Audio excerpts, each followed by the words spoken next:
Good morning, everyone. Happy April Fool's Day. Hopefully nobody had any major pranks on them this morning.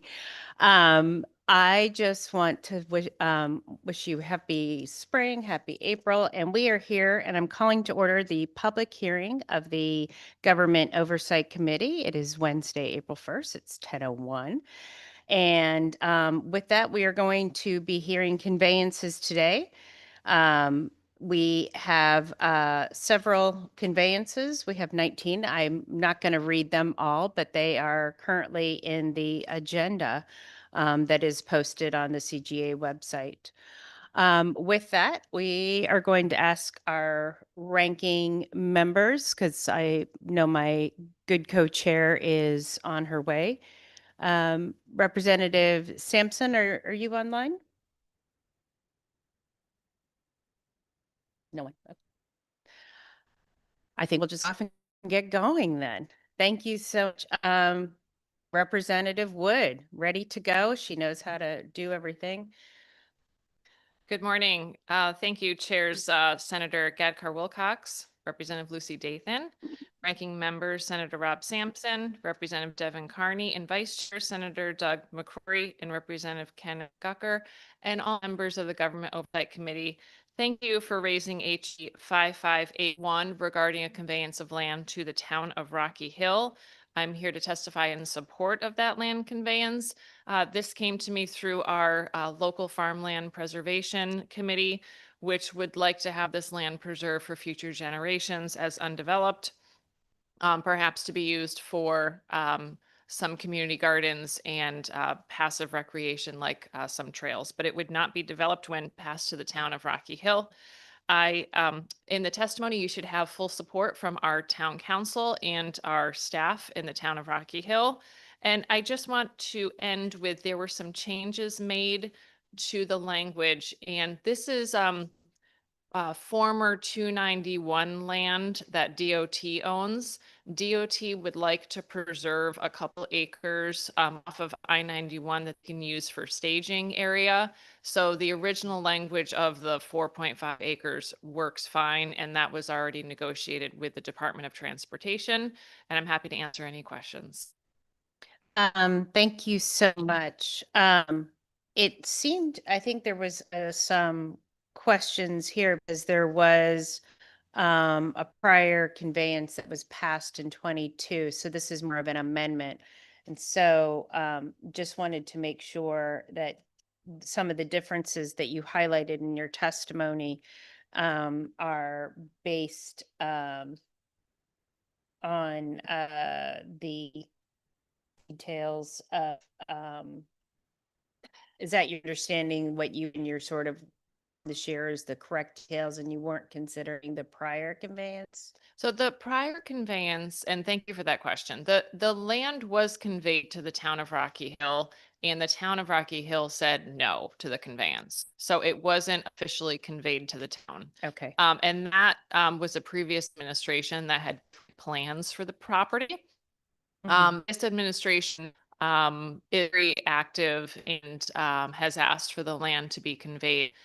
I previously negotiated the size of what that conveyance would be with the Department of Transportation, and 4.5 acres is works fine for both parties. And that was again just to make sure that DOT could have some staging off of I-91.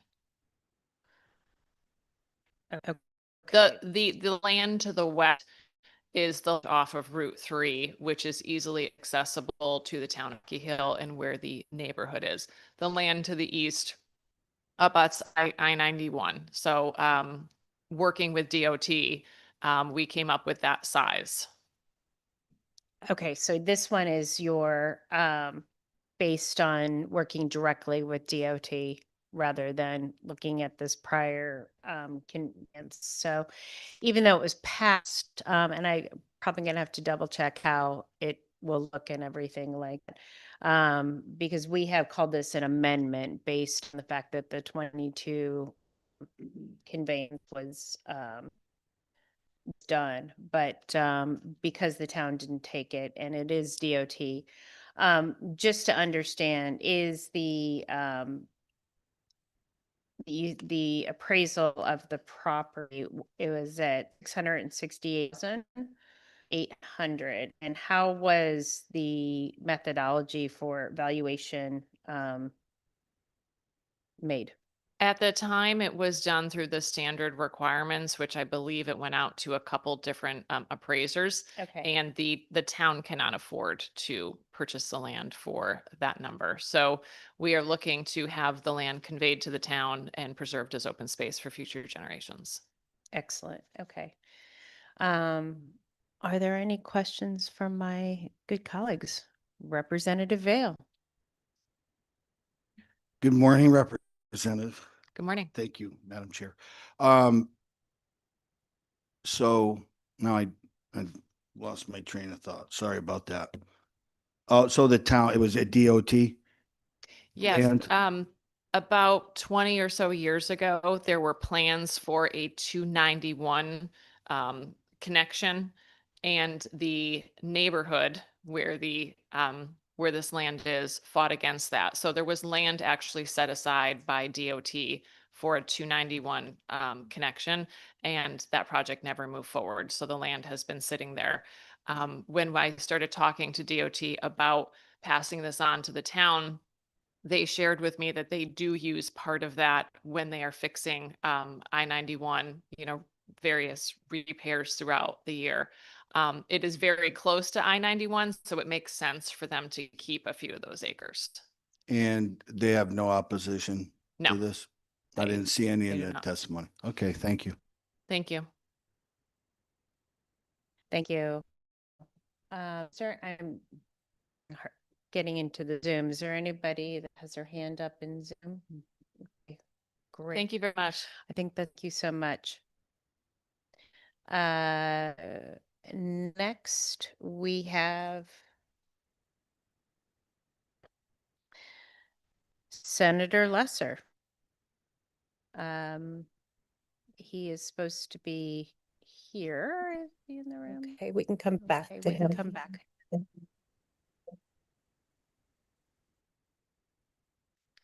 Excellent. Senator Harding. Let's see yet. Okay.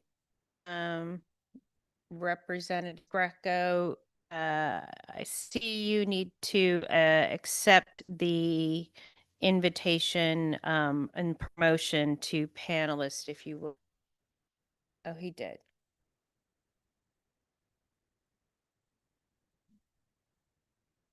There he is. Representative Gresco, thank Here I am. you. Here I am. Thank you. How's everybody doing this morning? Good afternoon, or I should say good morning, because you guys are on a roll. Joe Gresco, State Representative, District 121, here to support two items on the agenda, HB 5580 and 5582. House Bill. Representative Gresco, just to Yes. let you know, your audio has been going in and out.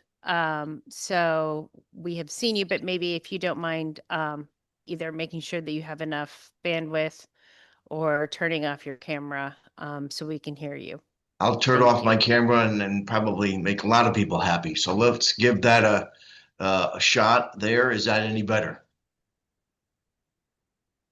Is that any? Yes, Okay, thank you great. so much. All right, so House Bill 5580 seeks to amend an existing conveyance of a parcel of state land to the town of Stratford, allowing the parcel to be sold, transferred, or leased in an effort to maintain the idea of a mixed-use development idea, which would be coupled with a larger town-owned property.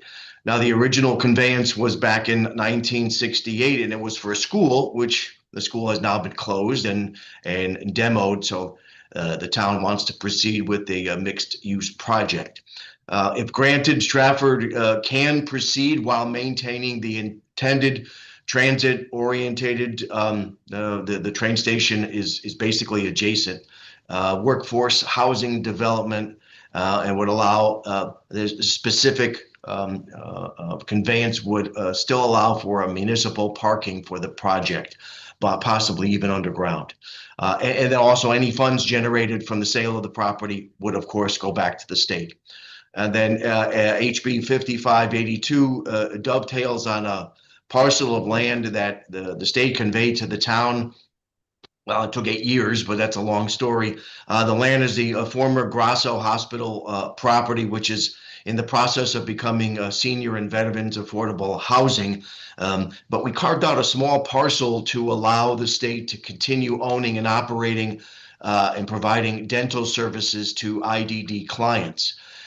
This ask is for that carve out to now become town property as well, making the whole parcel contiguous, but the town, of course, would allow the state to maintain the dental service by DSS and the lease agreement for $1 for 99 years and keep existing parking. This is in no way trying to remove them from the site, just to get the parcel contiguous. Thank you, Madam Chair.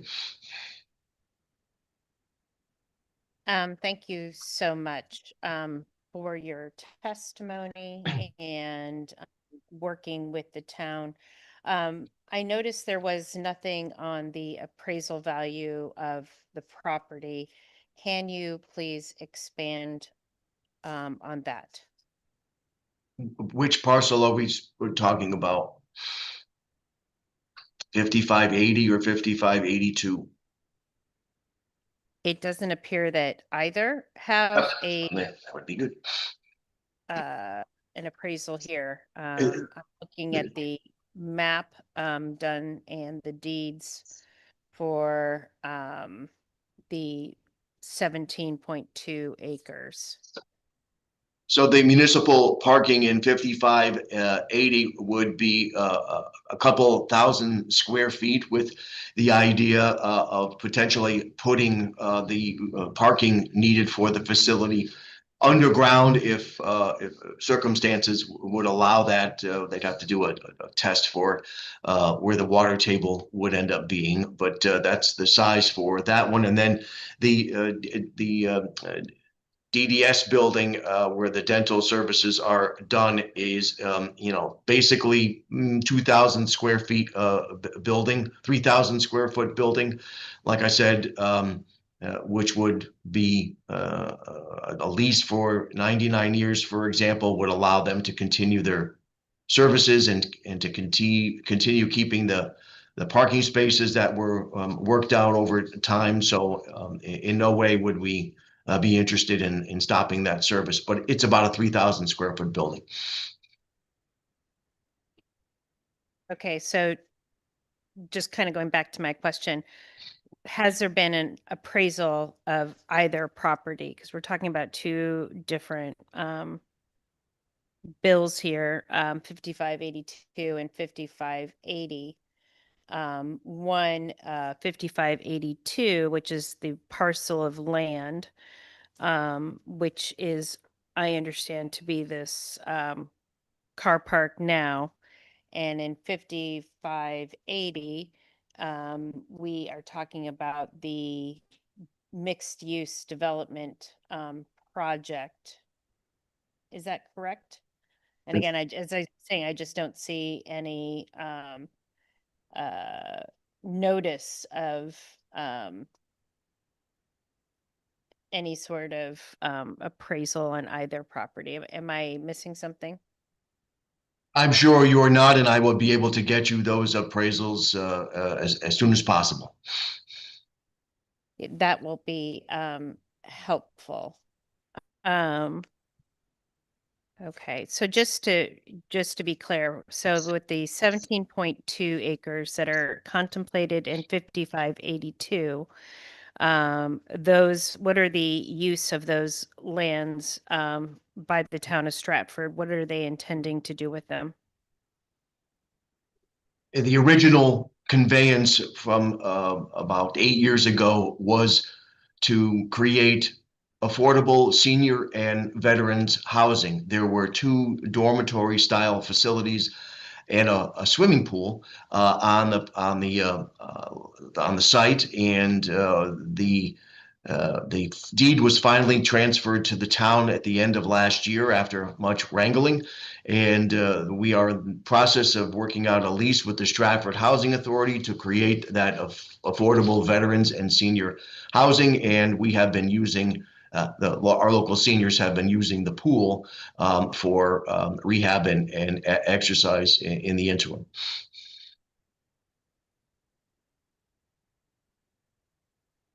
Okay, and then the land 55B, um, this was also an amendment prior conveyance. And so could you highlight what there is? There was a restriction, and if you could just clarify this modification and getting an understanding about this restriction. Is the restriction changing? The restriction would be changing. This was originally conveyed to the town back in the late 60s to build Center School, which has subsequently been demolished, and now a multi-use plan is in place. A multi-use, some residents, some retail, and it would be circulating around a transit-oriented development. Like I said, the train station is right across the street. But in order for that to move forward, the town would need to sell a piece of that property to the developer for that parking, and it would be used for parking, and explicitly said so in the transaction, so that we don't violate the original intent of the conveyance. And as I said, the any funds generated from that sale would go back to the state. Got it. But it seems like in the 5582, the parcel of land, it looks like the town would like the land, but the state will still be using it. And I'm trying to understand why the town wants the land if it's going to be used by the state. I'm just trying to clarify. To make the entire parcel contiguously owned by the town, as opposed to having a small little piece in the middle owned by the state. Like I said, it was a back and forth for many years between the state and the town, and multiple hurdles. The armory, it backs up to the property, and there was an issue with boundaries, and not to get into too much detail, but if this idea moves forward, it would probably take a few years for this to hash out too. So we're not, like I said, interested in stopping the dental service for the IDD clients, just making the property contiguous. Got it. I mean, that's the sort of key. As you know, we had IDD Day in the Capitol yesterday, and the dental work that is done through generally the Medicaid program on these individuals is critical. We want to make sure that those services don't stop. So I think I got that. Is there any questions from my committee members? Oh, Representative Vale. Thank you, Madam Chair. Good morning, Representative. Good morning, Rep. Braille.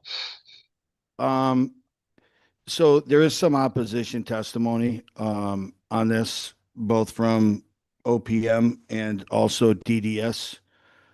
And I don't know if you had an opportunity to read that. I did, and they have reached out to me, and we would be having a conversation soon. But I think they are concerned about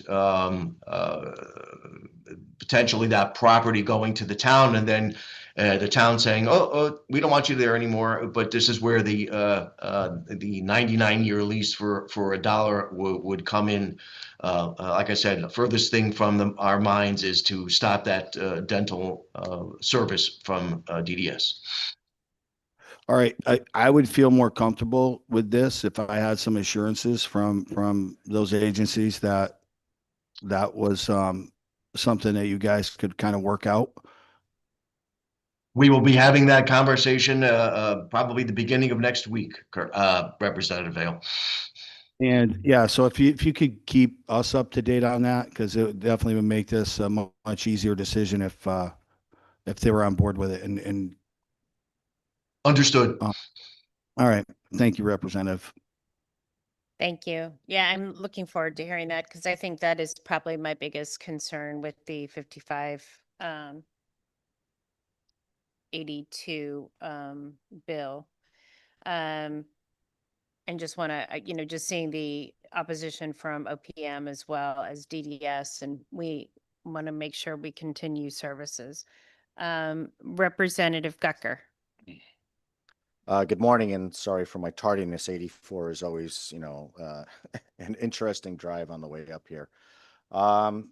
Representative, just quick answer. With this conveyance, would you consider this be a key to driving economic development downtown and helping not only with your having contiguous land, but this economic development component? Yes, for 5580, not so much in 5582. 5580 is the mixed use plan, transit oriented development right next to the train station, right in our downtown, that would encourage at least a base for businesses to have clients and have customers. 5582 would just be on location of what is going to be senior and veteran affordable housing once we set up our lease with the Stratford Housing Authority. All right, well, thank you. I have the same concerns as well as has been noted, so I will also look forward to that information on 5582. And I just wanted to kind of clarify my mind with 5580. Thank you, Madam Chair. Thank you. Thank you so much. Yeah, looking forward to seeing that. I think that's going to be one of the keys for getting a resolution on some of these issues and some of the services that we're talking about, some of our neediest residents in our state. Thank you so much, Representative, for your testimony. And I see the good Senator Harding, you're up. Thank you. Thank you, Madam Chair. And I apologize for my tardiness earlier. 84. It's not an April Fool's joke then. Thank you, Senator. Thank you. So I'm here to testify. So good morning to Chairwoman Gadkar Wilcox, Chairwoman Dathan, and ranking members Sampson and Carney, and all the honorable members of the GAE committee. It's great to be here this morning. I'm here to testify on two bills. That's Senate Bill 523 and Senate Bill 521. In terms of Senate Bill 523, it regards the town of North Canaan, which is in my district. This was it's legislation provides for the conveyance of a 9.45 acre parcel of state land from DOT to the town of North Canaan for administrative cost only. I would also note that substantially similar legislation got through the House last year, but due to some clerical errors, it got taken out of a bill, not on purpose or based upon its merits, but it was almost across the finish line. This is a good bill for this community in the northwest corner. The bill ensures the land will be preserved primarily for open space and non-motorized public recreational use in the beautiful rural community of North Canaan, also represented by Representative Horn. I should note it protects open space and expands access to outdoor recreation and important quality of life and environmental conservation and community character will all be preserved. So DOT has been very helpful in this effort and continues to be so. So I hope that we can get that conveyance across the finish line this year. And I'm also here to testify on Senate Bill 521. This is the act regarding the Torrington Transfer Station. The state of Connecticut took the property in question through eminent domain in 1987. To create a public benefit resource recovery transfer station that was then conveyed to Mira. And for the next nearly 40 years, many municipalities northwest corner delivered municipal solid waste there and recycling to the Torrington Transfer Station. But following, obviously, the dissolution of Mira. As of July 1st, 2025, the property passed to DAS, which now operates a facility on a temporary basis there. So currently there is regional collaboration, and it's been long successful, this collaboration in the northwest corner of our state. And the Northwest Hills Council, COG, have regionalized numerous services in the past: dispatch, animal control, ambulance, health districts, etc. And so these municipalities have demonstrated a long track record of regionalization and working well in a regional effort because of many of the towns in the northwest corner is quite rural and smaller communities. And I think, based upon this track record that I just mentioned with successful regionalization, the Northwest Hills COG is working to collaborate, is currently collaborating in a fashion which is NRA for a resource recovery organization regionally that would help operate this transfer station and help, I think, procure very positive and affordable tipping fees, which I think is the major concern for so many in the Northwest Hills. And so I'm here to testify again on this as well. I think it would be beneficial for DAS to transfer the property to this regional organization to address the waste issue. And with that, I will open up to any questions the committee may have. And thank you for your time. Thank you so much. I think one of the key things I'm looking at here is like the use for waste and trash. And I'm wondering if the towns have thought about the cost of either the town handling the sort of trash or a third party, and what could this potentially do to rates for local residents, not just now, but in the future? Right. And I think that's generally the concern. And there's constituents I have behind me today that are probably going to be able to testify on this far more articulately than I. But I think their sentiment is there are private haulers that certainly would be willing and have bid to operate the facility there. I think the concern that I've heard from constituents is going forward, because of the sparsity and how rural the northwest corner is, and the fact that we're boxed in between Massachusetts and New York, it really kind of creates a very unique situation in terms of waste hauling. I think the concern is being able to get more competitive bids to keep the tipping fees down in future contracts. So I think that, the initial contract that's being offered now, I think, is understandable and generally affordable for the most part, from what I hear. I think the biggest concern, though, is moving forward. Once you have only one hauler there in a very, rural area of the state, boxed in by two other states, it really could be potentially in a situation where a monopoly could occur, is what I hear, and therefore tipping fees could exponentially rise. And I've already seen that in the northwest corner. I mean, tipping fees there are far higher than the southern portion of my district, which is more densely populated. That was exactly where I was going, because I'm thinking a lot about those when we see it in energy, Yeah. Monopolies, how things get handled. And I think that's probably one of my biggest concerns is for the residents in the longer term, not necessarily in the shorter term. I mean, obviously, need to be thinking strategically when we do things like this and not just sort of reactory. So I appreciate this. I do, Gedkar Wilcox.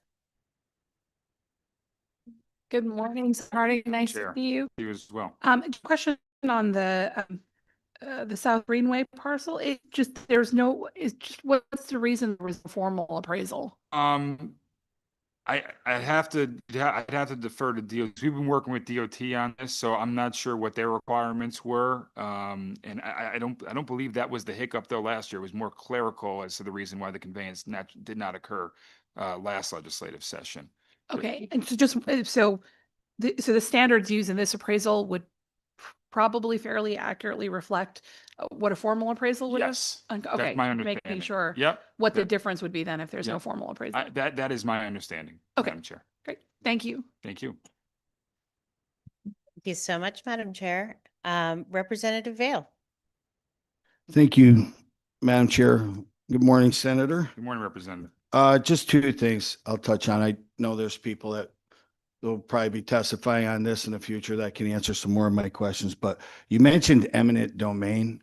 When the state who did they take that land from?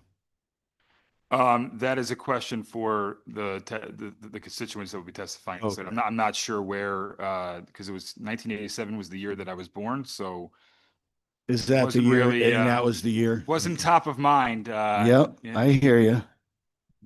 Well, those type of things. And then monopoly,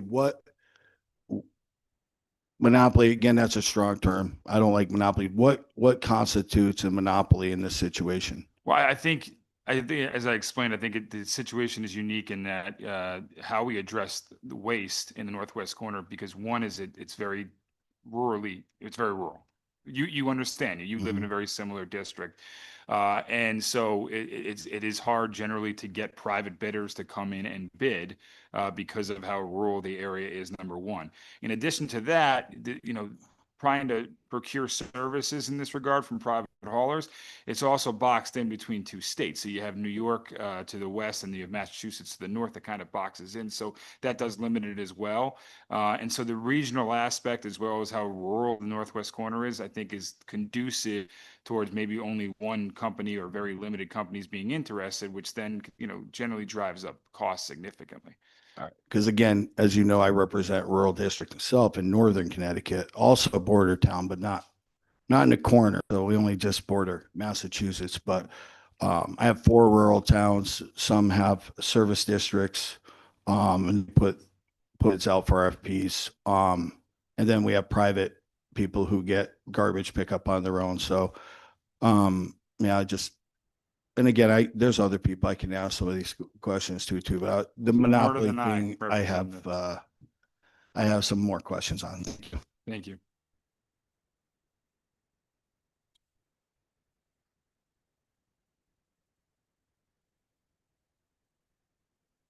Thank you so much, Representative. Representative Gucker. Good morning, Senator. Good morning, Representative. When are we going to go out of Kennewood Lake again? Not to sound really old, you were born when I graduated college. Oh, I don't So, believe it. You don't look it, Representative. You don't look it. I know there's some concerns. But you were 5 when you graduated college. So Exactly. well done. That was actually after I did 5 years of college, so I really should have been a little earlier, but anyway, I share your concerns, and I've talked to a few on this transference of land up there. Could you say that by keeping this local and not dealing with the monopoly, because we see this problem in Danbury with our waste transfer station, to where we have an independent contractor basically calling what's going on down there. Would you feel that by having this be what I would like to say local control, that maybe we could foster more along the lines of environmental stewardship as far as recycling programs? Maybe if it's more locally controlled, they will be able to pull out those recycling pieces to be able to keep those tipping fees down, to be able to make sure that those recycled materials wind up where they go, so that we keep the weight and the bulk down to keep the cost down. Representative, once again, you have very good insight there, because I think that's something that I haven't really thought much about, but I've spoken with a lot of my constituents, particularly in the Northwest corner, who are very, very environmentally conscious, and I think that's probably one of the advantages to a governmental or quasi-public effort, that there is local control, and we can be somewhat creative. They can be creative in how they address the waste crisis that we face here in the state, and more environmentally efficient ways to address the waste as well. And so I think it would foster more collaboration to address waste, as I mentioned, in more creative ways. And I think that's one of the additional benefits too, hopefully also having a reduced tipping fee. No, and that's great. And as we used to serve and others together, we have found that when we can remove those recycled materials, whether it be composting now, that it seems to be a big thing that we're pushing for, taking out that weight, the municipality actually sees less of the charge to their municipal people, as far as taking out those heavier things such as glass, such as food waste, which is tremendously heavy, and other things, that if we can do that, in the end, we're not only good stewards of the environment, but we're also more cost conscious of what it costs to do so. Thank you, Madam Chair. Thank you so much, Representative. Thank you, Senator. It looks like there's no other questions. We appreciate your testimony. Have a great day. Thank you. Thank you. Looking forward to hearing from your constituents as well. Next, we have Representative Linehan, who is online.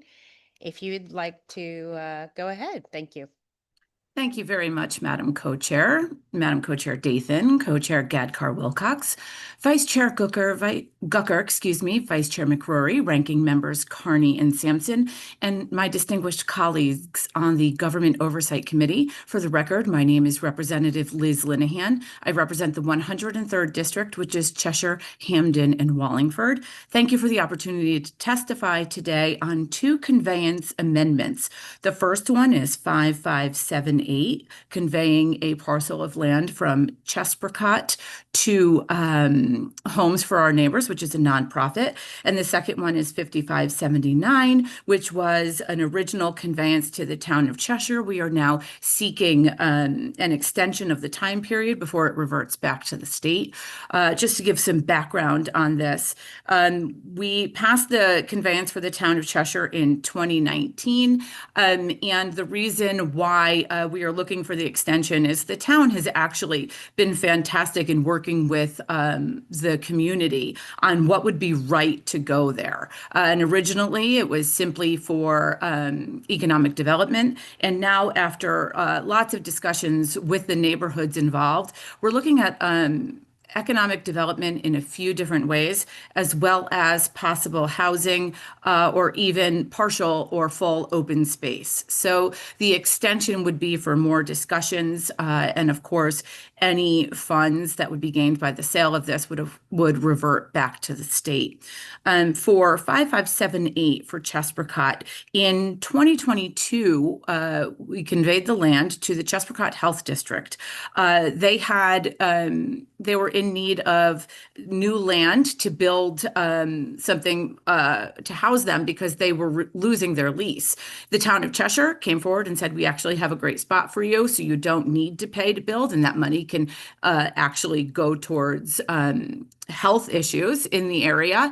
And so they took them up on that, and now we've had this parcel of land that has been sitting idle. What's interesting is that unfortunately the town of Cheshire has seen an increase in homelessness of our residents. And so with homelessness being a health crisis, Chesprocott has agreed that they no longer need this parcel, and they are interested in sending this conveyance actually back to the state to then be conveyed directly to a group called Homes for Our Neighbors, who is a nonprofit in the town of Cheshire. It's actually a nonpartisan nonprofit. I want to state that because it's actually chaired by the former Democratic chair of Planning and Zoning and the former Republican vice chairman of the town council. And they've come together with Cheshire Human Services and a bunch of our neighbors to see what we can do about homelessness in the area. And the idea is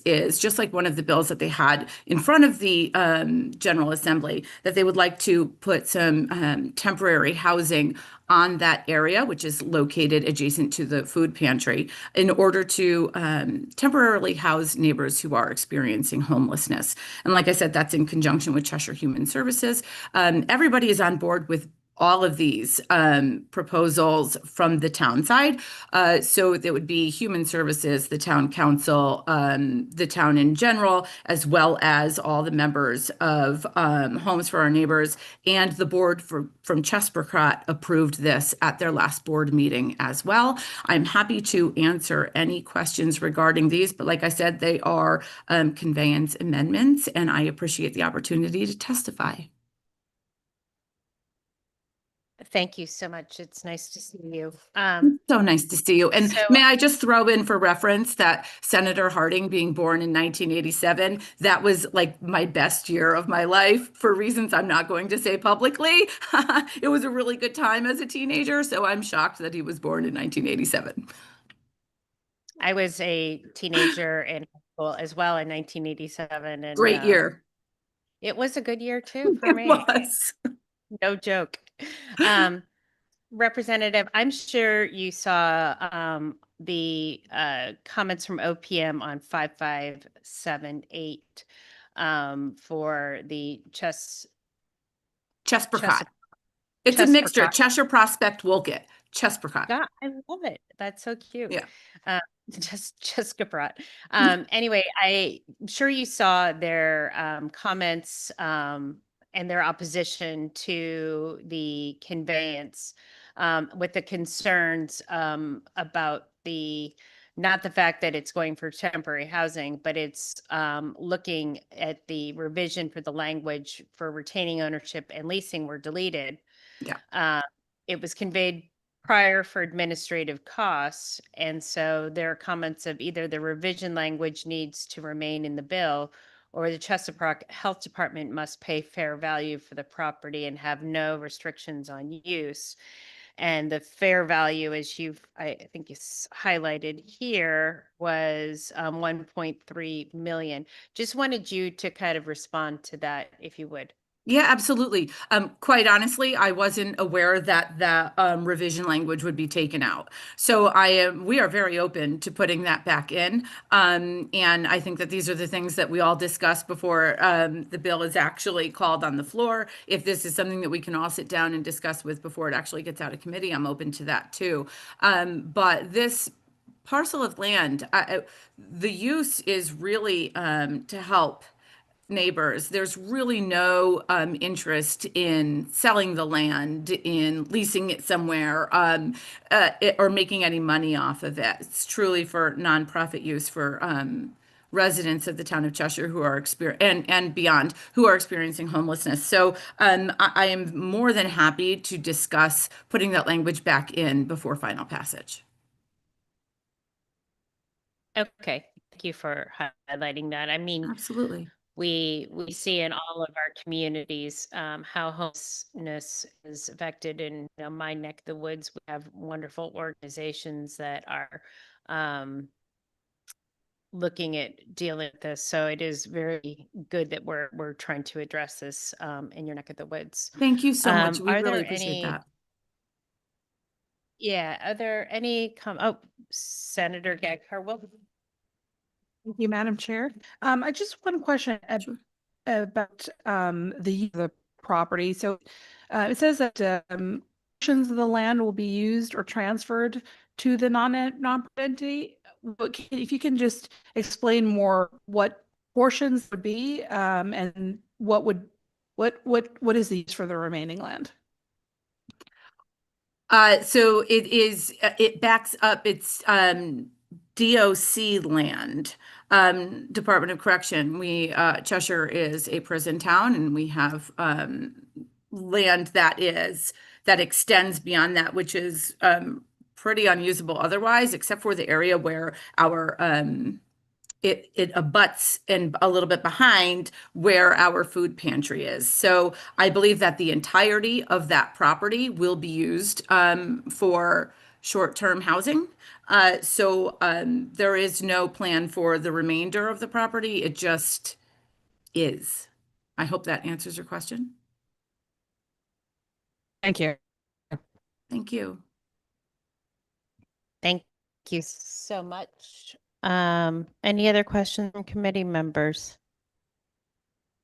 All right, seeing none. Thank you so much, Representative, for Thank you. Have a testifying great today. day. Hope nobody's any jokes on you apart from being a high schooler in 1987. So Same to thank you, you so my much. friend. Next on our agenda, we have Karen Reddington Hughes. I see her in the audience. Representative Hughes. Or Reddington Hughes, I'm so sorry. Good morning, Co-Chair Senator Gadkar Cox, the Representative Dathan, Ranking Member Senator Sampson, and Representative Carney, distinguished members of Government Oversight Committee. I'm with you here today to support Raise Bill 5572, an act conveying a parcel of state land to the town of Woodbury. I'm in strong support of Raise Bill 5572, which is a request from the town of Woodbury to convey an approximate 1 acre owned parcel known as the South Green, Soldiers Monument, and also Veterans Memorial Green. It's located on Route 6 in my community. And although this is a Connecticut Department of Transportation parcel, town Department of Public Works have maintained this parcel over many, many years. The parcel currently contains veteran memorials and also serves as a public civic space that is surrounded by ways and sidewalks. This is the only, quote, green in my community that the town of Woodbury does not have deeded ownership to. The Soldiers Monument is a particular historic significance to Woodbury as it symbolized the honor given to the lives lost in the Civil War. The Woodbury Soldiers Monument Association was formed in 1866, and in a special town meeting in 1870, funds were appropriated for the monument. The classical obelisk design reflects both pride for the battles fought and the grief for the lives that were lost. Later, additional memorials were added, transforming it into a Veterans Memorial Green. All the while, for the past 100 years, the town of Woodbury, the honored steward of this beautiful tribute to our fallen soldiers.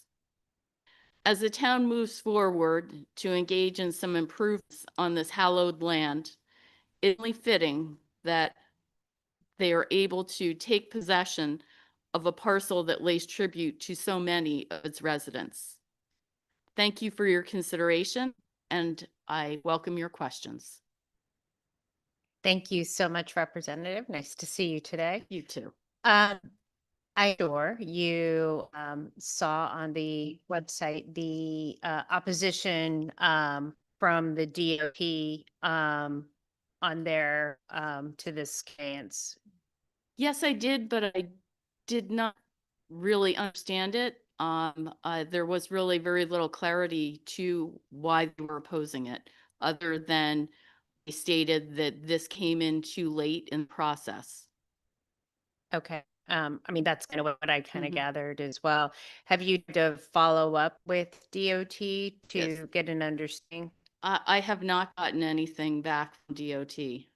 Okay. I think I would really appreciate if you could reach out to them and try to work through some of their concerns and their issues. I'm not sure if they're testifying today. I'll have to look on the list. So I'm not. I mean, they noted that percent of it is already memorials, Right. and that, were not notified in their words in what I think they perceived as a timely fashion. But I did see why they were doing it. There were no statements as to what the opposition was. Okay. I think that's helpful. I know Mhm. you have a number of constituents that are here testifying, and there was overwhelming support for this. And I do think we need to work with DOT to try to get those sort of resolutions. Yeah. I think if you could keep the chairs, the rankings, and the clerk involved in those discussions so we can make sure that we have all the information we need, I'd appreciate it. Certainly. We presently have plans to do a renovation of the plantings on this green. So for us, it was a timely thing.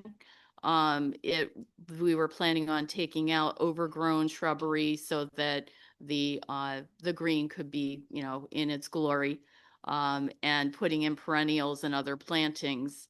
So the timing for the town at this point was actually a good one while this project would be going on. So I think that that is really what sparked the interest for Woodbury to do this at this time. I thank you so much. I hear you. I've been up there. It's beautiful. I've seen you in district. We've done events together up there. So thank you for your advocacy here. Is there any questions from the committee? Seeing none. Thank Okay. you, Representative. Hope you have a good day and looking forward to hearing from your constituents and your first selectman later. Thanks. Thank you. Next we have Joe Canino. I saw him. There he is.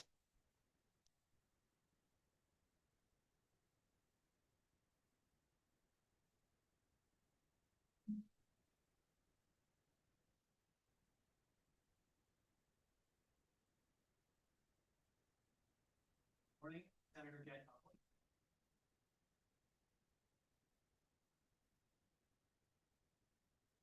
Gay. I have with me Rista Malenka and First Selectman Dan Jerem from the NRRA joining my testimony.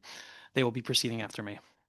Today, I testify in strong support of SB 521, which conveys the Torrington Transfer Station property to the Northwest Resource Recovery Authority. I also support HB 5573, which would convey a small vacant parcel of land to the city of Torrington for recreational trail development. However, my mayor will be testifying later on and taking some questions on that one. The Torrington Transfer Station property was taken by eminent domain from the city of Torrington in 1987, which was 10 years before my birth. Dating myself a little bit. The facility itself was built by Mira and fully paid for over its 40-year lifespan through tip fees paid by the towns of the Northwest Corner. Our constituents have already paid for this asset. Our land was taken by the state. It's time to hand it back. At the heart of this issue is local control. Our communities should control the destiny of the facility so that ratepayers, not a single private operator, come first. The NRRA has already proven it can operate with remarkable speed. It established a governing board, adopted bylaws, opened serious discussions with state agencies and industry partners in record time.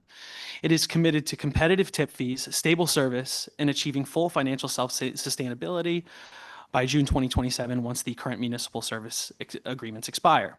Critics argue that this model will fail, that its administrative costs will be too high, and that it will require perpetual state subsidy, but those concerns are misplaced. This is a straightforward operation, and after the existing MSAs end, the NRRA can open RFPs for service providers, guaranteeing the lowest possible tip fees that the free market can deliver.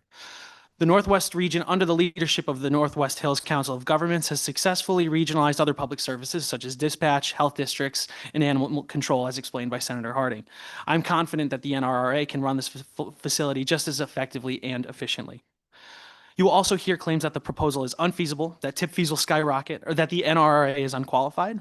These concerns are unfounded. The NRRA has already begun conversations with multiple interested parties ready to respond to an RFP with competitive bids. One hauler has offered tip fees roughly $8 to $10 per ton below current subsidized rate of $136 a ton, even while proposing to purchase the facility for $3.25 million. That is an attractive short-term number. However, if they simply win a competitive bid operations contract under NRRA ownership, they avoid that capital outlay and ownership overhead entirely, which should allow them or any operator to bid even more competitively. More importantly, public ownership with periodic RFPs protects our town from future price increases once a single company controls both the transfer station and much of the hauling in the Northwest Corner. By keeping the facility in public hands, we guarantee real ongoing competition instead of moving one step closer to a single company controlling both the transfer station infrastructure and hauling services across the Northwest Corner. Periodic competitive bidding will deliver the lowest long-term costs to our taxpayers and the most reliable service for decades to come. Thank you, and please support this legislation. Thank you so much, Representative, for your testimony. And I was hoping we could hear from, I think, number 12, Dan, and Jerem, and then also Rista, Malenka. Okay. So actually, if you'd like to go first, Dan, thank you. Thank you. My name is Dan Jerem, First Selectman of the town of New Hartford. I also function on behalf of the 21 towns in the Northwest Corner as the chairman of the Northwest Hills Council of Governments, and have been asked to help out and lend the creation of the NRRA. We're in support of SB 521. And by the way, please excuse me for my lack of experience in coming to see you. I usually submit a lot of testimony in writing, but thank you for hearing us today. Co-chairs, Senator Gadkar-Wilcox and Representative Datham, and all the distinguished members of the Government Oversight Committee. We really appreciate your time. And we're really here at the heart of it to ask for your help. We're here in support of SB 521, the act authorizing the transfer of what I know as 118 Vista Drive, but most everyone knows frequently as the Torrington Transfer Station, to that Northwest Hills Resource Recovery Authority, an organization that we've created for the sole purpose of sustainably managing municipal solid waste and recycling materials. Sole purpose, for the benefit of all of the towns in the northwest corner of Connecticut. As we all know, the property is owned by the state of Connecticut, administered through DAS, who acquired it, the property from the now dissolved Mira Dissolution Authority. And we all know that the history of the facility and Mira and MDA is long and complicated. But that's not why we're here. We're not here to debate the past. We're not here to complain. We're here asking for your help. We believe that maintaining the Torrington Transfer Station as a publicly owned facility is the right thing to do for our towns. Regional collaboration has long proven successful in the Northwest Corner.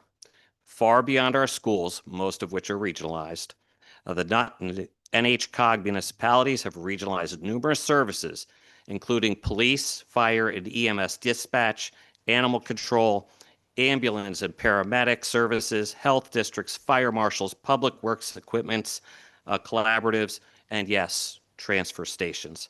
These partnerships exist to maintain affordability and efficiency for all our residents. Where others have failed, we have continually succeeded. The Torrington Transfer Station Initiative represents another critical opportunity to continue that successful model of regional cooperation, and it should be given every opportunity to succeed. The NRRA intends to follow the highly successful regionalization model of the Housatonic Resource Recovery Authority, HRRA, which today serves 14 municipalities in southwestern Connecticut.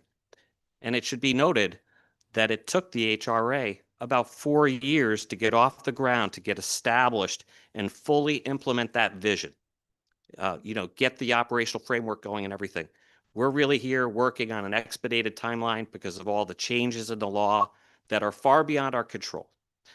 The work currently underway in northwestern Connecticut reflects a similar long-term approach to try to solve this municipal solid waste problem. Ultimately, approving this legislation gives the NRA a chance at success, and we're hopeful that you'll all be part of that success and support SB 521. Dan, are you going to submit your testimony to the clerk so we can see it online? Yes, ma'am. Okay, great. Thank you. Appreciate that. Rista, it's all you. Please introduce yourself first. Good morning, and thank you, honorable chairs and distinguished members, for allowing me to present this testimony today. My name is Rista Malanka.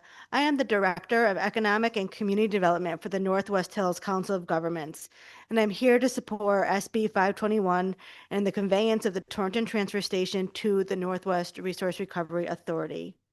As we all know, solid waste and recycling are significant cost drivers to both municipalities and local businesses. Without a strategic, long-term approach, these costs ultimately transfer to higher taxes and increased pressures on businesses. That is why competition and fairness in this system are essential. Municipalities, residents, and businesses must have real choice. The presence of a public entity supports a competitive marketplace by setting a tip fee ceiling that is not profit-driven, just as Mira has done for decades, ensuring pricing remains predictable and sustainable, and by providing equal access for all haulers, regardless of their size. This levels the playing field, prevents domestic pressures, and protects against rising costs. Without a public option, we risk consolidation that would inevitably drive up prices. This action directly aligns with the region's comprehensive economic development strategy that was adopted in 2024. It identifies that supporting cost-effective solid waste management is a way to support local business growth and expansion. Conveying this property to the North Resource Recovery Authority delivers on that goal.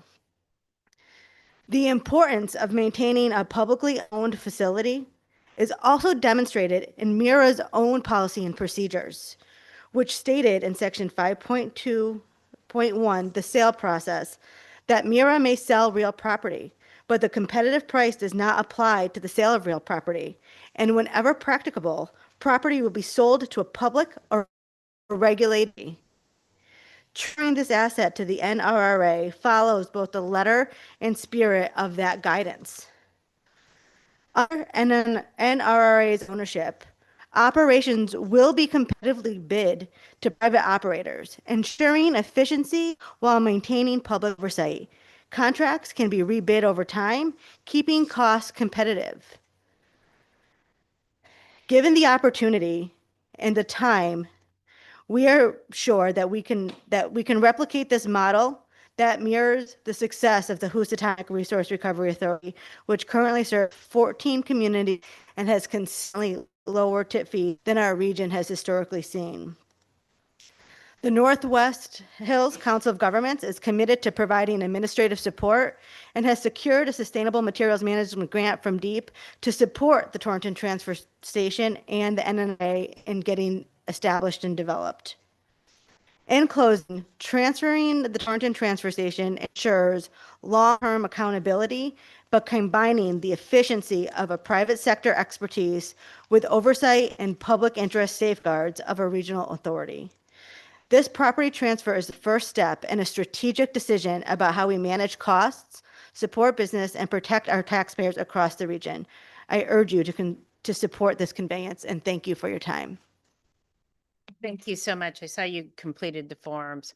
One question I had is the fair market value of the property in your form was 531 versus and we're hearing numbers around 3 million that are coming out. Can you please maybe describe the differences and how the assessment has been made in comparison to the appraisal?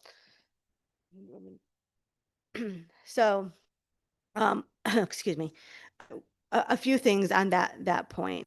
As a public facility, the tax assessor appraised and through their appraisal values the property at the 500 and change $1,000 of value. The appraisal that I think you may be referring to was done for a very specific purpose. I'm not sure that it was done to determine the most competitive pricing for that facility to keep it a transfer station. But I want to note that this facility had been sustained financially by the fees that communities have paid over decades. So as part of the operating budget of the maintenance, the debt service for this facility was paid for largely through tip fee stabilizations that our communities had paid in for decades. I don't know if that's. So I guess I don't know if you heard my testimony, my questioning to the senator before. I'm thinking a lot about the sort of return on investment for local residents, and it could mean going to a monopoly. And if you have any other experience based on, Dan, some of the experiences that your NRA and NHCOG, North COG, Council of the Council, I was just going to say the Northwest Hills. COG, Northwest Hills. Thank you. I was trying to determine what the H was. Northwest Hills COG. What are you hearing from residents that maybe have trash done this way in comparison to private haulers, and what it could mean for fees long-term folks? Well, it's interesting dynamic. I think in most cases, they're unaware of how trash works regionally or statewide. They don't follow what you folks in this building have followed for many years with MIRA and MDA and South Meadows and the long history that is trying to for our state in an environmentally sensitive way. Town of New Hartford is very much an environmental community. We provide a lot of the drinking water that runs through the taps in this building, through the Metropolitan District. We protect the environment, but our residents kind of count on their elected leaders to step in and help where they can to those ends. I think that in most cases they earn the price of service services go up over time, but they count on us to try to get involved. And one of the things we see as leaders in Northwest Corner is that we're trying day to day to fight these small battles for victories where we can to keep, everybody's taxes in check and trying to do the best we can. But we're not trying to create something that's a foreign concept here. We have a real life tangible example that is working right now in the NRRA that is providing the service efficiently and affordably to its communities right to our south. And we can see ourselves really going to school on that model, working with their administration and trying to, bring those same conditions and services to our Northwest Hills town. It's for our residents, like all things, they want their trash to go away. And if you further them that conversation, yes, they do want to know that we're trying to do our best to do it in an environmentally sensitive way. They want to make sure that the recyclers are doing it. And we could talk a lot because they do want to compost, but out in my town, we got a lot of bears too. So that could be problematic of, what ends up in the yard, especially if you have young children. But we try our best and fight those fights every day. But I think we have a real viable example here that we can work on and work together on. And I would notice that within the proposed legislation, the transfer is for administrative costs, but it also protects you folks here today because there is a reversionary clause, right? It gives us the opportunity. That's all we're asking for is a chance to create this, further this entity, work together as a team, and bring many of the successes, the experiences that we've had over time in other areas to this sector and try to implement. We're on a short timeline here, so any help we could have in furthering and improving this statute and legislation and some work on time, but we need your help. Thank you. That was actually going to be my next question. Oh, sorry. Sorry, Please, go I would ahead. just like to add a few small points to that as well. When you talk about resident businesses and not our towns, that is the tip fee. So our residents and businesses need in the curbside haulers that they pick. By having a public option, we level the playing field so that the same costs are charged to all haulers and our residents then have choice in who they pick.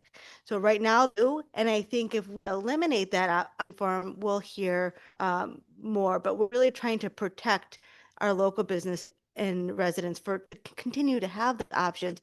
As a rural region, there are no other public facilities that are close enough for us to bring the trash that makes any sense because of how far removed we are.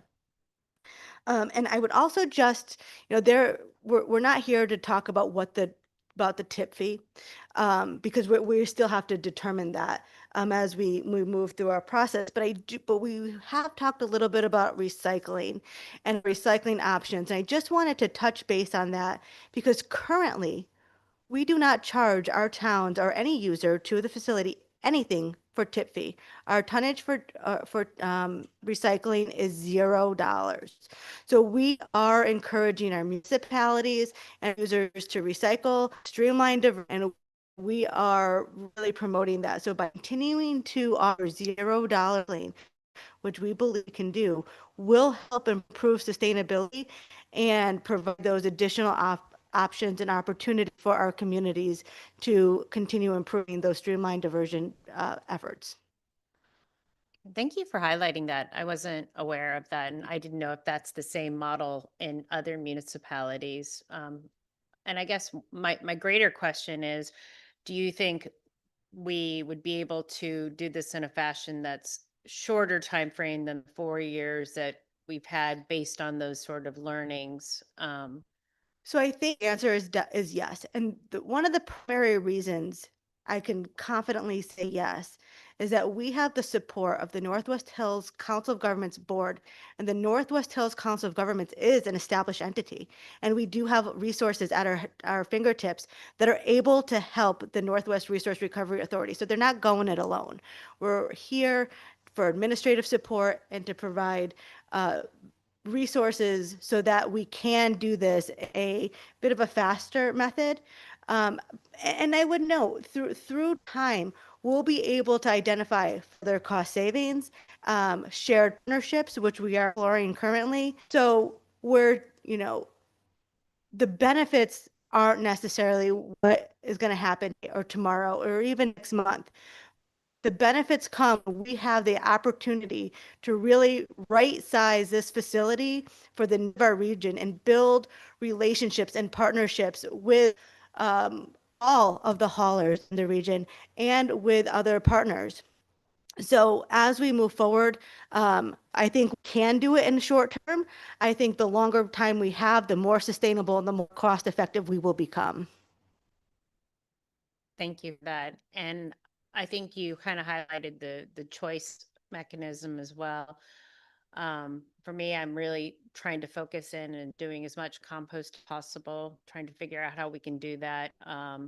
With, wildlife is always going to be a challenge, and hopefully we're working with our other sort of cogs to be able to solve that problem.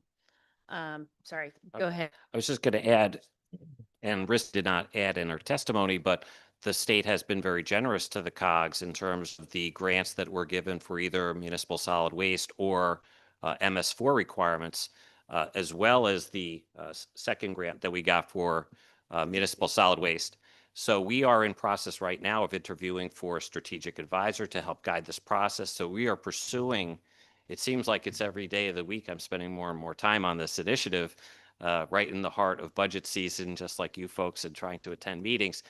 But you've been helpful in that effort to try to further it, and I think it's a worthy endeavor that we should, again, give it the opportunity to proceed. The resumes that we're seeing are really high caliber and people that can lend a hand, and I think that with HRRA right beneath us, there's so much experience there that can really help on a day-to-day basis. So with Rista's assistance, the COG support, and all the small towns that need this service up in the corner, approval of this would really be a helpful, act for our area of the state. And I heard you ask Senator Harding, who did the eminent domain come from? So it took place on June 2nd, 1987, and it was from Torrington Land Associates and James Olds. So it was a private entity, and that was taken through eminent domain and given to the Connecticut Resource Recovery Authority at the time for the sole purposes of a public asset to manage both municipal solid waste and recycling. Okay, that's really helpful. I'm just checking. Rissa, I think I saw testimony, I thought from you, but I don't see it online. I will submit it. Okay, great. Representative Representative Gucker. Thank you and welcome to our wonderful building. Just as recently as yesterday, and why my questions keep focusing around recycling is we have a similar situation in Danbury where we don't charge at our transfer station for recycled materials. And what we have found by doing that is it has lessened the burden and the cost to the municipality as far as that bulk, to be able to have the resident stripping out those recycling before it goes off to be hauled to either Pennsylvania, upstate New York, or Ohio to deal with our problems. Would you feel that by keeping this land in the public domain as opposed to a private ownership, that we would be encouraging more recycling, that we would be, since the city and the town would be involved, that they would encourage more of that kind of behavior in order to keep those tipping costs down, to keep that bulk waste down, and keep the ultimate cost down? I do. And as Dan mentioned in our interviews with the strategic advisors, who we are interviewing are really facility managers. And the conversations we've been having is about recycling mining and what options we have for that. So not only can we encourage more recycling throughout our region and increase those recycling efforts, but how can we take that recycling and best manage the disposal of it so that they become revenue sources and make sustainability options. And so I am not a facilities manager. We are looking to hire one, but those are our conversations. And I think there's a lot of opportunity if we are given the chance to own the facility. This these are the areas we would explore for sustainability and increased recycling efforts. And if I just to add on, I think that especially as a representative from a small town of 6,700 people, and a lot of the towns further west are smaller. I think that the furtherance of recycling advisors as positions in every community is going to become far more important to help people and to continue to get news out. As selectmen, we have a lot on our plate and a lot of different things to handle, as you state representatives do. But somebody to be there to start working for every single type of stream diversion that we can to again reduce the amount of municipal solid waste we can. I think it's going to be really the next 10 years very, very important to try to educate our resident and in every little opportunity to pull things out of the stream. And I'd agree with that, because I have found in our particular municipality that by basically hitting people in the pocketbook of saying, if you recycle, it's free. If it's not, you're going to be paying to get rid of this. And we're not only just paying, having the constituents paying for the tipping fees, but then the cost overall to it out of our state somewhere else.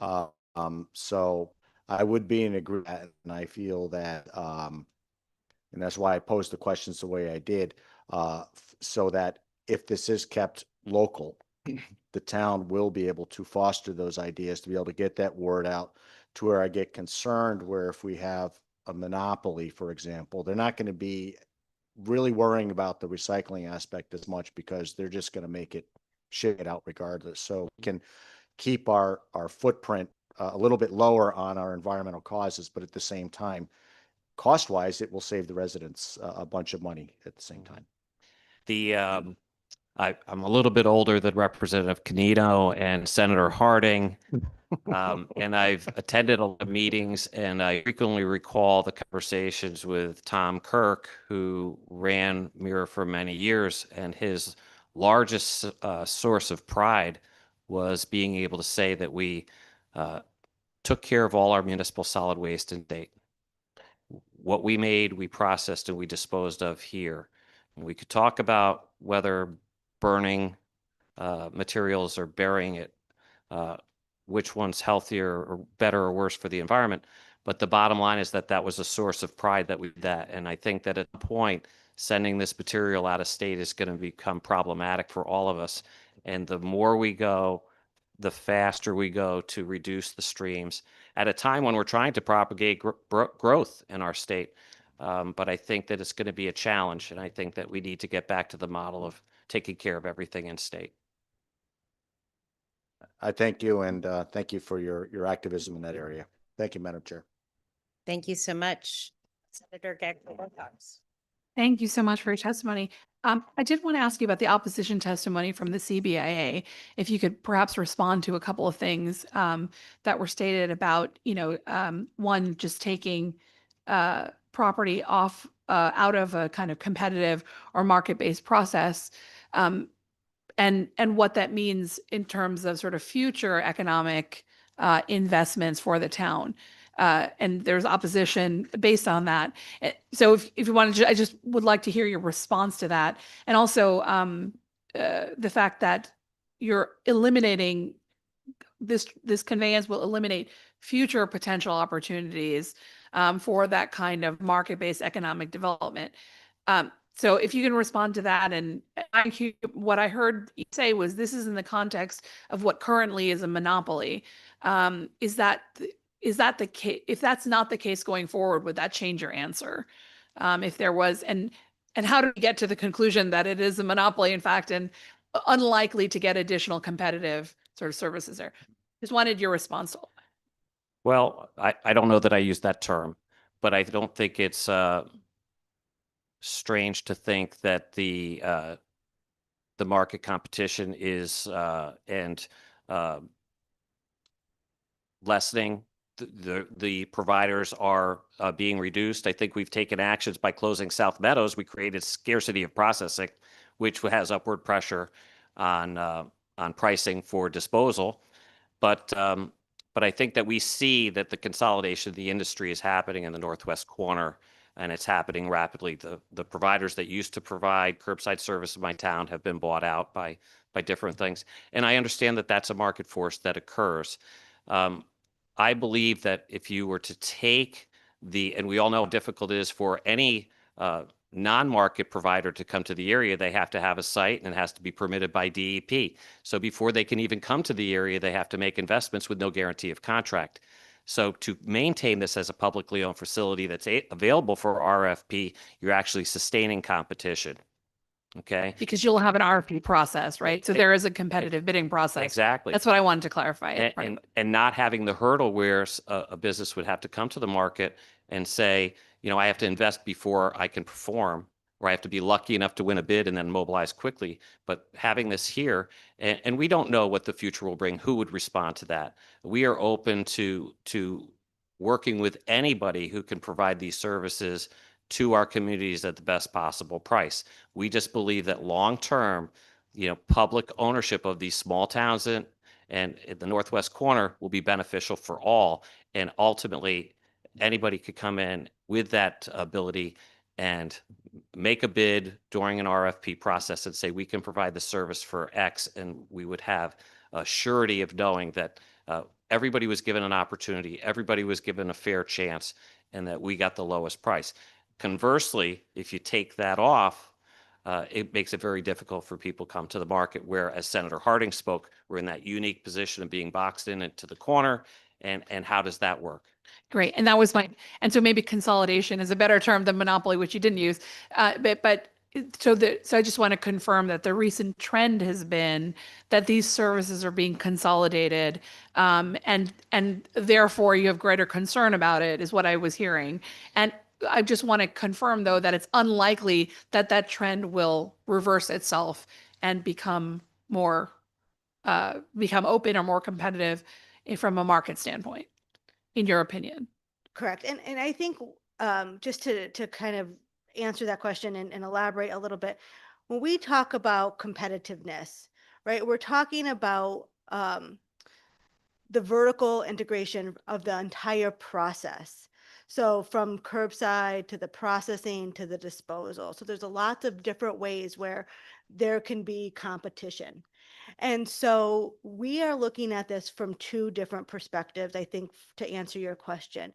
One, as a publicly owned facility, we would competitively bid the processing and hauling of the waste at the transfer station to ensure that we're getting the best price, the lowest price that then gets passed on. Additionally, we are able to keep that pricing the same for any other hauler that wants to do the curbside or the pickup throughout our region. So it not only encourages competition at the facility itself, but allows residents and businesses who have to pay for their own trash disposal to have competition and to have choice. And because, and this is different in other, and I think Senator Harding alluded to the uniqueness of this. It's different in other areas of the state that have different or multiple public facilities. In a lot of situations, the municipalities own these facilities. This is a situation where we have our municipally owned transfer stations are very small. They cannot handle the regional waste. And this is where this is how we make them successful and provide competition. And I think it's just really a balance of being able to leverage that expertise of the private companies and how they can do this in an effective way, and the protective, assurances of a public agency with some oversight. Because even though municipal solid waste is such a critical piece of our society, it's something that has to be managed, there is no other oversight other than the market to make sure that that stays competitive. And that's, I think, the overall concern of our residents and municipalities. Great, thank you. Yeah, and I think that competitive bidding process is important. Although I guess that's not in the it's not in the conveyance itself as part of the use. So the property ownership so the property ownership is not a matter of uh, getting the best price for the facility, but whether you feel the property should stay in a public entity or be sold to a private company. If you feel it should be sold to a private company, then there should be a competitive bidding price. But there is only one public entity that's established that has expressed interest in the ownership of this. So just to what that competition would be, I think it would be unfair to pit a public entity over a private entity. It's a matter of strategic decision making of how do we want to manage this facility. And if it is a public facility sold to the Northwest Resource Recovery Authority, the services would be bid competitively. Right. Great. Yes, thank you.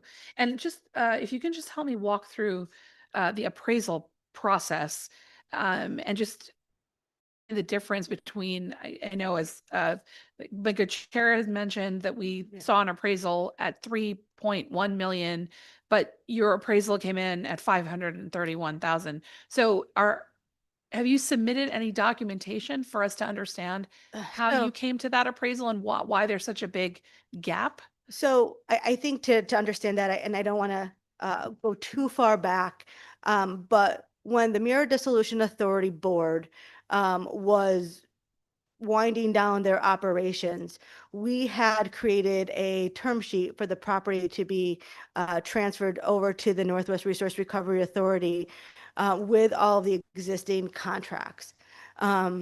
And at the same time, there was a private entity that did their own private appraisal and submitted it to the board for review.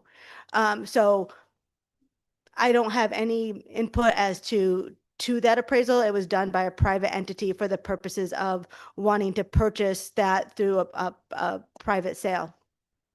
What we are using for the value is the tax assessor's card, not the assessment value, but the appraised value on the tax assessment card. So it's just a different methodology. And we, as the NRRA or the Northwest Hills Council of Governments, has not done an independent appraisal at this time. And for someone not familiar with the appraisal process, is there something you can submit that explains what distinguishes this appraisal from a formal appraisal and why this is still just as accurate or something we can equally just as reliable as a formal appraisal, especially given the difference in that we're seeing. It's just important to understand how this informal appraisal and again, being outside of how an assessor's, gets to a number, whereas a formal appraisal maybe get to a much higher figure. Well, I don't want to say specifically to Torrington's processes, but all municipalities are required to do mass valuation. It's different than individual appraisals. I have a little bit of experience with appraisals because I hold licensing, so I don't want to speak with any Yeah, it doesn't specificity. have to be said now. If you could, But maybe municipalities divide have statutory requirements that they have to go through that mass appraisal or evaluation. And I'm sure that for us, following that process in terms of working with MDA to try to acquire the property, obviously that those attempts were not successful, but our quest was always to maintain it as a public facility, and the transfer was always, proposed with the terms and conditions of the term sheet, which we could be more than happy to provide to the distinguished members of the committee. Obviously, if there's an appraisal that was done, which I have not seen by any specific ownership or proposed ownership group, they probably pursued a licensed appraiser to do something. This would be something of a special purpose property. It's not a home, which most people in the state of Connecticut use appraisal services for. But I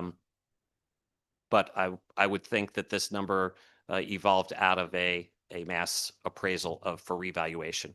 And our goal here is seeking the transfer for administrative costs.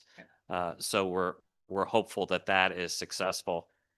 But I haven't seen any appraisal, so I couldn't really speak on them. Thank you. Thank you so much. Representative Vale. Thank you, Madam Chair. Good afternoon or good morning still. All right, I got a lot of questions. I hear the word monopoly going around a lot. I really need that explained to me because I don't, so what are we talking about when we talk about a monopoly? I know what a monopoly is. I want to know how it applies to this. So what we're saying is there's monopolistic pressures. We're not saying this is creating a specific monopoly. The concern is when you have one company that has control over the vertical integration of the entire process, it makes it very difficult for other companies to come in and be competitive. And so by having a transfer station that is open and fair to all haulers, that provides opportunities for other companies to come in and be competitive. So but out that community, their concern and rightful concern about from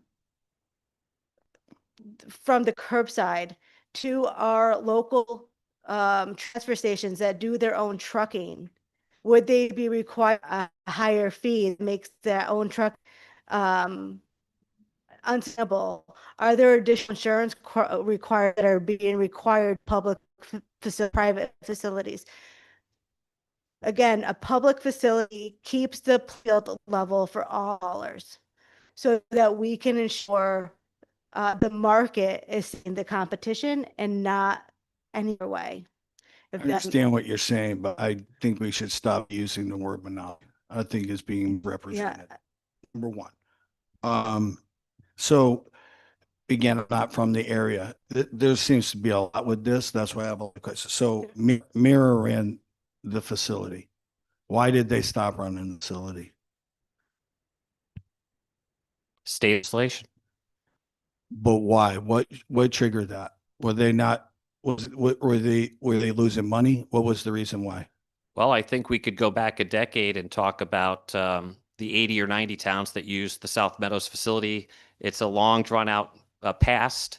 Investment was needed for South Meadows. I think when I first started tracking this, they estimated the cost at 160 million to redo the plant. Of course, there were different visions from folks in the Harvard area who saw a different vision for that facility.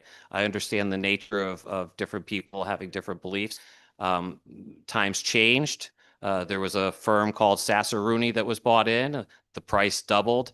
We were frequently told that despite the fact that we had 80 or 90 communities that received services from South Meadows, that there wasn't the political will to renovate that facility, and we're going in a different direction. I understand that. We're from a small town. We don't have a lot of sway.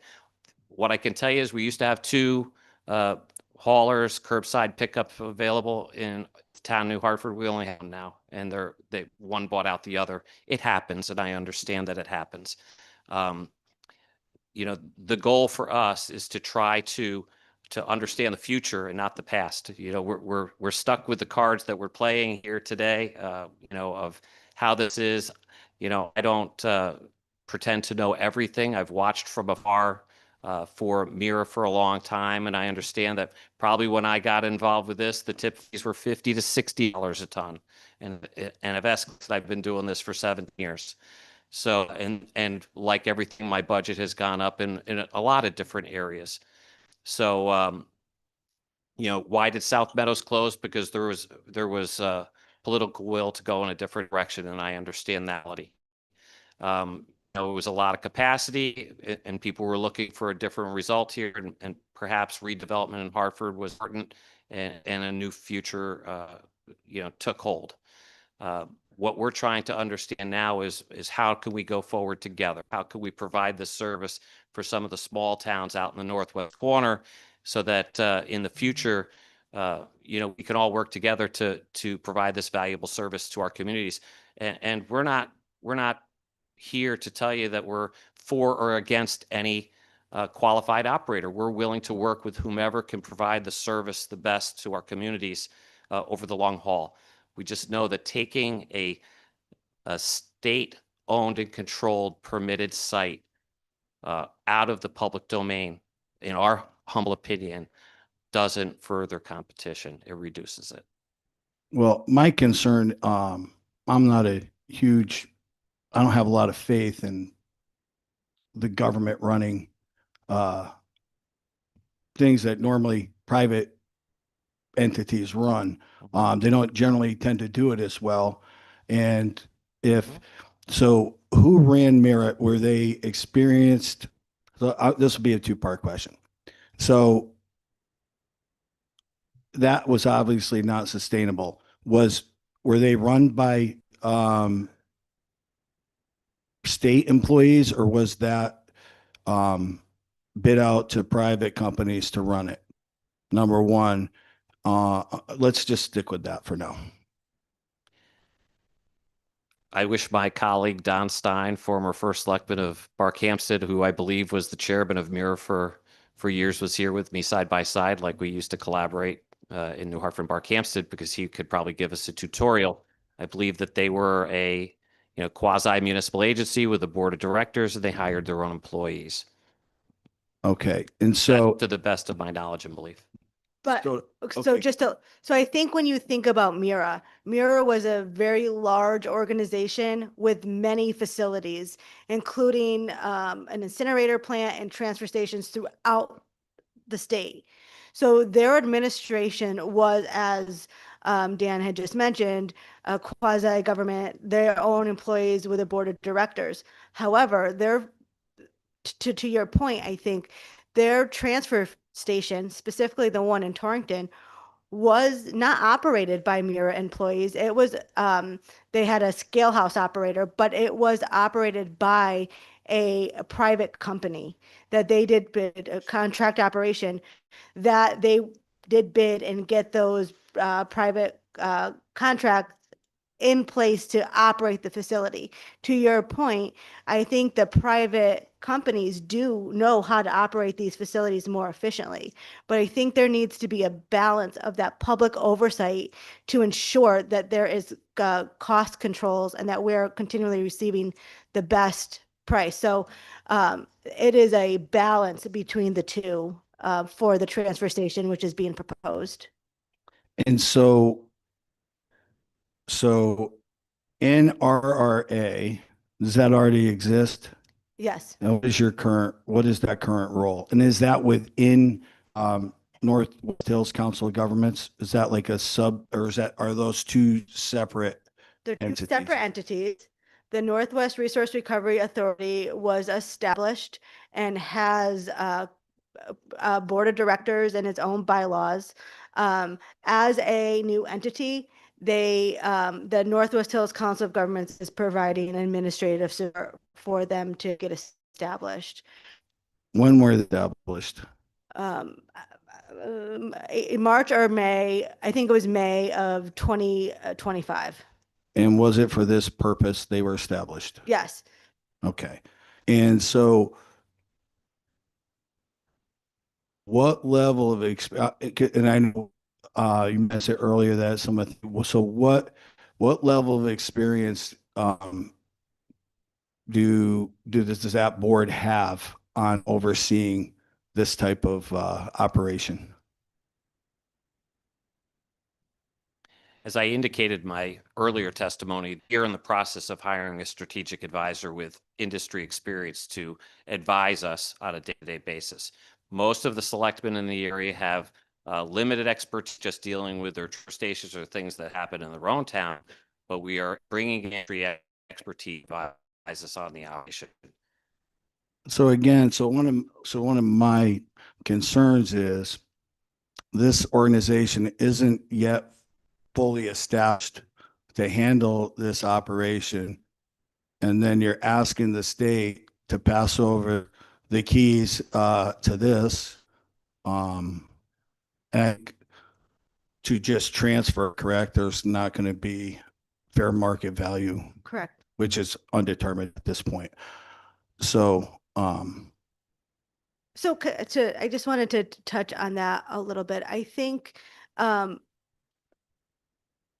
while the board is newly established, the resources that are provided to us and the partnerships with the Housatonic Resource Recovery Authority, with the Central Connecticut Resource Recovery Authority have been assisting and providing the resources so that we can effectively move forward.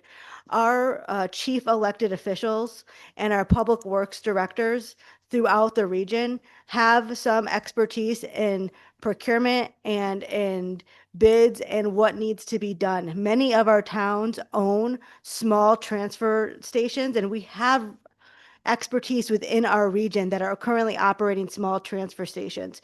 So while the authority itself is new and may not have that experience, there's no lack of experience throughout the region to help support that and establish that. Furthermore, these small towns are small and they have even though they have the expertise and the knowledge, they have limited capacity and resources. So by working together to ensure that our trash is all managed in the same manner, and to ensure that the bidding process is done collaboratively is the goal and the critical mass of the Northwest Resource Recovery Authority. Each town would then be burdened to do their own RFP, to go out and rely on their own resources. This is a collective entity that's bringing all of the resources and increasing the capacity throughout the region. So I think we do rely on our municipal staff and our chief elected officials that have been working on this for many years. And I'm looking, there's going to be first selectman coming up here to testify in this. But if I could ask you as a first selectman, New Hartford, is it, what are you doing currently? Currently, New Hartford has a partnership with our Regional Refuse Disposal District #1. It's a shared facility, New Hartford, Barkhamsted, and Winchester. Winchester has a different vision for the future. I understand that. So we have some difference of opinion, but I still believe that the long-term vision for this property is a similar model as HRRA to provide long-term stability. I know that there's a tendency to want to think about tomorrow, but I think there's a lot of tomorrows ahead of us. And it's really not hard to envision us working in a mirror organization as the Housatonic, HRRA organization, and going to school on their expertise and providing the same service that's operating right here and now for those 14 communities, and bringing that expertise forward to our communities down the road. So there's nothing that prohibits you from working together as towns now? No. Is there Well, anything in state statute that prohibits that? No. Intermunicipal for selectmen, intermunicipal agreements are all guided by ordinance that have to be approved by our legislative body. We have legislative agreements. We all currently operate under municipal service agreements that still exist with the state of Connecticut through June 30th, 2027. The expedited timeline here, the crunch of time, was not created by us. It was created by state legislation. So we're here responding the best we can on a short timeline. We would love to have more time to work with you. And as I said earlier in my testimony, HRRA took 4 years. We're here in year 1 trying to go as fast as possible to go. And we are fortunate that we have those grants available that the state has given to us. So there's some wind behind us here. And I understand that there's different views, and you'll probably hear testimony on the other side of the issue later today. Our goal is not to work against individual private haulers. Our opportunity here is to maintain a floor so that anybody can come and anybody can bid to provide the service for the lowest possible price for our constituents. The selectmen in the NRA does not want to really micromanage process. We want to go high level and be able to offer the service. But once that facility leaves the public hands and the permit expires, an opportunity is lost. Okay. What do you think right now you're being overcharged? And do you put it out? Are you currently putting it out to RFP?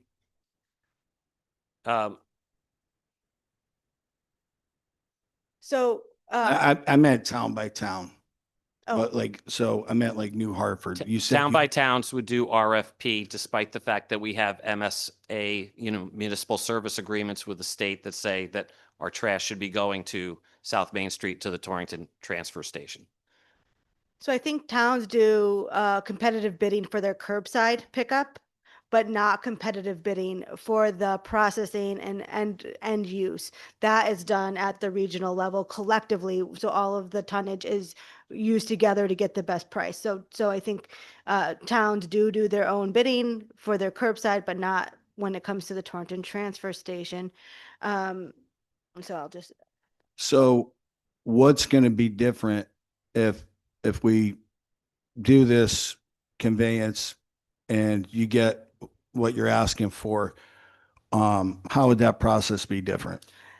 the process wouldn't be different. I think what we're asking for is to be able to keep the process that we have so that towns can still do their competitive bidding on curbside, but that all of the tonnage throughout the region is brought to one central location and then used, and the end disposal is negotiated together, right? How is that advantageous that you have to bring it to one facility? Wouldn't that process, if you could bring it, shouldn't you want to see if there's something more affordable out there?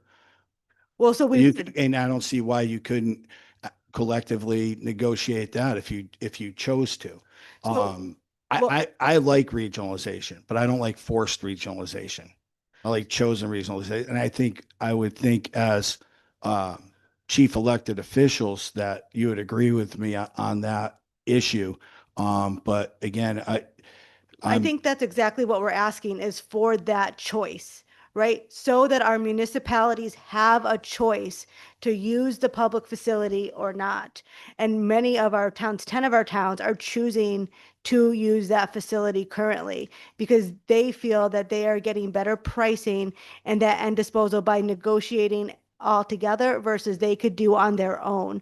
When you compete against these larger cities with hundreds of thousands of tons, and some of our towns only have 1 or 2,000 tons, they don't feel they're getting the best price. So by bringing their trash to the Torrington transfer station, by collecting all of the trash together, they can negotiate better pricing with 20,000 tons than they can with 1,000 ton. So that's what we're asking. And the transfer of this facility is to give our municipalities the choice to use this facility. They still have the choice to go private with private contracts if they so choose. This does not require anybody. It would be a choice. It's a choice for them to join the Northwest Resource Recovery Authority. They have to go to town meeting and get an ordinance passed. And then once the community, not just the chief elected official, but the community makes that choice, we're able to work together. And if they choose not to, they can go their own route. Okay. I'm not done yet. Go ahead. We talked a little bit about tip fees. Could you explain that a little bit more to me? And when you said that there were 0 tip fees for recycling, but then there are tip fees for the rest of the trash. So could you explain that to me? Yeah. So that's been the historical model, that pre-exists from MIRA, is that the inclusion of municipal solid waste in that process included recyclables. I'm sure you'll hear different people coming up saying this can be cheaper, this can be done more affordably. But I think the relevant question is always, does it include the recyclables, which the distinguished representative has asked earlier, and recycles being a more and more important issue. But right now, that model has existed. That's not something that we created, but that's the price structure that has existed, that $130 to $140 per ton tip fee range. As I said, I can recall the days when it was a lot more affordable, and we all know that prices, go up with time. But right now, I don't know that anybody, we're seeing competing offers through the private sector that are lower, but I don't believe that they include the recyclables. And just to clarify, I think so the tip fee is essentially the cost that it takes to process and dispose of the municipal solid waste. And so Mira was a very large entity. Their contracts were established to handle much greater volume, to do a lot more than what we're asking. Do I think, and you had asked this before, do I think we're paying too much? And I think the answer is yes. If we are given the opportunity to own this facility, we will be able to right size the facility and the operations to be able to meet the needs of our rural region and therefore bring down those costs. So, and again, there's some fixed costs. So the more tonnage that we can bring in, the more that cost is spread over and it helps reduce those tip fees. So it is about working together and it is about, reducing the cost. And that gives us the opportunity to explore options for disposal, some alternate options that we're talking with companies on, different end locations. That site has a train sighting. Can we maybe use rail? So there's a lot of opportunity that we can explore to reduce that cost. But the very first step for us is to own the facility so that we're able to have good faith negotiations and discussions to do that. So the tip fee is really what is the cost of disposing our municipal solid waste, and we feel that we can reduce that cost over time through this partnership. But with no experience, what makes you think you're going to be able to do that? That's where my question mark is. Like I don't see a set plan for this, what stipulates how you're going to be able to do this more efficiently. I'd be more comfortable if we had this discussion next year when all these ducks are in a row instead of, hey, let's give and I don't know what the history of us transferring property to a cog is. I don't know if we've done that before. Usually it's to municipalities, but I would be more comfortable if, number one, a lot of times we do talk about and there is a bid in on the property as it is. Correct? To your understanding? Representative, if I may interject. Absolutely. We, of course, would also welcome a little bit more time to work on this. I think everybody's a little bit stunned by how, fast this process has moved, and the alacrity with which the NRRA has moved on this to build up that expertise, to start doing the right steps to make this happen, really proves how serious that they are taking this. And at the end of the day, we're just asking for a chance here. Of course, we would welcome if the state were willing to work with us, if DAS was willing to operate it for another year to get us into a better position on this. But with where we are at right now, unfortunately, that is not a reality. What are the dire straits right now do every municipality have a current agreement that will be in effect for the next year? What is the rush? So there are 9 municipalities that are currently using this facility. DAS is operating this facility currently, but has said they do not want to operate it any further come July 1, 2026. So in just a few months. So if they do not operate it and we don't have a public entity owning the facility and operating it, it will close. And our towns will have to either well, I'm not actually sure what our towns would have to do. They would have to enter into private contracts and the facility would close and it would not open for whatever that term of that contract is. For us to keep this a public facility, we need to keep it open and we need to keep it operating come July 1, 2026 in just a few months. But shouldn't everyone be prepared for that closure? It's coming pretty quickly and there's no guarantees that, this is going to happen. I'm just curious. Yeah. So what the plan would be. So we have been working with and having conversations with sister agencies and to keep the facility open. We are developing that plan. But the first step is the ownership. We do need to own it before we can enter into those agreements. And I wanted to just go back to your question about saying there's a bid on the property right now. It's my understanding that as a state property, if it no longer operated as a transfer station, which if it doesn't transfer to us, DAS will close it, it becomes surplus property, which has to go through the state's surplus property process, which includes offering it to any state agency first, then offering it to the municipality, and then putting it out to bid. So I don't think that it's a matter of somebody purchasing the property or transferring to us. It's right now transferring the property to the Northwest Resource Recovery Authority so that we can operate the facility. And it is a quick turnaround, and we've worked very hard, and I believe that we can make it work. And if we can't, we've agreed to a reversion clause so that it comes back to the state. But we're asking for the chance to make that happen. And and if not, it can't just be sold to the next bidder. It does have to go through that surplus property process. Are you guys aware? I looked in the testimony. I didn't see anything from DAS. Do you have any knowledge of their opinion on this issue? Well, they've issued correspondence to the towns indicating their notice of closure.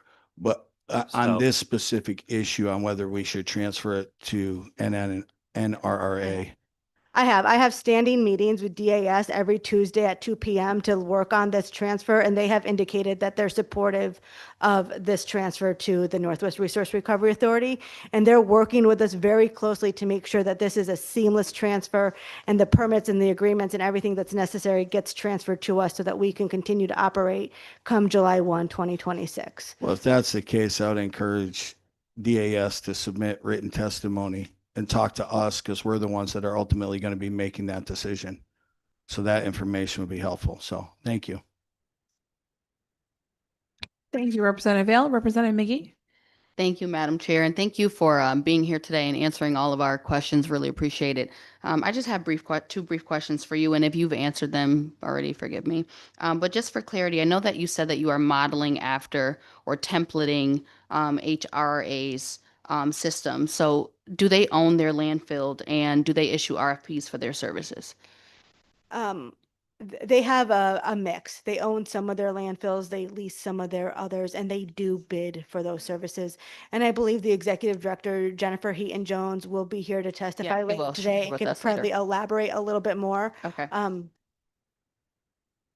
Did that answer your question? Yeah, thank you. I'll definitely talk to Jennifer later. Thank you for being here today. Thank you. Thank you, Representative McGee. Are there any other further questions? Are there any questions online? I don't know. No further questions. Thank you very much. Thank you. Thank you. Thank you. And next, Senator Kissel, you've been waiting here very patiently for a long time. Nice to see you. And good morning.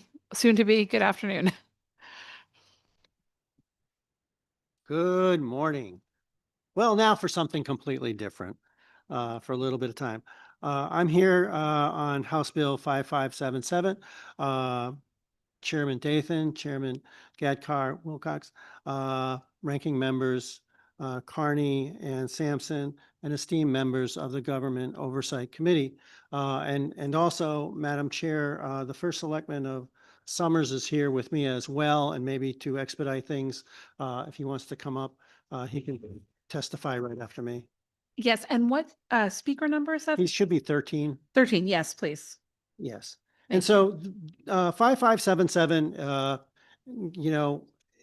I'm hoping the second time is a charm. Exactly 2 years ago, I worked with the town of Summers to initiate legislation creating a transfer of 3 acres of land from the Department of Corrections up in my neck of the woods to the town of Summers, specifically so the town of Summers could build a telecommunications tower. And ultimately, this telecommunications tower would be a benefit not only to the town of Summers, but also indirectly to the Department of Corrections. That went through the Government Administration and Elections Committee, but apparently the language was not exactly what we thought and the town of Summers thought, and did not reflect a meeting of the minds.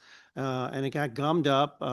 These problems were pointed out by the Department of Administrative Services over the last 2 years.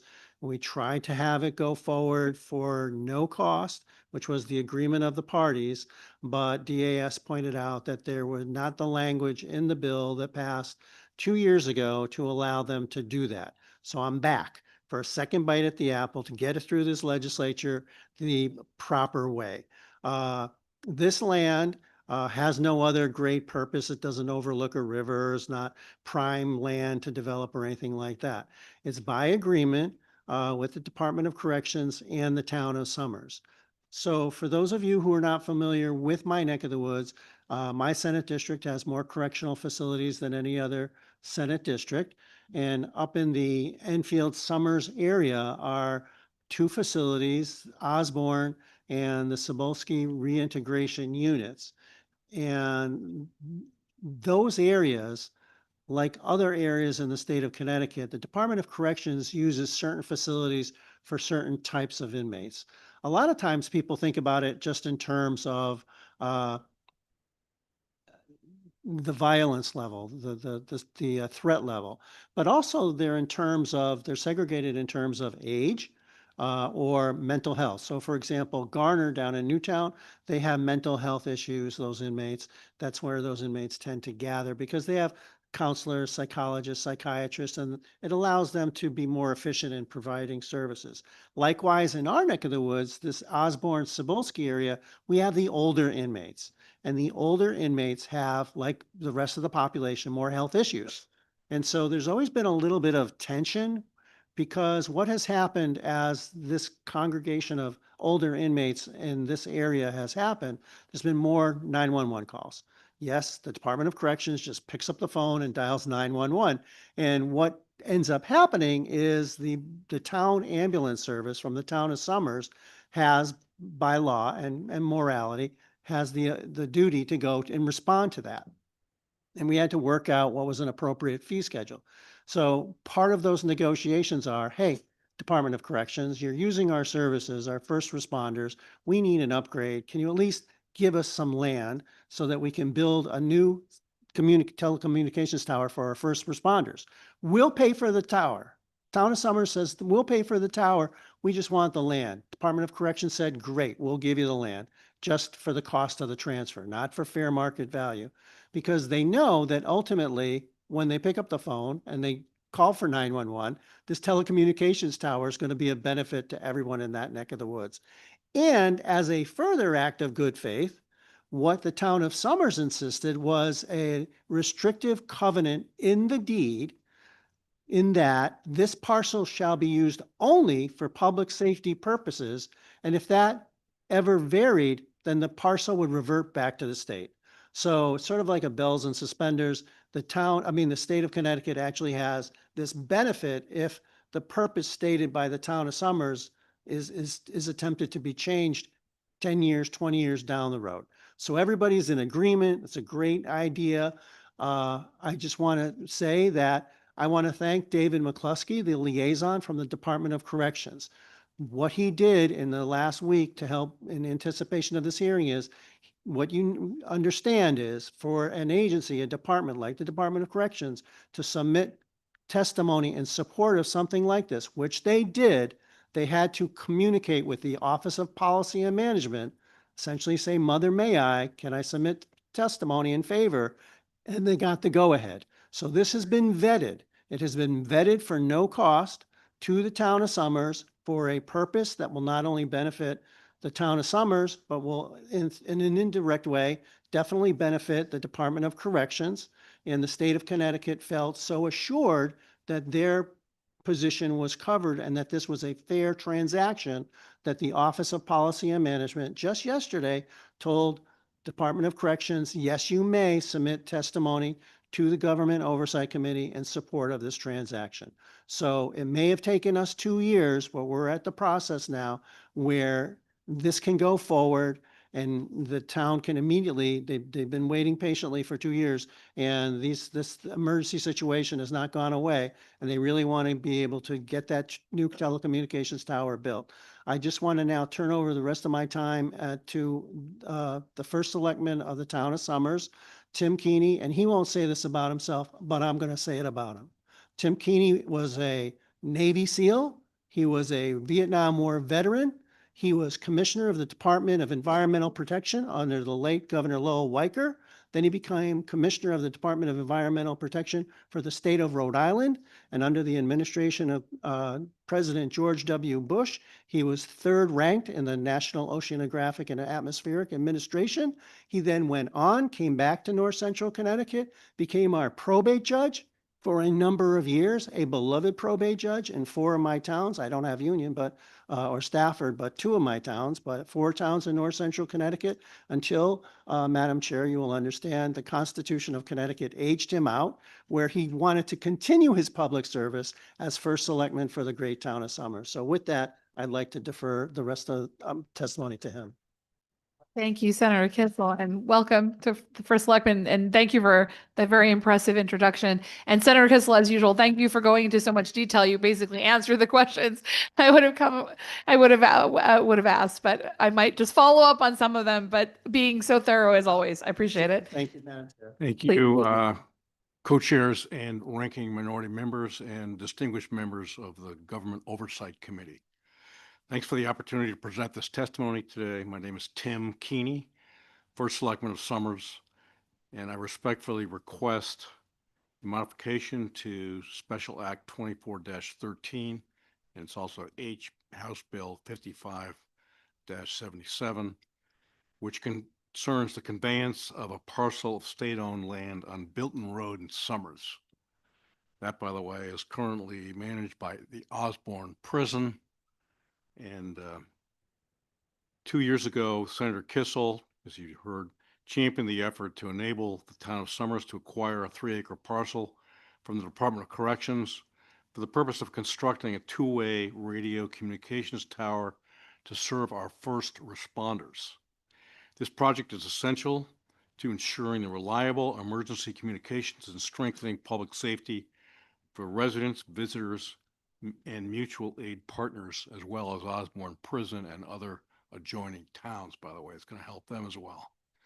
The original intent of the legislative language was to allow the town to acquire the parcel for a public safety with a public safety deed restriction, ensuring the land would be used exclusively for emergency communications infrastructure and would revert to the state if the town ceased to use it for that purpose. However, the final version enacted as Special Act 24-13 did not include these deed restriction provisions. Instead, it requires the town to purchase the parcel at fair market value. Following review, the Department of Administrative Services, after we had it appraised, of course, by 2 appraisers, determined the fair market value of the property to be $126,500. Unfortunately, this cost places the project beyond the Somers financial reach, jeopardizing an urgently needed public safety improvement. For this reason, the town of Somers respectfully requests that Special Act 24-13 be amended to, number 1, remove the requirement to purchase the parcel at fair market value, and number 2, to restore the original public safety deed restriction, including reversion of the parcel to the state should the town cease using it for public safety purposes. This modification fulfills the original legislative intent, ensures appropriate safeguards on state property, and allows the town to move forward with a life safety project that benefits our residents and the broader region. We have provided the committee with 1, a highlighted version showing the proposed modifications, 2, an updated questionnaire, and 3, the parcel map. We sincerely appreciate your consideration. Any assistance you can provide in advancing this critical amendment would be highly appreciated, and this is a high priority for me personally. Thank you for your time and your commitment. I'm happy to answer any questions you might have. Great. Thank you very much. And as I said, thank you for both of your testimonies. A lot of the questions were answered. If I can just clarify a couple of things. So you mentioned that there were 2 formal appraisals for this property. Okay. Correct. And just the description here, because you mentioned the parcel, the appraisal and the parcel at a cost of $120,000, but it says you're requesting a 3-acre parcel, which is 12,600. Is that, so what parcel of land are we talking about?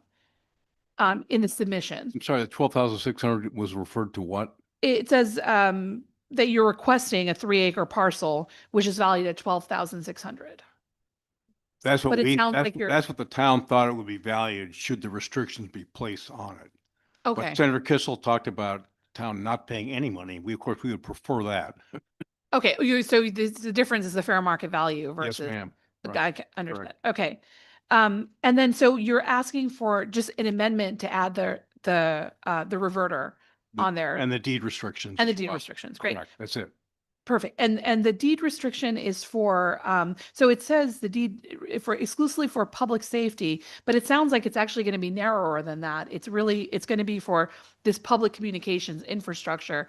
So is there a reason that you want to leave public safety as part of the deed restriction and not making it? Is it because you might have other public safety purposes? I think that could be the case. I mean, I think public safety is a broader term, of course, gives us a little more leeway as to what it's used for. Okay, that's what I wanted. But So you may, I think it fits. It fits what we need. okay, so as long, because there might be, is that the reason it's Yes, beyond the infrastructure, there might be something else that going forward you might need correct. on that, And if I- but it looks like there's no opposition from the DOC, and certainly I see their supporting testimony. So it looks like they're on board.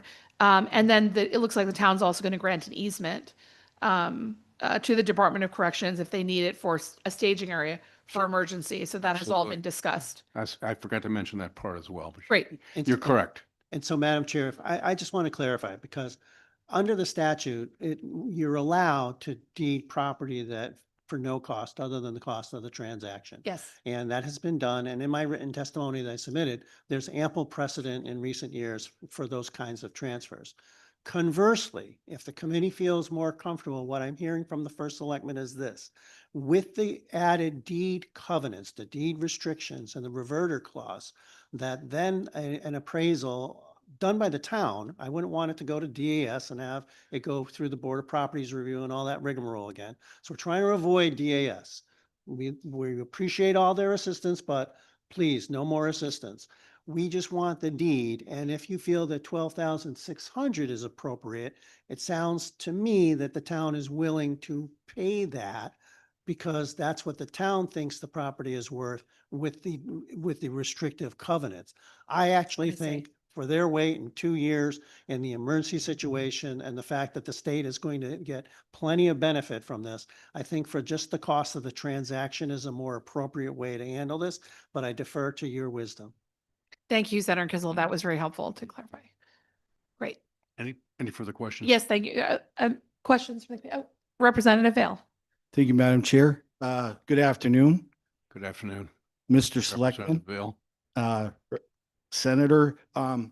There was opposition testimony from OPM, but what they wrote is they support this, and I think they submitted this before their conversation with the Department of Corrections. And they ask, and from what I've heard, you both agree with this, is in line 3, the Department of Administrative serves on behalf of, they wanted that added. And then in line 23, if the town of Summers does not use said parcel for said purposes and does not retain ownership of said parcel or leases all or any portion of said parcel, the parcel shall revert back to the state of Connecticut, which is what you agreed to anyways. But just in case anyone was looking and they saw opposition, as long as that, and I think that's where we're at anyways. Is that how you read it? Yeah, that's my understanding too. Now, I mean, does that mean that only the footprint of the tower is utilized and then the town has to deed over anything that doesn't have anything built on it? I would hope not.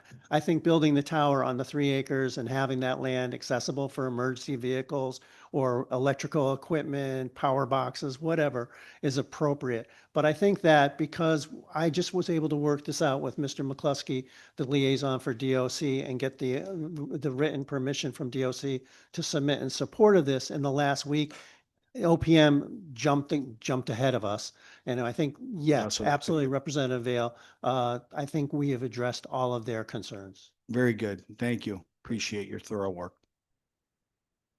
Thank you, Representative Vale. Representative Guth. Good afternoon. and I want to thank you for your service. Good afternoon. I've had a lot of friends over the years that served in Vietnam, and in fact, we had a ceremony on the 28th, you know, commemorating or, you know, remembering Vietnam, and I know it's a little off topic, but in my generation, a lot of the servicemen that came home were, you know, my mentors because they're only 10, 15 years older than me. So I understand, and I just wanted to say thank you for your service there. I just wanted to clear up one point. Representative Vale took a lot of my questions out because I was reading the same report, and I'm glad to hear that you will be putting those things in. Could you clarify, or could you touch on the point of not having the deed restriction be so limited? Because we have found in this committee that if we limit that too much and you by chance find that you have to go a little bit farther, we then have to go back and reconvene this committee to make a change in order to make that conveyance. Yeah, I appreciate that question. That's why I think the word public safety is a broader term than strictly the radio tower. And if there's another public safety use of this, I think it should be permitted personally as the first selectman of Summers. And if we would not use it for any other purpose than those purposes. And I just wanted to make sure that clarification was on record. And, Thank you. And if we really want to talk about the government up here, you're also saving us a little bit more work up here to not have to come back and revisit this. Heaven forbid that you find that we may need to go a little bit more broad on that. Thank Very you, good. Madam Chair. Thank you, Representative Gucker. Are there any other questions from committee? Any questions online? No, if not, thank you very much. Thank you. Thank you. And Appreciate please you. give my best to Chairman Dathan. Yes, thank you. Okay, and I think next we have Senator Huang.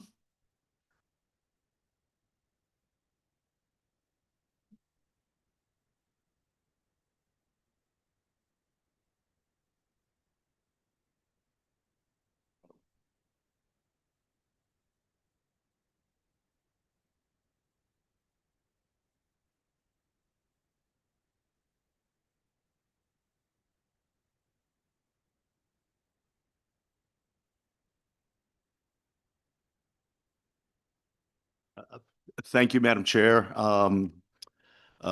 Greetings to Chair Gattacar Wilcox, Ranking Member Carney, Representative Gucker, and the esteemed members of this committee that may be on Zoom.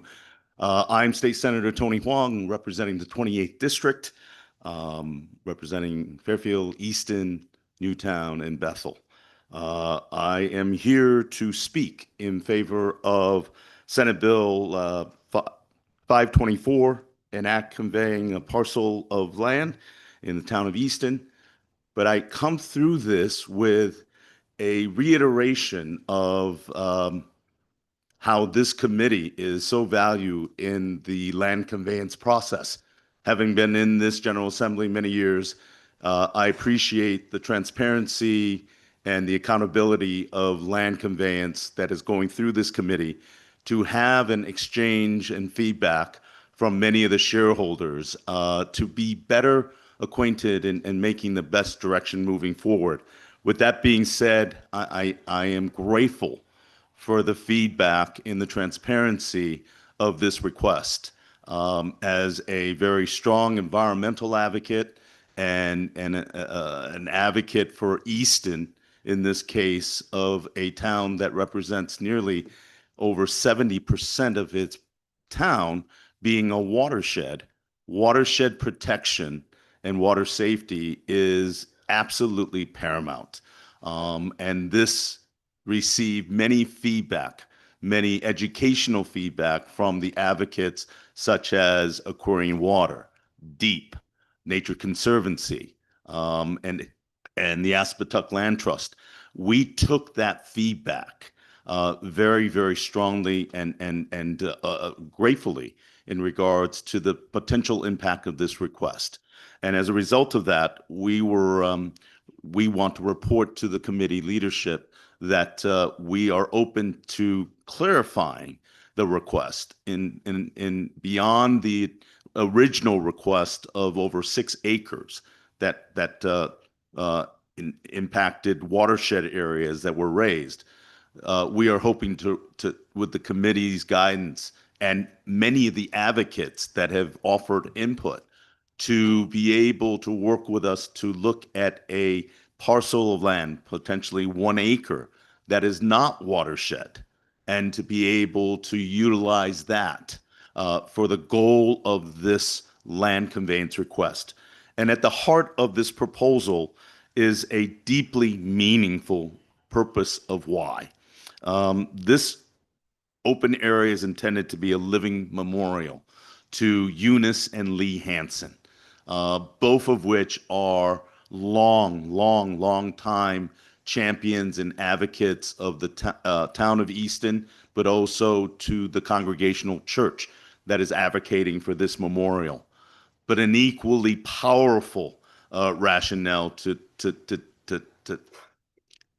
and poignantly to be able to create this memorial garden is, unfortunately, Eunice and Lee Hansen suffer one of the greatest tragedies that could befall any family member when they lost their son and their daughter-in-law and their young granddaughter in the tragedy of 9/11. They were on the plane from Boston that was hijacked, and they perished in that tragedy of 9/11. And in the years following that, Eunice and Lee and Eunice continued until recently, championed to never, ever forget. The town of Easton in its small green has a memorial to the Hansen family in the 9/11 memorial. But this garden has a special poignancy because the hope is to create a pollinator garden in honor of uh, uh, the youngest victim of 9/11, because her love of butterflies and their intent to create a pollinator garden. So the purpose of this request is noble, well-intentioned. It hopes to maintain the open space preservation and the buffer to the watersheds that we all hold dearly, and the advocates of this land request hold dearly. And so I will now defer with the indulgence of the chair to allow Mr. Don Boyce, a representative of the church, to be able to offer their approach to this request. Through you, ma'am. Thanks, Tony. Madam Chair, esteemed members, my name is Don Boyce. I live in Easton. I am the treasurer of the Congregational Church of Easton and the person who put together the application for the conveyance. Because I am not a political animal or familiar with the forms, I thought I was supposed to ask for the entirety of the property, the 6.85 acres. The church is in no way, shape, or form able to maintain wetlands, and I believe the stewardship is doing just fine. For over 65 years, the parking lot in our building, we have a sub-building, has been rented, first from Bridgeport Hydraulic, later Aquarian, now from Deep. It started at $1 a year, and now we're up to $100 a year.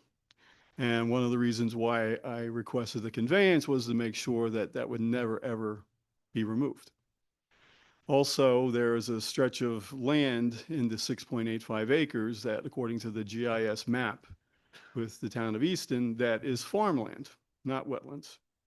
That is the property that we were interested in acquiring. It's just this one strip, maybe 40 to 50 feet wide at most, that runs parallel to the parking lot. And so one of the reasons why we picked that location as far as for the pollinator gardens and things like that is because if you look in my testimony that I submitted, on the last page, I show you the pictures that are the view from the building. We have a Montessori school coming in September. I thought it'd be a lot better for them to see a nice view of flowers and butterflies and natural flora and fauna as opposed to the invasive species that's been allowed to creep in there for the past, I don't know, 30, 40 years. As far as what Senator Wong talked about, yes, Eunice was very important to the town, so was her husband. She was a registrar of voters for over 20 years. He was on the Board of Finance for over 25 years. And almost all the money that they received as settlement for that tragedy, they gave back. Whether it was a high school scholarship or a college scholarship for both of the parents that passed. And then for little Christine, who loved butterflies, as Tony talked about, they funded the butterfly exhibit at the Beardsley Zoo. So it was constantly giving back, giving back, giving back. So I strongly believe that we should do something as nice for them as they have done for everyone else. And I also think that they want to keep this legend and reputation alive, that how great would it be for the little kids in Montessori to go out and they see all this, and it causes that discussion and maybe leads them to have interest in it. I know my daughter, my oldest daughter, is getting her PhD in environmental engineering at Duke, and her specialty is wetlands. So I'm not unfamiliar with the process, and there is no way, shape, or form we would ever want to impede on that. But having recognized that and knowing the background as well, I know that what we're requesting would not jeopardize anything with the wetlands. If it would, then I wouldn't even make the ask. But again, I'm concerned about the parking situation, that it was always ours. And if more so, then if we can get the additional extra, again, 30 to 50 feet that goes from property to property, then I think we could do something of it as far as clearing it out, getting rid of the invasive species, and making that single stream pollinator pathway that has become so popular.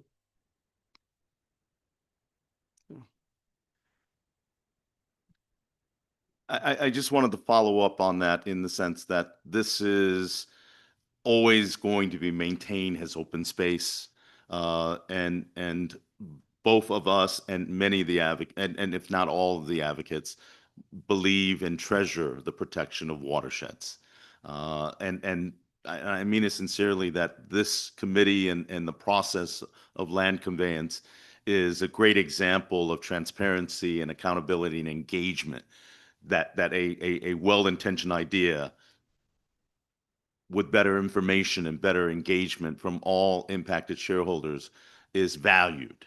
And so we're glad to take any questions from the committee, but I will offer to you that upon learning of the feedback from many of the advocates that I talked about, that I have great respect and admiration for, we have reached out too deep to seek their guidance.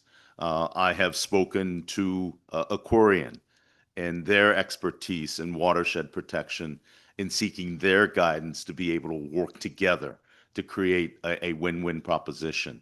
We're going to work with all the necessary parties and also the guidance of this committee and its members and leadership to be able to facilitate this. But again, I will close by simply reiterating, this is a well-intended purpose to honor a family that has given so much to the Easton community, and befitting a memorial to always remember and never forget of the tragic impact of 9/11. And both of us now welcome any questions from the Value Committee members. Thank you, ma'am.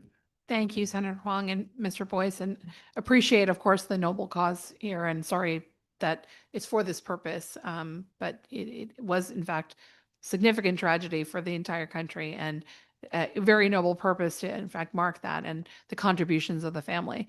But thank you, Senator Huang, for anticipating my questions, which would be, there was a number of individuals and agencies that wrote in opposition. So, and thank you for clarifying that you're in discussion with them about the sort of change in the request. And I presume that's going to be submitted to at some point to for us to kind of identify where the farmland is and what acreage you're exactly requesting. I don't know if that's already been submitted or revised. Thank you, Madam Chair. Thank you for the question. And absolutely, because of that feedback, the valued feedback and the constructive feedback from many of the impacted shareholders, we revised our testimony to account for the revision of that application, but also we have formally submitted charts and GIS maps to denote the narrow band of property. And I'm also considerate and respectful of the consequential impact, not only for Easton in this request, but many other watershed communities that may have the good intention that we're offering here. So the process is critical. It is essential, and I'm appreciative of it. We want to give you all the information based upon the education and the awareness that we've gotten. Mr. Boyce is remarkably organized, and he's already submitted testimony with GIS maps, details, and the blackening out of the requested area and protecting the watershed. But I think this is a step moving forward where an evolution of this process will begin. It was a learning curve for both of us. So is there any agreement with Deep in particular? And because one of the aspects of the testimony I wanted to ask you about, because where Deep submitted indicates that even if they supported the conveyance, receiving only administrative costs in return still vastly underestimates the monetary and natural resource value of this piece of property. So even if we're talking about a different acreage, I just wonder where they are with that position, given that the land is valued significantly higher than That's a very important question, Madam Chair, and we received feedback from Deep at 8 p.m. last night. Okay. So you have my commitment and the advocates for this conveyance in this important mission to begin conversations and understand appropriate valuation. And we'll be in conversation with Aquarian, the very, very keen and effective stewards of that watershed, to be able to work to collaborate. Perhaps this may be a pathway where we could work together to be able to fulfill that mission. And potentially, our goal is to be able to facilitate completing that mission of a memorial natural habitat pollinator garden for the purpose that we mentioned for the Hansons. But maybe, perhaps, and I may be saying something that may be sacrilegious and unusual in this committee conveyance process. Maybe we don't look at the conveyance and work with the shareholders to create a goal of that memorial garden that meets all the demands, but also honor an important goal of this effort. Don, any input on that? Definitely. First of all, again, I have to take full responsibility for the confusion on the property. Having never done that, and even the people that I asked in the town how best to do this, wasn't getting a lot of accurate information, so I just applied for it. But that, and also we're very much willing to take any type of restriction you want to put on the property, so that don't think that we're going to expand the parking lot or build anything. It's literally, we want to just beautify the area. And if you look at the pictures part of my testimony, it could use a substantial upgrade. And understandable. The process is also not easy. So appreciate that you're doing the most important work, which is being in conversation with the agencies that are opposed. So that's terrific. And it seems like you're getting to some agreement, but there's some ongoing conversation. Just on the terms of the value after the fact. So for the pollinator garden, will this be open to the public? Oh, yeah. How many people do you anticipate will be coming to visit? Is that part of the plan, just in terms of the value in exchange for not having it sold at fair market value?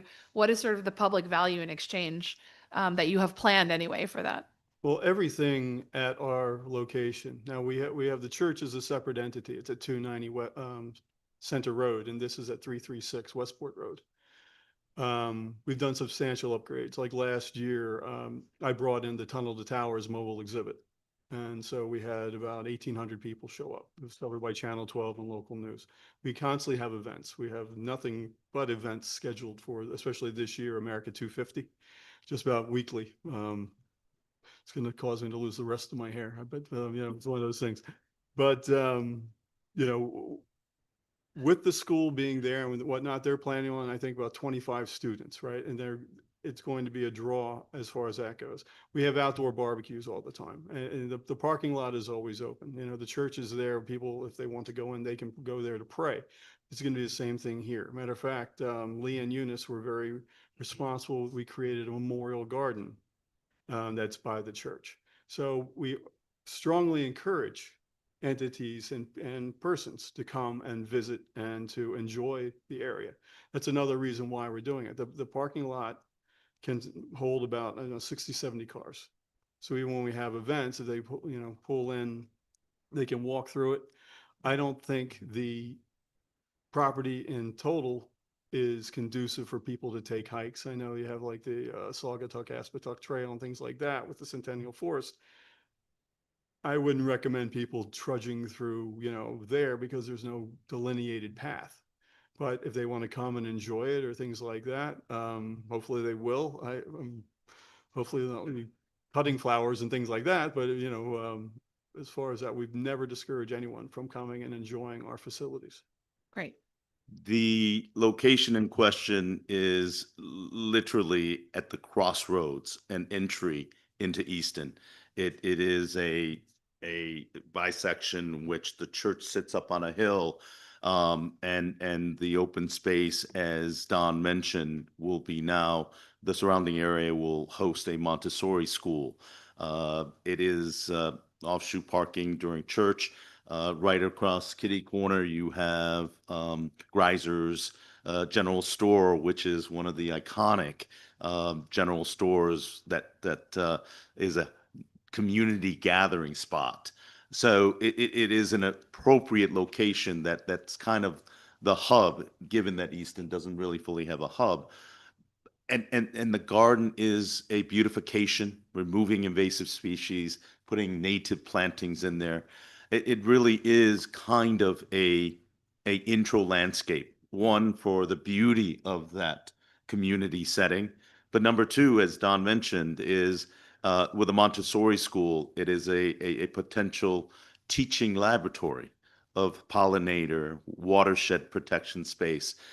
We see that as kind of learning by experiencing. And so I'm going to reiterate again that our commitment is to work with all the interested advocates in watershed protection and environmental advocates to create a memorial garden that is compatible with the challenges and the needs of rising water levels and impact in our community. It really is intended, one, as most importantly, a memorial to the Hanson family and to kind of memorialize and never forget the tragedy 9/11, which is now over 20 years old. Uh, but also a nature interactive learning laboratory for young people to really appreciate the changing habitat environment that we need to so sorely protect. No, thank you. But I just last question on the appraisal, because I do want to still understand, there's still this open question of for fair market value or conveying it for administrative costs. So the appraisal that you submitted for, it looks like almost 297,000 to, that's for the entire. Yes. So and was that based on an That's approved from the appraisal? town card. Okay, that's Yeah, based on it. right. So what would the value be of the parcel you're now talking about? I'm not sure how big even the parcel is, until if there's an agreement here and then we have the surveyors come out, we understand what the parcel actually is. But To get the, as I mentioned before, I don't know whether it's 30 feet wide or 50 feet wide, but according to the map, there's this area where it's farmland. And so, do we need all of it? No, but if we could have that part that runs parallel to the parking lot, I think it just makes sufficient sense. right. Right. And Madam Chair, I think optimally in an ideal world, I think the Congregation Church of Easton would like to be able to have that land be conveyed to them, and the appraised value would be updated to reflect market because it's important and it is important. But that being said, and I've Don with me, and I would also offer that we would work with Deep Aquarian, who are the two major caretakers, and as I add, wonderful caretakers of that area and the watershed protection that's so critical to Easton, that it may not need to be a property transfer. It would be one where we have an opportunity to go through this learning process, that we fulfill the mission of creating a pollinator garden in honor of the Hansons. But we'd be very, I would be very open, and I would defer to Don in his church perspective to be able to work with Aquarian and Deep to be able to facilitate reaching that goal together as well. So I am open to all collaborative efforts to fulfill that mission. Don? Great. And look forward to hearing about those conversations. I agree. I mean, the goal is to protect our interests with the parking lot, and if possible, to create that pollinator garden, just for like the twofold reason we've talked about Great. quite a bit. That whatever you folks deem in your wisdom, then I'll be more than happy to go along with it.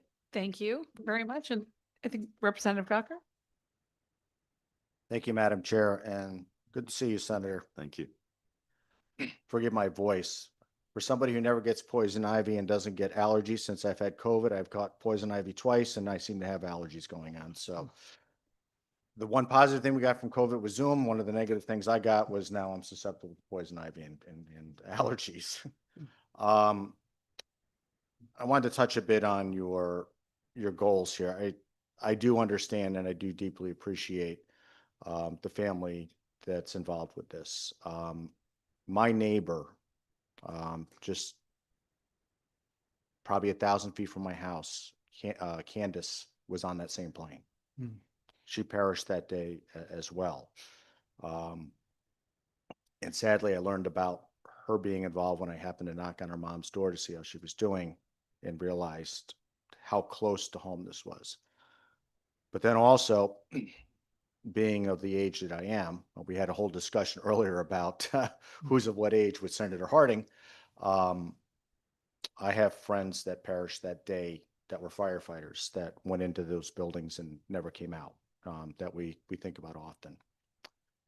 What my concerns are, as being very environmentally sound in my thinking, is the amount of opposition that has come from various land use groups and open space groups and things as to this project. What prevents you right now to be able to work with Deep or work with some of these groups to maybe do this pollinator garden, which we all agree we need more pollinators and more pollinator gardens, because as we've seen, some of our honeybees are on the endangered species list right now, and we could do more to promote them. What prevents you from working with them now to be able to fulfill this, generous thing without the land conveyance, or without, with working with the others that are concerned? Nothing prevents it except unreturned phone calls. Wow, I can't top that, Don. First and foremost, Representative Gucker, I'm sorry for the loss that you've experienced. It's chilling, and it's too close to home. I am aware of the environmental advocacy. I shared that with you, and you're right. As I mentioned earlier in the presentation, that's why I'm grateful for the government oversight in land conveyance. The transparency, the feedback from all shareholders creates a better process. That being said, it was the result of this feedback that we took great weight to, that we offered to, one, narrow the band of this, as Mr. Boyce articulated. This idea was born out of an important mission, but nonetheless, we aren't familiar with land conveyances. We didn't have any lawyers and town kind of experts, et cetera. We did this out of our mutual admiration and respect and love for Eunice and Lee Hansen. But this was a learning. So to answer your question, no doubt, as I reaffirmed to the chair, we look forward to working with Deep. We look forward to working with Aquarian, as well as all the land advocates and River Alliance to protect our watersheds, to be able to create kind of a win-win opportunity.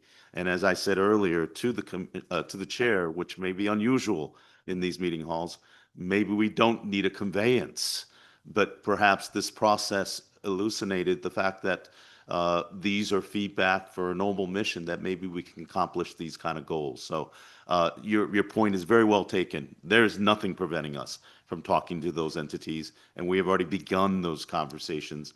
And perhaps we can then be able to reach a mutual goal and invite all the committee members to a grand opening of a pollinated garden off of Easton Congregational Church. So thank you.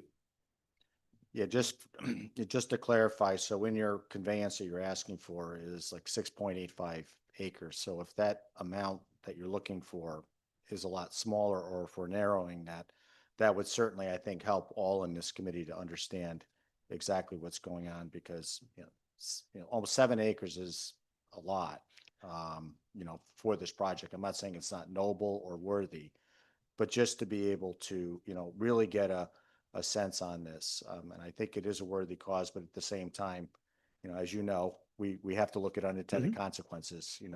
No, noble intentions sometimes are followed with unintended consequences that we never intended. Representative, I couldn't agree with you more. And my testimony, and I'll defer to Don, reflects that change. We're looking for just that small sliver of potentially less than 1 acre that is not wetlands. So our testimony reflects that. And again, it reflects the exchange of ideas, and the opposition was incredibly instructive for me. No, that's correct. We have no desire for that entire piece of property whatsoever. The only thing that I'd be interested in is, as the map delineates, the farmland portion of it, which is abutting and adjacent to our parking lot. And the size of it, again, I don't know. This is not my purview. It could be an acre, it could be 3/4, it could be 1.5, something along those lines where we can get in there. And, if I think it was on the next to last page of my testimony, I have the pictures of what the street view looks like. That's what I want to clear out, like that area. As far as the rest of the trees and things like that, I don't think that would even be necessary. I mean, a couple trees maybe by the road, which again, doesn't affect the watershed whatsoever, but we can have a nice planting there. And again, it beautifies it because, as Senator Wong mentioned, we have the only traffic light in town on our corner. It's a blinking light, but it's still it's the busiest corner in Easton. So everybody's going to go by there and see it, and it's going to just beautify the area. I mean, trying to pull out of the church parking lot during rush hour, forget about it. Unless someone's nice, you're there for, bring a lunch type of thing. So, I really would like to do that, whether it's part of the conveyance, whether it's we working with Deep and the Land Trust and Aquarian. I would just like to get it accomplished. Well, I thank you for that. And then, and forgive me if it sounds like I'm being overbearing. I'm just kind of trying to direct you to a possible pathway, forward, because we're looking at what's in front of us, which is almost 7 acres. And that also may be driving some of the opposition as well. So by curtailing that down and really narrowing that scope, and then of course having the conversations with, with Deep and with those concerned from, the various land use organizations, there may be a pathway forward. And again, I can't overstate, I truly understand your cause, because it's something that's really personal to me as well. Thank you, Madam Chair. Thank you. Thank you, Representative Gucker. Are there any? Oh, Representative Carney. Thank you very much, Madam Chair. Thank you both. The good senator already asked the questions that I was planning on asking, so thank you. I just wanted to thank you both for coming up here and for clarifying. I mean, I saw the opposition, and now that you've clarified what you actually are hoping to receive, it makes it much more favorable. So I'm hoping something can be worked out, because I think this conveyance would be great. And I know the church would do a great job with that land. I just want to say, Mr. Boyce, I hope your daughter is not a Duke basketball fan, but And Senator Wong, thank you so much for your many years of dedicated service. So. Thank you. Well, thank you, Representative Carney, and the same to you. And I think I'm going to repeat again that I'm grateful for this committee's oversight and the transparency process. And I genuinely wanted to reiterate that it was this kind of feedback that we took as weight and value and the environmental watershed considerations, because Easton is indeed a beautiful town that is just kind of covered by watershed protection. And so water safety, watershed protection is critical from an environmental aspect as well as public safety aspect. So it's important, and we look forward to working with all the partners on this. But I'll close by saying that I want to acknowledge Mr. Boyce and the really committed membership of the Congregation Church of Easton to honor one of their longstanding contributors, and for me, as a public servant, to honor the public services of two incredible human beings, the Hansons, Lee and Eunice. Thank you. And let me just add, thank you, Senator Huang, for your service for so many years. And I presume I will add an academic reference as well. The last time, maybe I can say it, that we will keep our bond and our connection as Cornellians and Go continue Big that Red. Go conversation Big Red. long after. But we're all UConn right now, right? And Representative Carney, congratulations on your next chapter. Thank you for your service, and I'm grateful. I'm grateful to be and privileged to be a member of this legislative body. So God bless you all. Thank you. Thank you both. Thank you very much. And next we have Senator Perillo. You're also waiting very patiently. Thank you.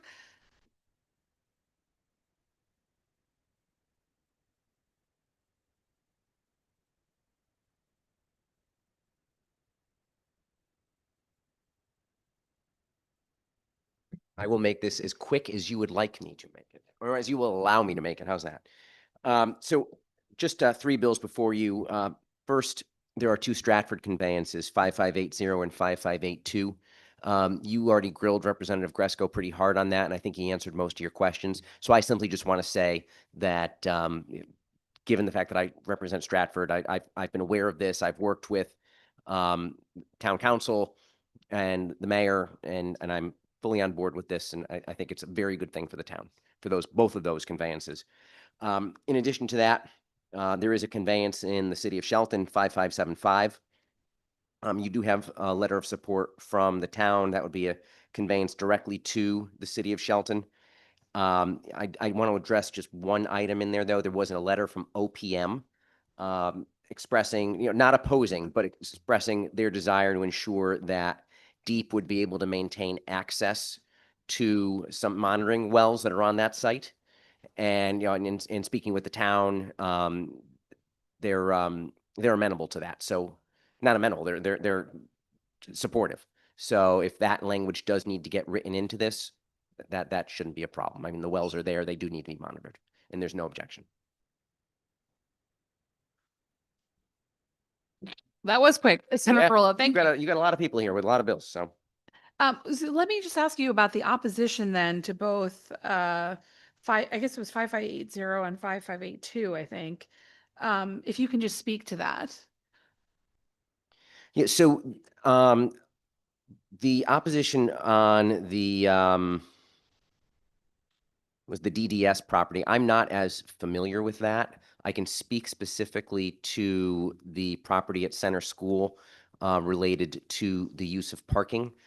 Quite honestly, speaking very plainly, I don't really see why there would be opposition to that. And I guess I understand from Representative Gresco's comments that there's maybe a way to make sure those services continue, and there's not a discontinuation of those services.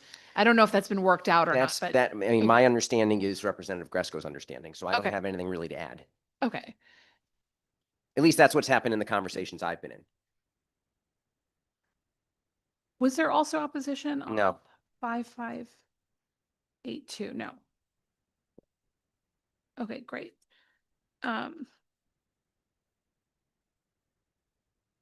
And as I said, for 5575, there was no opposition. There was just that one comment from OPM, which I think is a very valid one, and there's no objection to that.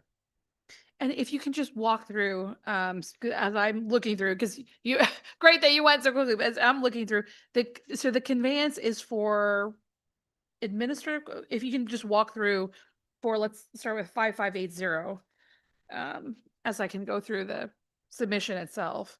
Yeah, I keep on mixing up the two Stratford ones. Which one is 80?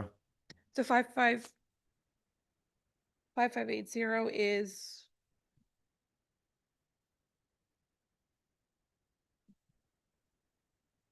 the conveyance that was originally conveyed to Stratford Land Records.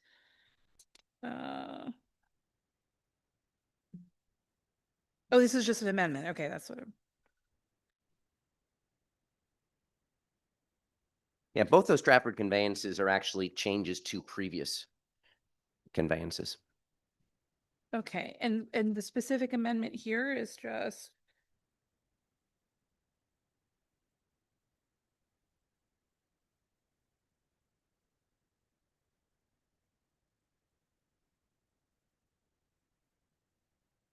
Yeah, so what's the nature of the amendment for 5580?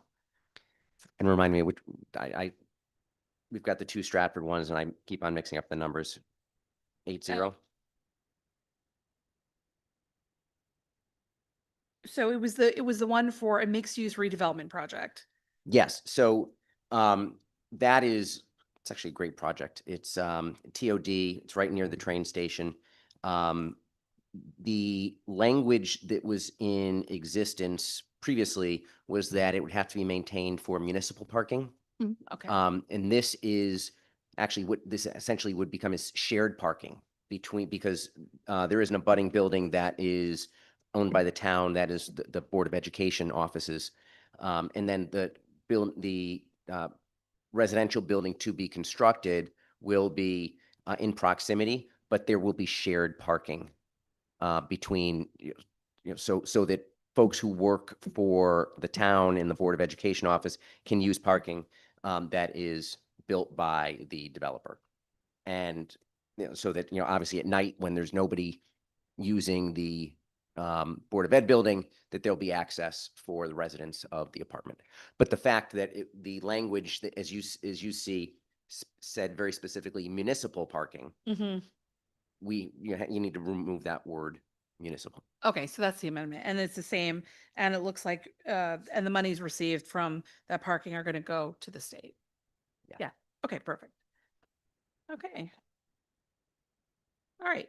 Terrific. So are there other questions from the committee on these amendments? No. All right. Thank you, Senator. Enjoy. Great. And then next we have Jesse Butts, the first selectman of North Canaan. Welcome, first selectman. Thank you. Thank you for having me. Good afternoon. My name is Jesse Bunce. I'm a first selectman of North Canaan. I'm here to strongly urge you to support Bill SB 521, the conveyance of the Torrington Transfer Station located at 118 Vista Drive. The facility has long served as a cornerstone of the region's solid waste management, originally taken by the state through the MIRA in 1987, which is also the year I was born. It was intended to provide a sustainable cooperative service to municipalities like mine and many others. Today, we have an opportunity to return this asset to a model of local government, transparency, and regional collaboration through the Northwest Resource Recovery Authority. Without a public facility like this, towns such as North Canaan will have no public option. We want competition, but we want to limit what we have.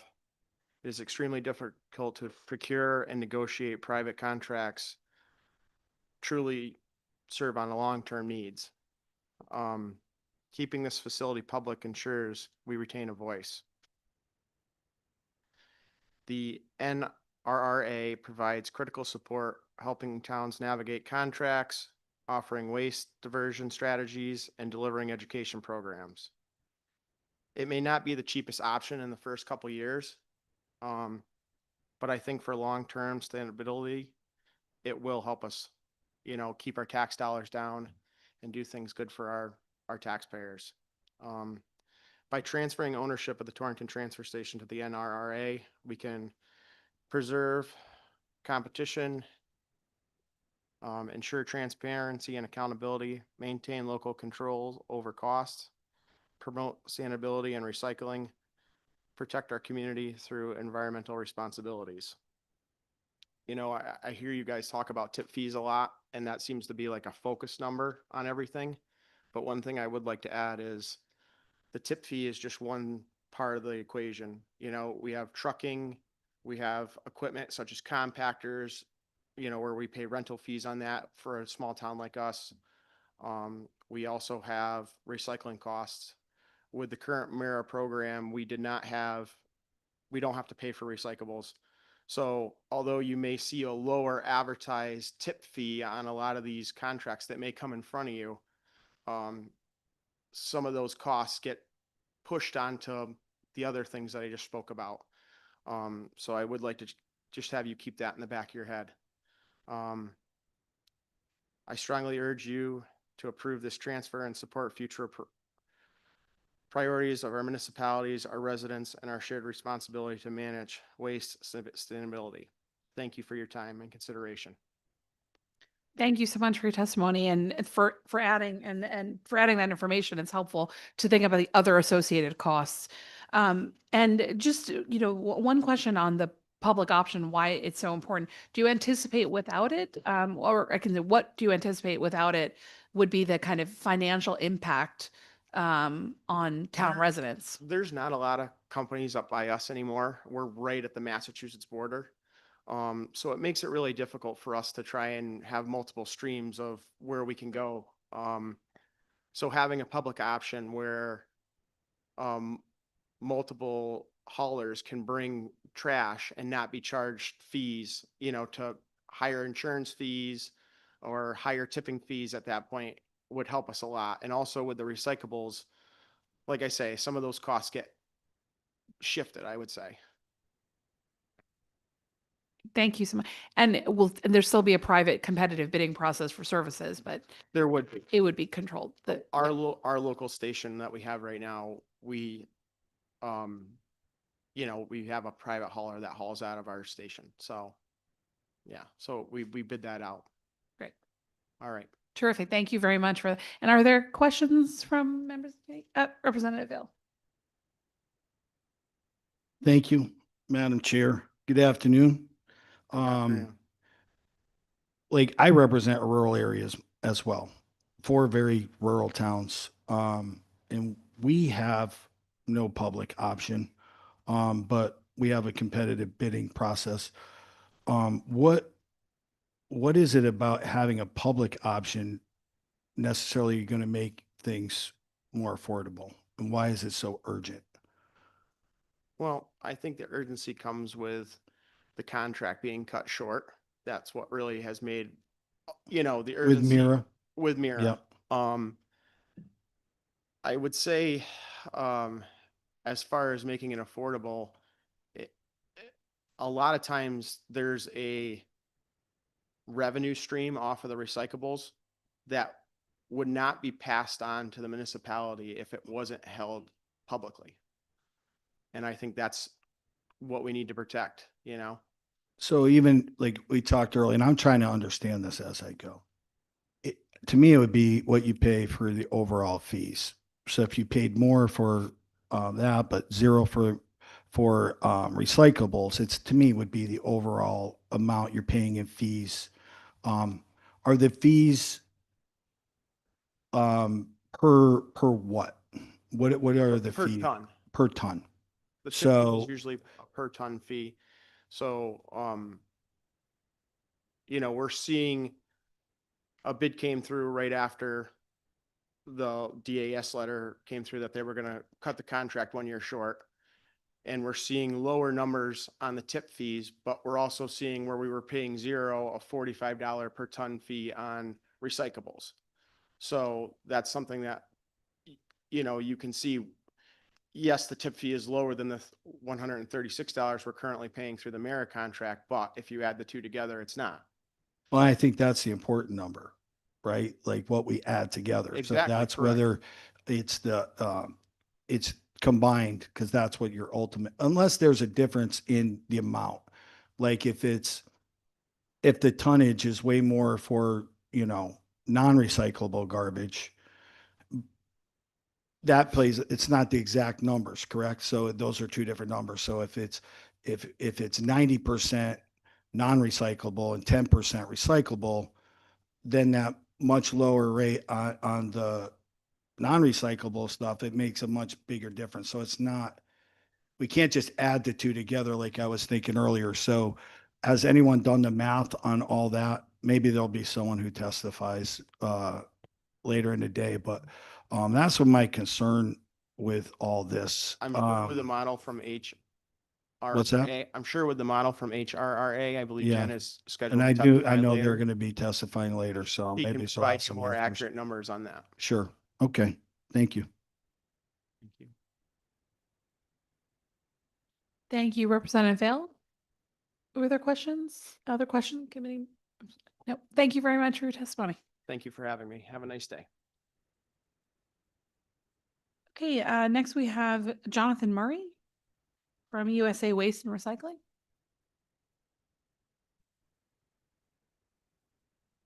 Welcome, Ms. Murray. Good afternoon. I'll stick with the common theme since I have to use these cheaters. I was in high school in 1987, just like the others. So I can deal with that. 1987 is a really good year, apparently. That We're all, was a yeah. good year. Well, good afternoon. My name is Jonathan Murray, and I serve as the Vice President of Post-Collection Operations at USA Waste and Recycling. I'm here today to speak in opposition of Senate Bill 521 regarding the conveyance of the Torrington Transfer Station to the NRRA.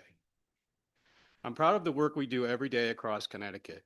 USA has built a reputation as a reliable, professional partner to municipalities large and small.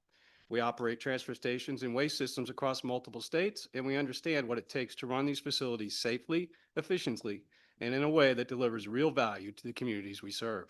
We employ hundreds of people here in Connecticut, and we take that responsibility seriously. Our team members live in these communities. They raise their families here. That's why we've worked so hard to build a culture that reflects that commitment, which is why we were recently recognized by the Hartford Business Journal as one of the best places to work in the state. At our core, we are an operator. This is what we do. We bring the staff, the equipment, the infrastructure, and the experience to step in and run facilities effectively from day one. There's no ramp-up period, no learning curve, just a seamless transition and consistent high-quality service. We have also put forward a proposal that we believe speaks for itself. It delivers significantly lower tip fees than other available options, which translates directly into savings for towns and taxpayers. At a time when costs are rising across the board, that matters. Beyond operations, our proposal creates real economic value.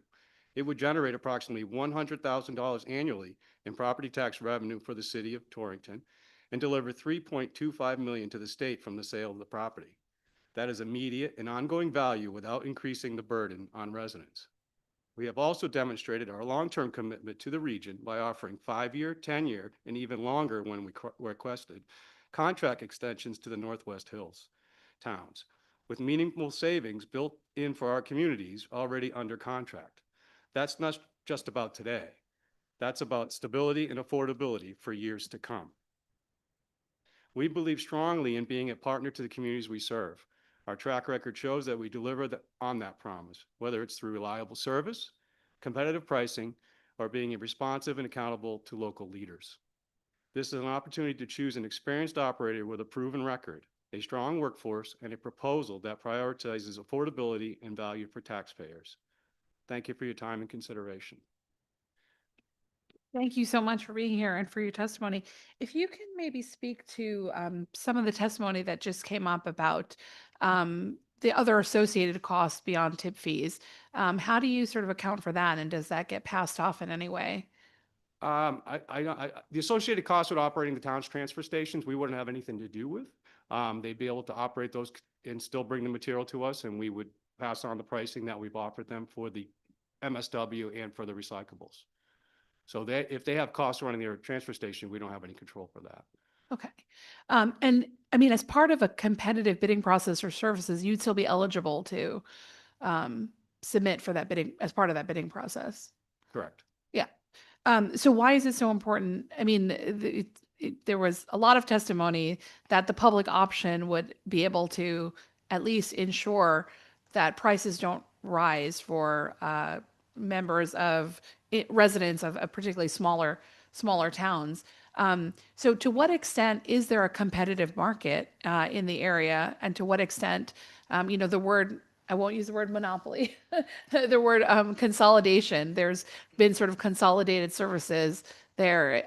If you can speak to a little bit about sort of the market competition in the area. Well, I think you have two kind of things you were asking about. The operation of the transfer station, I've been doing this for 30 years, over 30 years. Our business has been doing this for over 50 years. So we can operate facilities efficiently and economically way better than public entities can. It's been proven. I've seen it over the years. I've seen public entities get out of this business and allow operators like us, because this is what we do. Public entities have a lot of things going on every day other than solid waste. So to let experts like us come in, we can do it more efficiently and more economically viable than they can. As far as competitive nature, there was two recent public looking for pricing, going out for bidding, the RRD1 and also the DAS for this facility. And they got many, many responses to that. And so that shows there is competition in the area that want to offer services for these communities. So what does the market exactly look like? Because we heard a lot of testimony that, in fact, there isn't a competitive private market, which is where the public option would help sort of make sure that the costs don't increase, because with increased consolidated services, there may be a savings initially, but what is the guarantee that that savings will continue? Well, these communities are going to continue to go out to bid if we operate the transfer station or not. So we're going to have to give them pricing. We're not guaranteed to get any of these tons. Somebody else could come in, just as we have done in other communities, and open a transfer station. They can go through a permitting process. They can procure property and open another transfer station. There's no guarantee that if we get this, that's not going to happen. And there's no guarantee that if the public entity gets it, that's not going to happen as well. So it could spur. Is that the case, though? I mean, how many other private entities are in fact doing that In the state of area? Connecticut? Many. And In that area, in the northwest corner, yeah. Well, you have others that were interested in coming into this transfer station that were giving proposals. But in the area, how many others? We are in Winstead. I'm right in that direct area. I don't believe there's any others. There's no other. Great. All right. Thank you. Are there other questions from the committee? Representative Vail. Thank you, Madam Chair. Good afternoon. Good afternoon. All right. So let's kind of go through this process again. Somebody's got to pick up. So are we talking about picking up garbage at people's homes in service districts? Are we talking about picking up garbage for individuals who set up have a contract with you to come to their home and they pay for that directly? And then where are you bringing it, or do you have a place you bring it, or people who go to a transfer station in their community directly and then transporting that to this site that we're talking about? Like, if you can kind of walk us through that process. I wish I asked that earlier, but I'm sure you understand how that works. I think it's all of the above. You have private companies out there collecting from curbside from people's houses, either under a town contract or subscription. You have commercial vendors picking up from the businesses in towns. And then you have the transfer stations that communities may operate. Those all need somewhere to go before they can go off for final disposal, because there isn't very little final disposal in Connecticut. So they go to facilities like this. Most local transfer stations then get transferred to a larger transfer station. Correct. And that's what we're talking about today. And so your company has done all of those things? Yes. All right. So you have private people who call to acquire, hey, how much is it going to cost for you to pick up our garbage every Wednesday or whatever day you do it in that particular municipality? Correct. And how will does this affect that in any way? It allows us to have another transfer station in the market that'll allow us to give another disposal location to go to with those residents. So it'll give us an ability to handle that volume. You're talking about the big one in Torrington. You would go directly there. Correct. All right. And then who hauls, generally, does the town haul their waste from their own transfer stations to a larger transfer station? It varies from town to town. Some towns transport on their own and others will hire a private hauler to do that for them. And you do that as well if hired? Correct. And all that stuff goes out. Obviously, you have a rate for individuals, but all the other stuff that's associated with a municipality or a regional group would go out to an RFP. I believe so, yes. Okay. Again, there's a lot of moving parts of this, and I want to make sure I fully understand it. And are there, so I don't know what, are there any other, so we talk about, I heard HRRA, which it's in Bridgeport, I believe. The Danbury. In that area. Danbury, okay, Danbury.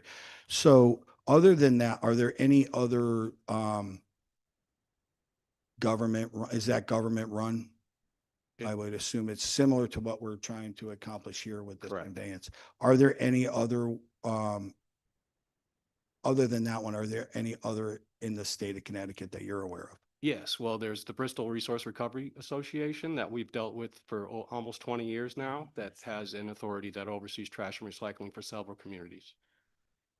And that's the only other one you're aware of? Correct. And are there private owned facilities like this as well? Yes. Okay. All right. Do you have any contracts with the towns in, was it 21 towns that this affects, or is it 14? I know we used two different numbers. Is it 21 towns that this affects in northwestern Connecticut? Do you have contracts with any of these towns now? Yes. Okay. And how would this affect that in any way? Would it? I don't believe so. The contracts are in place, I guess, and Okay. if something would change, I guess they'd have to. All right. And so with every town, you have a different number. So we talked about earlier, I'm trying to understand this. They talked about a zero fee for recyclables, and whatever the fee is for, I assume, the rest of the trash. I don't know. So how does that work, and where are you competitive wise in that? I'm trying to start to understand these numbers. Yeah, so you have to have an understanding of, it goes back to with Mira. So Mira had a price for solid waste and a price of $0 for recycling. But recycling's always cost money. There's always been a cost to handle recycling, process recycling. If you've seen our facility in Berlin, Connecticut, we have a big facility there, processes 700-800 tons a day, costs $60 million to buy, and you have to run these facilities. And so there's a cost to recycling. When you have a MSW rate and a $0 recycling rate, those costs for the recycling are being carried in that MSW rate. So a portion of the solid waste money is going towards recyclables.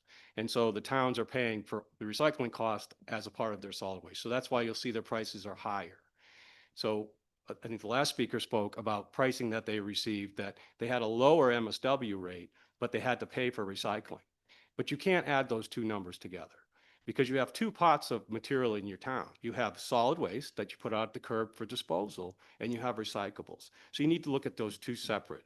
So say you have 1,000 tons of solid waste and 300 tons of recyclables.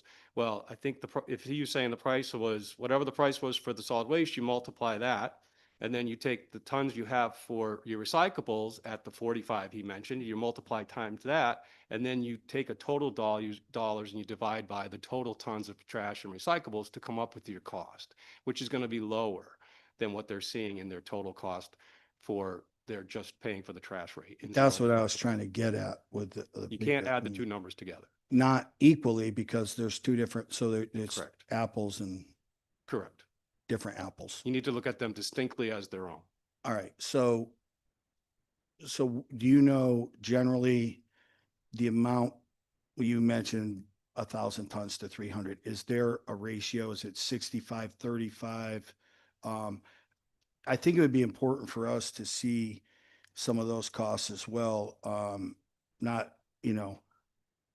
just this 0 and that's 150, but this is one, and but what's the overall cost? That's what I want to get at some point. If someone could start to give me those numbers and understand, I'd like a better understanding of where that number lies. Yeah. If someone could get me that, or this whole committee, maybe. I don't know who else is interested in that. I think if you look back to the Mira days too, they were subsidizing the recycling with hundreds of thousands of dollars every year because the trash rate, even though it was a higher trash rate with $0 recycling, they weren't able to support the recycling market, and they had to invest additional subsidies in that to pay for the recycling. All right. So again, I'm going to revert back. I've heard the word monopoly used a few times. When you put out for RFP, are you aware of other people are bidding on these jobs as well? Yes. Or is it just you? No, And there's others bidding. There's so others. you're not getting chosen. I assume they're referring to your business when we're talking about the monopoly. I would assume so. Yes. Okay. All right. That's it for now. Thanks. Your Representative Vale, are there any other questions from the committee? No, thank you very much for your Thank you. testimony. And if you want to provide that data, send it to the committee. Okay. We'll get it to all the members. Thank you. Okay, and next we have Michael Licamelli. Licamelli, is that right? Great, from MSL Group.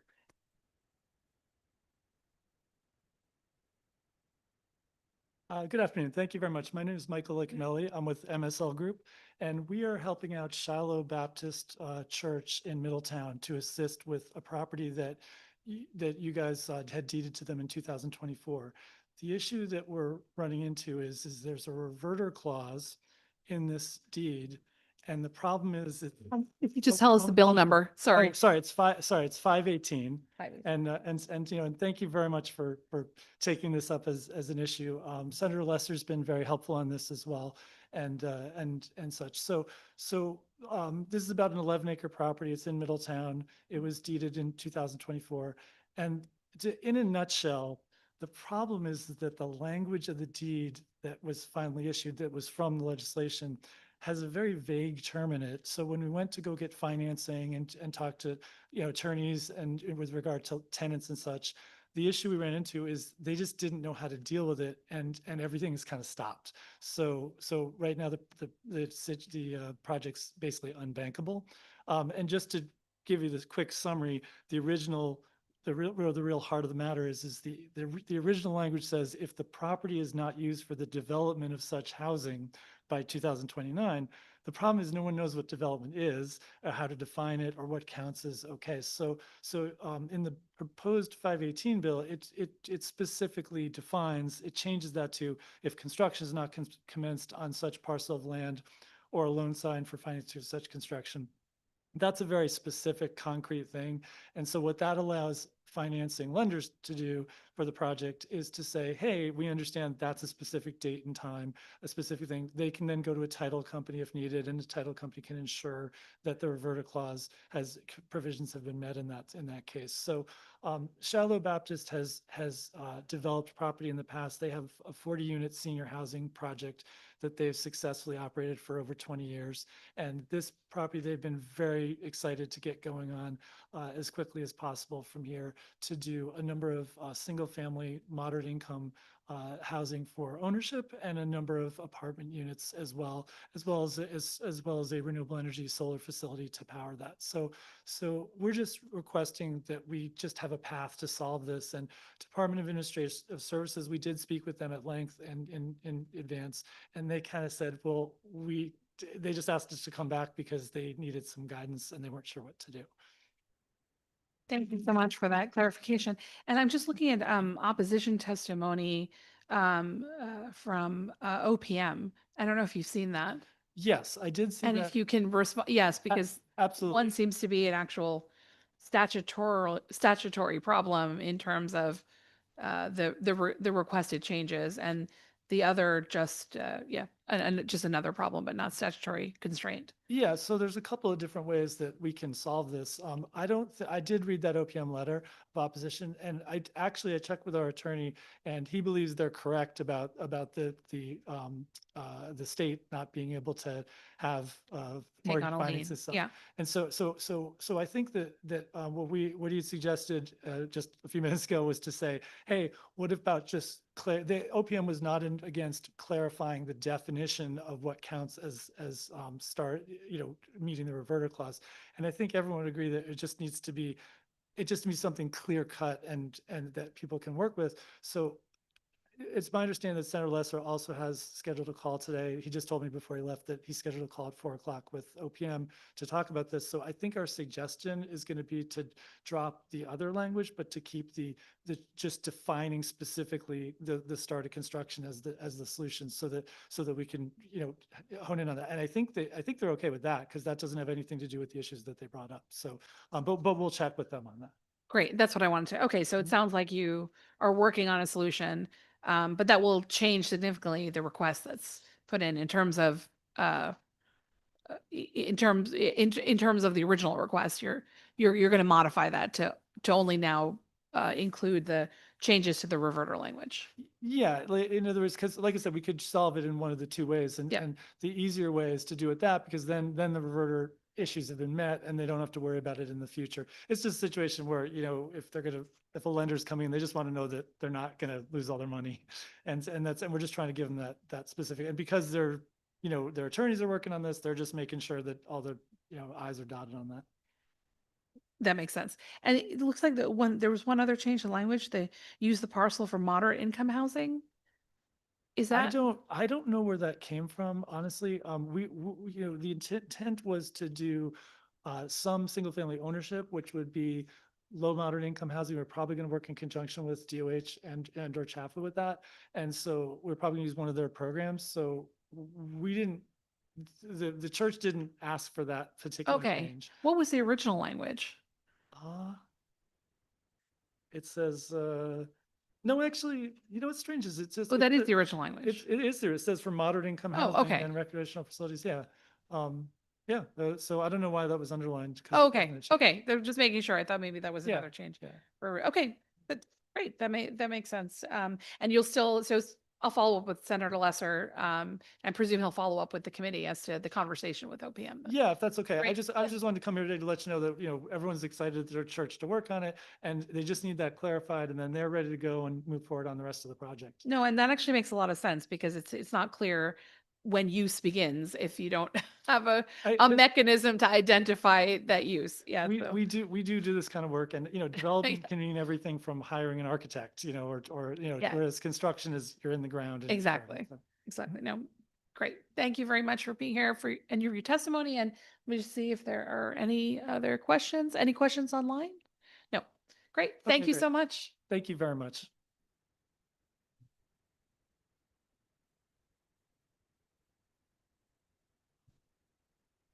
Okay, next we have Robert Phillips.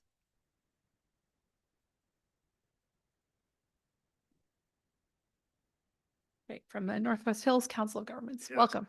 Good afternoon. I was born before 1987. I am a triple Husky. I do extend my sympathies to Duke University and all that are affiliated with it. Thank you for your time to the honorable chairs and all members of the Government Oversight Committee. I know that time is short. We're moving along here, 1:30, and your time is valuable.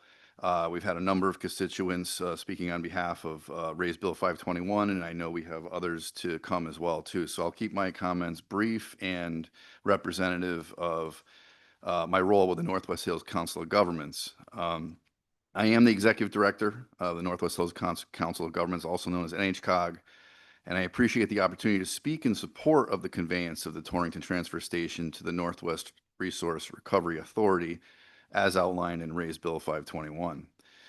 At its core, the proposal is about maintaining a responsible, competitive, and locally accountable waste management system for Northwest Connecticut. In February 2024, our policy board, representing all 21 member towns, voted unanimously to pursue this facility. That level of consensus is significant, even more so when you consider that only about half of those communities were actively using the transfer station at that time. What that tells us is simple. This is not about any one town or one contract. It is about preserving a public option that benefits the entire region. Our municipalities understand that without it, competition diminishes, costs rise, and local control erodes. That vote led to a regional partnership between the City of Torrington and NHCOG and the creation of the Northwest Resource Recovery Authority. Together, we worked with the Mira Dissolution Authority to develop a path forward for this facility. While that agreement was not finalized, it demonstrated that a transfer to the NRRA is both feasible and aligned with the state's framework for transition. Importantly, the regional commitment has only strengthened since that time. Earlier this year, our board voted in majority to dedicate supplemental RSG regional service grant funding to support this effort, even over other pressing needs. That reflects both confidence and urgency. It is also important to consider the broader context. This facility was acquired through eminent domain, as others have said, in 1987 for a public purpose. For nearly four decades, municipalities funded this system through tipping fees, which are public dollars that are built and sustained, that were built and sustained this infrastructure. Yet, following Mira's dissolution, Northwest Connecticut has not received a comparable return on that investment. Other regions have benefited through assets, funding, or both. Our communities have not. This proposal provides a practical and equitable path forward. It preserves a critical public asset. It supports continued competition in the waste market. It helps stabilize costs for municipalities and businesses, and it ensures long-term oversight through a regional authority directly accountable to the communities it serves. Equally important, it is consistent with the intent of the state's transition policy, which was to maintain operations until viable, responsible alternatives are in place. The NRA represents that alternative. Moving forward with this conveyance is a measured, responsible step that protects both public investment and future affordability. On behalf of the NHCOG majority, I respectfully urge your support of this bill. Thank you for your time and your careful consideration of this proposal. And I'll take any questions, although if there's anything of details, it may have been already referenced, and perhaps there's more experts with more of the details coming soon. Yeah, no, I think we've, I think we've gone through the details. But actually, thank you for your testimony because it really helped to clarify and put in a framework on the entire issue from the history to why this is an equitable solution, perhaps going forward. And appreciate understanding the sort of consensus behind this among so many towns in the region. If you could just, I know we already talked about this, so maybe just quickly, why is this the equitable way forward? Because I think that's an important point that you made while preserving competition and sort of local control over costs. But why is this the most equitable way forward? Well, I think when you look at it from a regional standpoint, the bottom line for our communities is to make sure that whatever services they're providing is at the minimal cost to the residents as possible. There is a financial incentive for all to have options available to them. I'm not going to use any of the words that were used before, but one way to really ensure that you don't have a diminishing marketplace as far as competitors is to ensure that there is some level of control of the process, and having one of the tools or in the toolbox available to you will help ensure that you can kind of keep moving that forward. If you're at a point where you cannot build the product, whatever it may be, without tools available to you, then you lose control and you're relying on others to provide that for you. And there is a certain fear that if there is no ability to control anything other than an RFP process, that eventually over time, those costs would be in a situation where you're not going to be able to really kind of influence them in a way. So public-private partnerships, those things have tended to work as well in the past. And this is another way of kind of looking at that. If we have the ability to control some of the assets in the process, we can then have a better, partnership with the private sector, just in general terms. And I appreciate bringing in the history too, because eminent domain becomes really important here as a public good.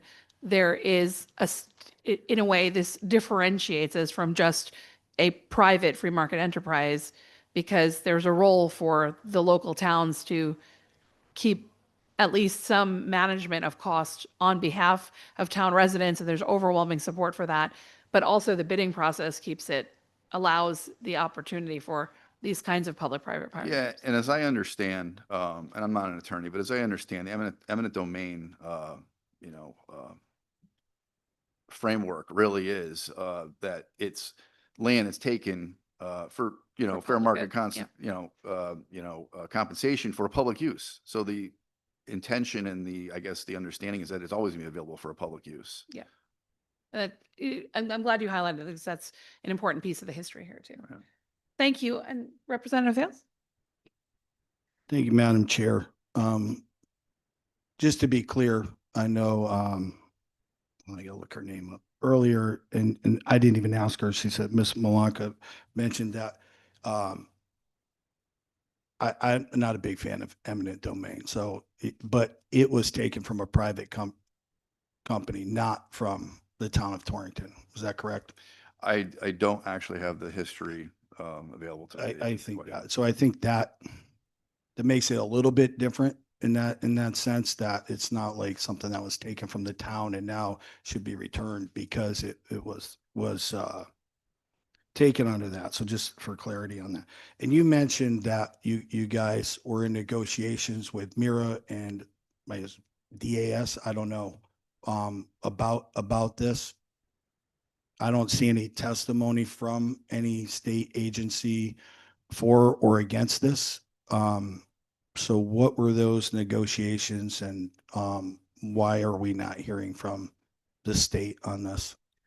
Just to answer the first comment or question about eminent domain, it's the purpose. It's for a public purpose. So where it came from originally, I don't think that is critical. But answering your second question, I was not part of those discussions, and Rista Malanka with NHCOG is the point person on this project, so that would be the appropriate person to ask.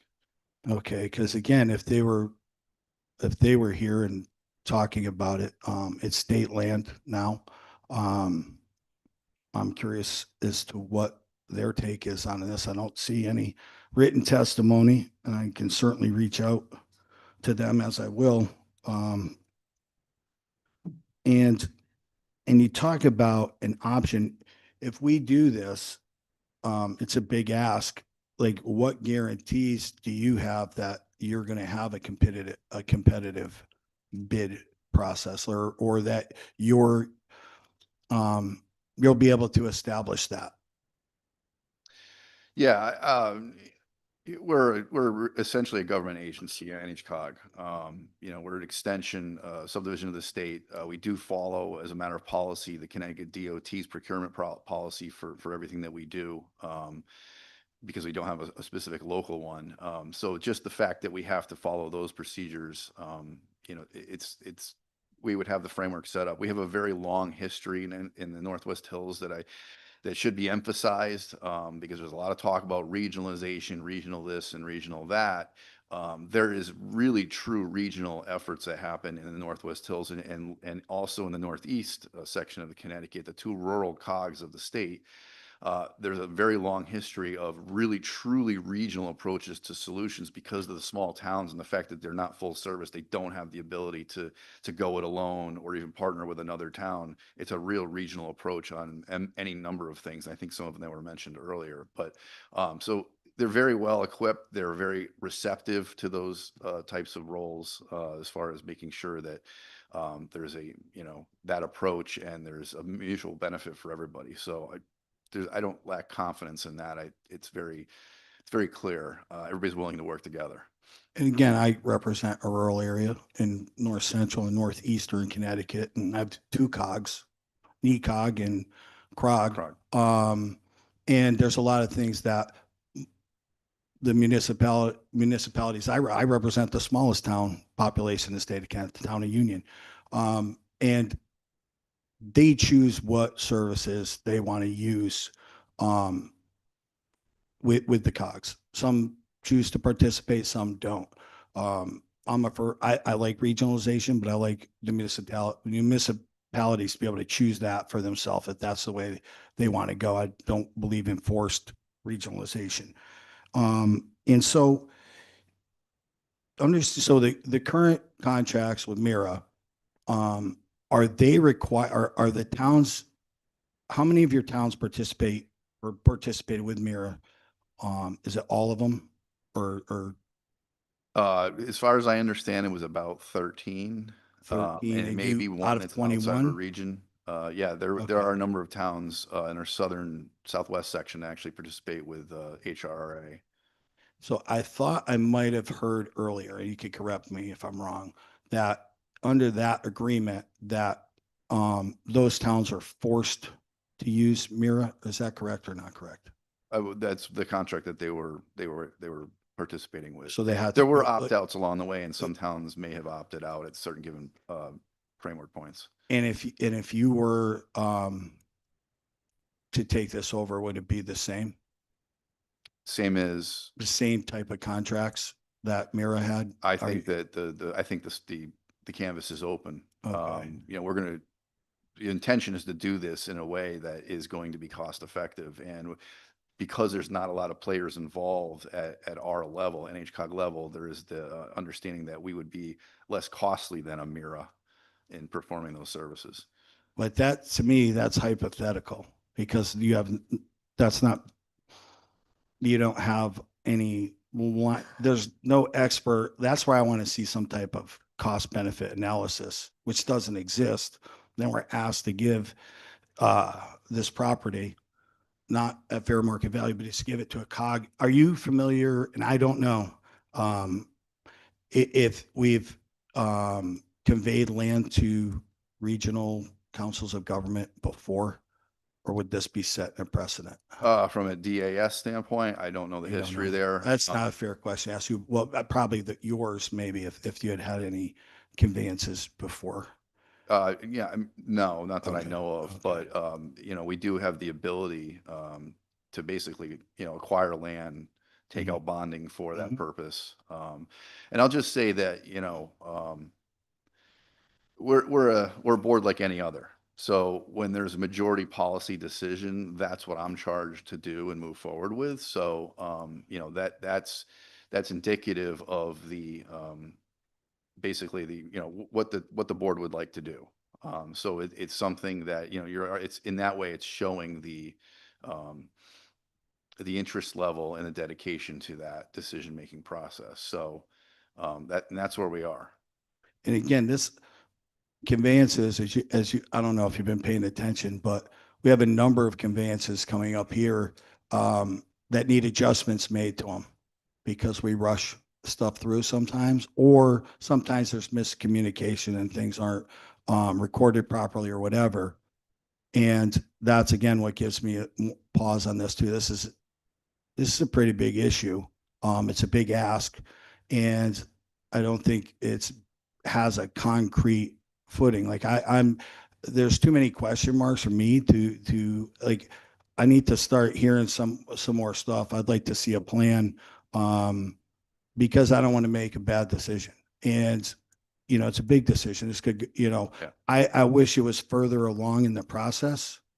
I asked earlier what the sense of urgency is. I guess there is a sense of urgency because that contract expires on June 30th, I believe someone said, or whatever that may be. So I have concerns about it, but I appreciate your answers. I'm sure I'll have more questions as people come up. I really want to start to understand this. And to your point, we're all in the same situation because we've been presented with essentially a deadline by the end of June. We as the NRA and HCOG assisting the NRA, we're all under the assumption before last month that we would have another year to work this out. So we're all reacting on a very shortened, limited, more urgent time frame. All of us. Has anyone talked to them to maybe give an extension I'm not privy to those conversations. so that we could spend more time trying to figure out a good solution? I think this seems really rushed to me. But I don't know. Again, I'll continue to listen and probably ask more questions as people come up. I appreciate you coming up and all your responses. Thank you. All right. Thank you. Thank you, Representative Vale. And let me just see if there are any other questions. The committee members? Nope, no, not on Zoom. Thank you very much, Mr. All right. Phillips. Thank you very much. Appreciate your testimony. And we have George Logan.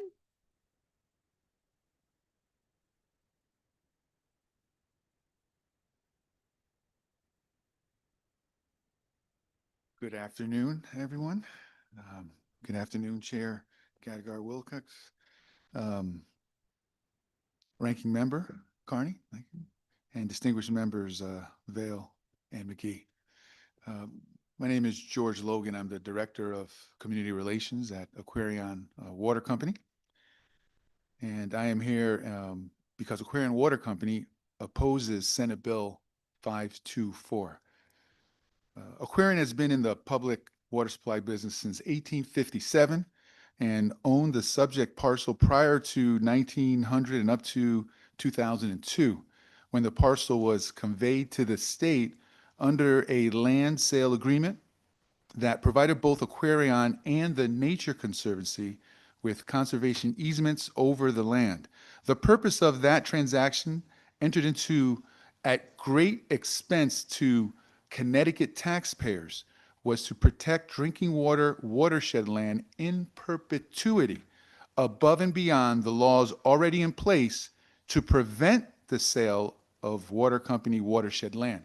And the amounts we're talking about, for those who recall, this is $80 million from the state of Connecticut, plus $10 million from the Nature Conservancy. The roughly 15,000 acres, which included 6,000 acres that's now owned by the state of Connecticut, and an additional 9,000 acres of conservation and public access easements that were part of that agreement, that 2002 agreement. We call that now the Centennial Watershed State Forest, portions of which occur in 28 different towns, Connecticut towns, as shown at the end of my written testimony. I won't read out all the names of the towns. The parcel that is the subject of this conveyance request is nearly all wetland, doing the important work of detaining and filtering runoff on its way to Cricker Brook in Fairfield, and ultimately the Hemlock Reservoir, which serves as the primary source of drinking water for tens of thousands of Fairfield County residents. While the stated use of the parcel by the applicant, the Congregational Church of Easton, is a wonderful organization. We have only had good experiences with them in the past, and in the community, they do great work above and beyond for their congregation. But although the stated use of the parcel by the applicant may seem benign, this proposed conveyance unwinds, it would unwind the protections put in place less than 25 years ago, again, at taxpayers' expense, and renders Aquarion and the Nature Conservancy conservation easements meaningless, and sets a frightening precedence. The Conservation Land Committee, also known as the CLC, so that is a consortium of staff from the Department of Energy and Environmental Protection, the Nature Conservancy, and Aquarion, who manage the Centennial Watershed State Forest land. The Conservation Land Committee routinely receives requests from private entities, as you can imagine, in Fairfield County, seeking to purchase, lease, or receive an easement over portions of Centennial Watershed State Forest for private purposes. This is nothing new. The response, in according with the land sale agreement, is almost always that no such uses of Centennial Watershed State Forest is permitted. They're not up for sale. They're not up for lease. Roughly 6,000 acres of Centennial Watershed State Forest, as I mentioned, is owned by the state. If the protection of those acres can be picked off piece by piece and erased this easily, remember, what occurred was a form was filled out and it was sent to DEEP, and that started this whole process. So imagine if this conveyance bill gets approved, what that would open up. By filling out a simple form and for the reasons as a scant $100 per year lease and a butterfly garden for a good intended purpose, we fear that our drinking watershed land would be at great risk. So considering the purpose and the vital importance of the Centennial Watershed State Forest, considering the conservation easements in favor of Aquarion and the Nature Conservancy over this parcel, and considering the very dangerous precedents that would be set by approval of this conveyance, Aquarion opposes Senate Bill 524, and we respectfully request that you deny this application. I also would like to add that there is another mechanism. There's no need for a revised conveyance bill. In my opinion, there's no need for the legislature itself to pass some sort of law to help the Congregational Church of Easton meet their objectives. The process that was set in place by the legislature back in 2002 is by way of the Conservation Land Committee. Again, that consortium, they can come to this group and let us know what they would like to do. I'm following the testimony of Mr. Don Boyd. I gave him my card. Also, we had a little pre-meeting get-together out front. Representative from DEEP, Megan Andrews, was out there as well. And we all agreed that we're going to have a meeting within the next couple weeks to discuss what the Congregational Church of Easton would like to do, including the butterfly garden and any other uses. So there is already a process and a mechanism in place. They just didn't go that route.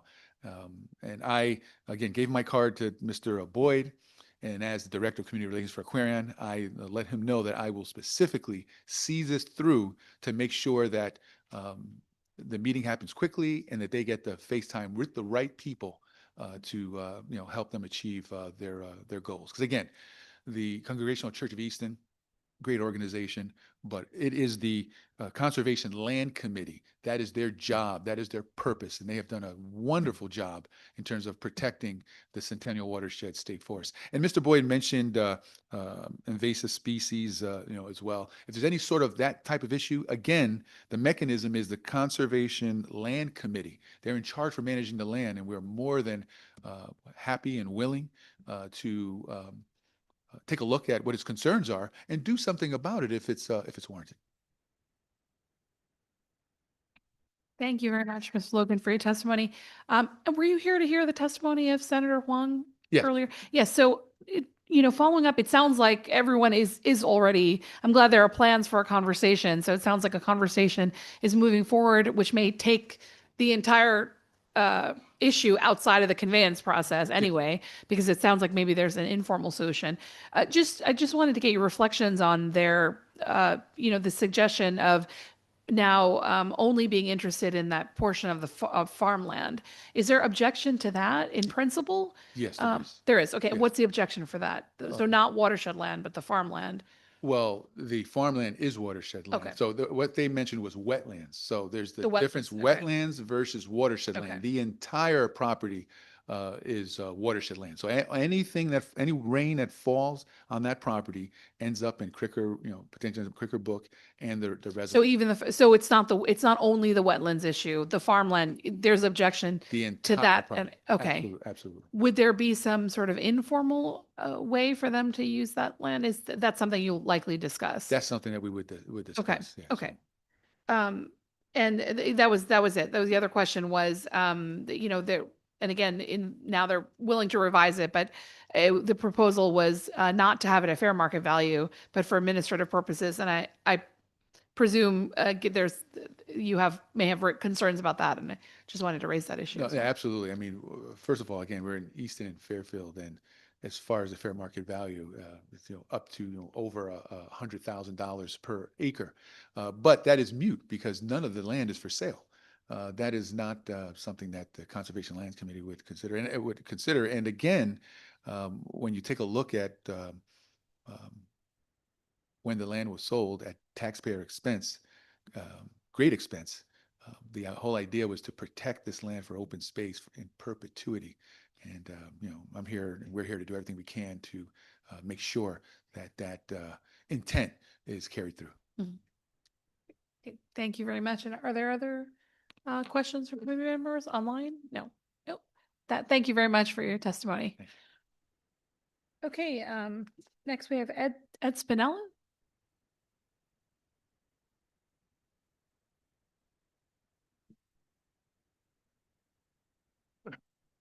Good afternoon. I'm Edward Spinell, and I'm an attorney. I've been practicing law for almost 50 years.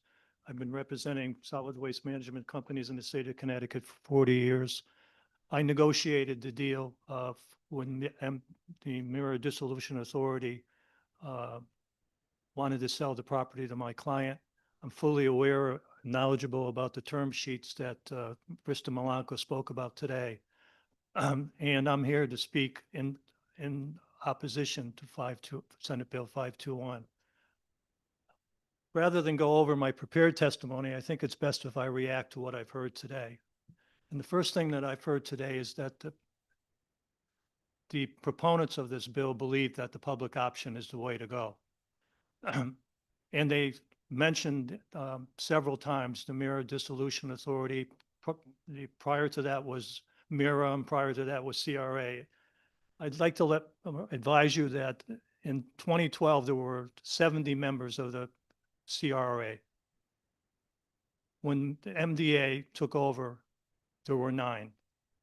The reason that's over 60 towns left MIRA and CRA is that MIRA and CRA could not provide competitive, affordable tip fees to the member towns. The legislature got fed up with the MIRA board for using the reserves to subsidize the tip fees. And that's why the legislature stepped in and said, you are not to continue with this operation. We're going to create a new board. We're going to preserve the reserves, and we're not going to allow you to continue to operate. The other thing that I'd like to mention is that it's shocking to me that after listening to Rista Malanka and others talk about how they're going to operate this facility, and they're going to operate it at a cheaper tip fee than the private market and my client USA will provide. It's shocking to me that at no time did she mention to you that she put out an RFI for proposals to operate that transfer station, assuming that NRA received that transfer station pursuant to this conveyance bill. Every single one of those proposals that Ms. Malanko received shows that the tip fees will be 40 to 50% higher than what my client has proposed to the towns. It's shocking to me that that information was not provided to this committee today. Instead, what they're telling you to do is to give us this $3 million facility and trust us that we'll be able to operate it cheaper than the private sector. They're sitting on 3 proposals that show that that is a false statement. And the other thing I'd like to say to you is that the DAS signed an agreement with the NRRA in November of 2025, specifically saying that they were going to stop operating this facility in July 1st of 2026. So I don't understand how the executive director can say that they were shocked to hear that when that was a written document signed by the NRA and the DAS. The other thing that I'd like you to understand is that the 21 town members of the Northwest Hills COG did not vote to support this transaction. They did not support taking over the transfer station. What they did in 2025 is sign a non-binding letter of interest saying we're interested in perhaps looking into operating this facility. It was a non-binding letter of interest. Since then, the NRRA was created in May of 2025. Since that time, the NRRA has 2 members that have joined. The initial member being Torrington and Salisbury. Not one town that has in the Northwest Hills has committed to delivering their MSW, their garbage, their recyclables to this transfer station. And the ordinance that Torrington used to create this NRRA specifically says in section 63-9 that we are not committing our waste to this facility. They specifically said that. NRA then passed bylaws in November of 2025, and those bylaws in Article 2, Section 1 specifically state, by joining this authority, you are not committing your waste to this authority. The reason that all these towns are not committing their waste to this authority is they know that the prices are going to be substantially higher than the private sector. There is no good reason to transfer a $3 million asset for free to a public option that has failed under the MIRA and CRA and will fail based upon the proposals that Ms. Barranca received in January of 2026. By the way, I have the appraisal. The appraisal that was provided to MIRA was provided to MIRA, the MIRA Dissolution Authority, in January of 2025. And that appraisal was provided by a company called Vimini Valuation Services, Inc. The reason that that appraisal was received by the MIRA Dissolution Authority was that in January of that year, it was negotiating with the Northwest Hills COG on a non-binding term sheet. And as part of that term sheet, the Northwest Hills COG wanted the MIRA Dissolution Authority to transfer the transfer station to it for $0. The board did the right thing. Before the board decided what it should do with the asset, it had someone, a competent person, a professional, appraise the property.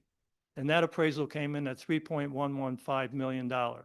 That had nothing to do with the offer that my client had made whatsoever. MIRA was negotiating a term sheet with the Northwest Hills COGs, and the Northwest Hill COG towns wanted the transfer station for free. And the MIRA Dissolution Authority said, time out. Before we even consider giving it to you for free, we think we should know the value. The value came in at 3.115. That was the value.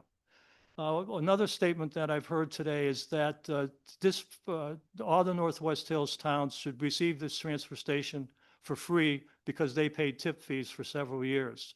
That's a false statement. In the early 80s, the CRA issued bonds for several $100 million so that the CRA could acquire several facilities throughout the state of Connecticut. One of the facilities that CRA acquired was the Torrington Transfer Station from a private entity called Torrington Land Associates, and they paid $119,000 for that. What happened there was that the CRA then had 70 member towns. CRA by statute can only charge one tip fee, a uniform tip fee by statute. So all 70 of those towns paid the same tip fee for 20 plus years to pay off those bonds. So all 70 of those towns supported the acquisition of this Torrington transfer station, not just a handful of towns in the Northwest Hills. I'd be happy to answer any of your questions. Thank you so much for your testimony and adding to the volume of testimony that we have on this particular conveyance. Let me just ask you, given that some of the details we've kind of worked out, what is your response to the overwhelming support for the conveyance? Usually in this committee in particular, if there is an issue, if there was public support or public opposition against this, we would hear from somebody that's a problem. But given the overwhelming bipartisan support, in fact, for this conveyance, for the public option, for the ability to have local control, and then plus, a kind of competitive bidding process, what is your reaction to that? Because it's not usual to get that kind of overwhelming bipartisan support. Well, I think it's unfortunate that the people that are supporting this conveyance of a $3 million asset are not as knowledgeable as perhaps they should be. And I think that it's clear that there's certain people that are supporting this option for good reasons in their minds, but frankly, they do not have the experience and the knowledge to understand what exactly is happening. And I think frankly, it's very disheartening that just people come here to support this option of this conveyance for free when they have sitting on 3 proposals that were received in January of this year. All 3 of those proposals for the operation of that transfer station showed that the tip fees would be $40 to $50 more a ton. Even when the Northwest Hills COG was negotiating the term sheet with the Merit Dissolution Authority, the tip fee that the Northwest Hills COG was going to charge was $184 a ton, $50 to $60 above the market tip fee. The only way that they could get the tip fee below the $184 a ton was to ask the Merit Dissolution Authority, don't only give us this transfer station that's worth $3 million for zero. We also want you to give us approximately $1.4 million a year to subsidize the tip fee so we can get the tip fee down to $136 a ton. But it's a shell game. Right. Put it simple as that. Well, what I heard but from the COGS too is that there are resources dedicated to provide those kinds of subsidies because of the importance of this. I monitor all the Northwest Hill COGS meetings. I monitor all the NRA meetings. I look at the minutes. I sometimes actually listen to the meetings. They do not have the money. That's why they asked the Merit Dissolution Authority for $1.4 million a year. They did receive a $350,000 grant from DEP. That grant was not awarded to the NRRA. That grant was awarded to the Northwest Hills COG. The money has yet to be received by the Northwest Hills COG. There's not yet a scope of services that are provided by DEP to say how that money could be used.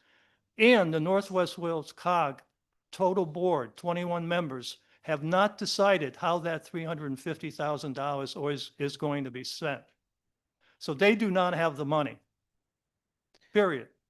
So I guess it comes back to my question. Why then are they so concerned? Why is there overwhelming support? And someone comes to you, Representative, and says, Senator, I apologize. Someone says to you, would you like to have a $3 million asset for $0? What would you say? Well, you would in all likelihood say, give it to me and I'll find a way to use it.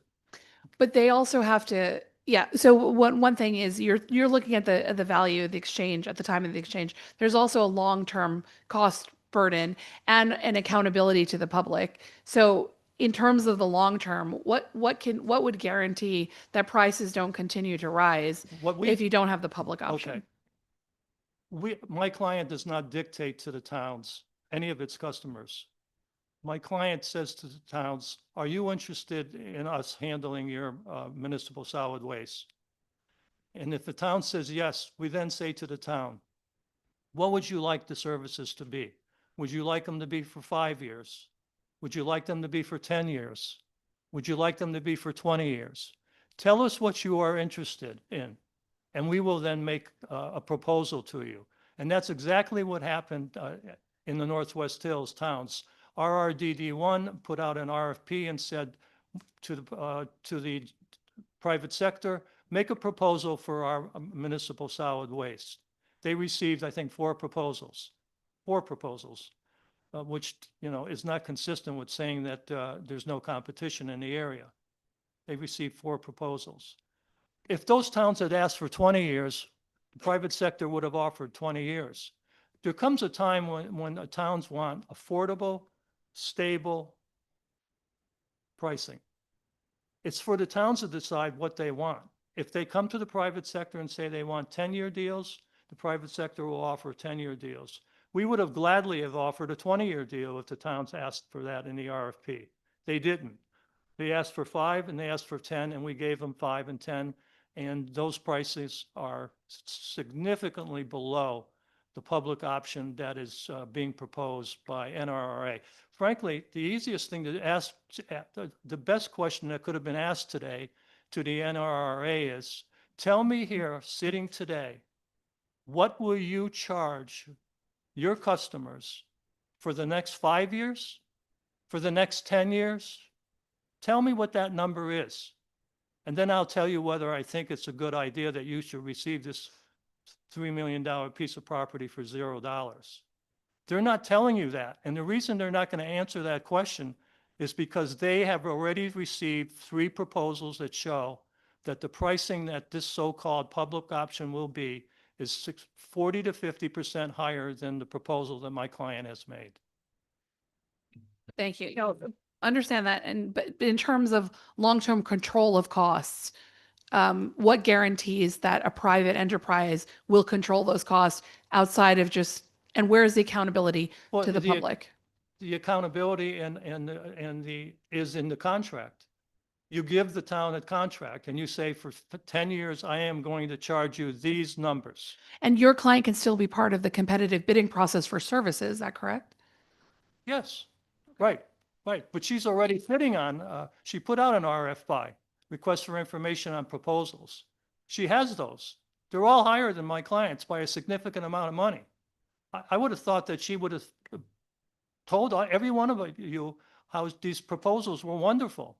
And therefore I can make this place operate. And that's why you should give it to me for $0 when it's worth $3 million. All right, thank you, Mr. Snell. Are there any other questions, my good coach? Thank you so much for your testimony. Just out of curiosity, USA Waste, I know, is a pretty large organization. How Yes. many municipalities, and apologies if you've already answered this, do you operate in Connecticut? How many municipalities do we operate in, or how many do we have contracts with? Both, then. I'd say that we probably, in Connecticut alone, we probably operate, there's 169 towns. I would say probably somewhere in the area with all the affiliated companies that we have, probably 120 or more towns, maybe more. And I would say that we have municipal contracts with municipalities and towns in regional authorities. I'm going to take a guess and probably say 30, 40. I mean, in fact, in the Northwest Hills, we have a contract with Harwinton. We have a contract with Torrington. We have a contract with Litchfield. We have a contract with Winstead. And we have a contract with RRDD1. Just in that little area right there, we have those contracts. All pursuant to RFPs, by the way. Okay. In terms of like trends in trash haulage for the last 20 years, if things have moved from more of the public sector to the private sector, what has the trends been across Connecticut and the Northeast, maybe? Well, frankly, there's only a handful of waste authorities that actually own transfer stations. You have one in New Haven, the New Haven Solid Waste Authority. You have in Salisbury, Sharon, they have their transfer station. RRDD1 has theirs.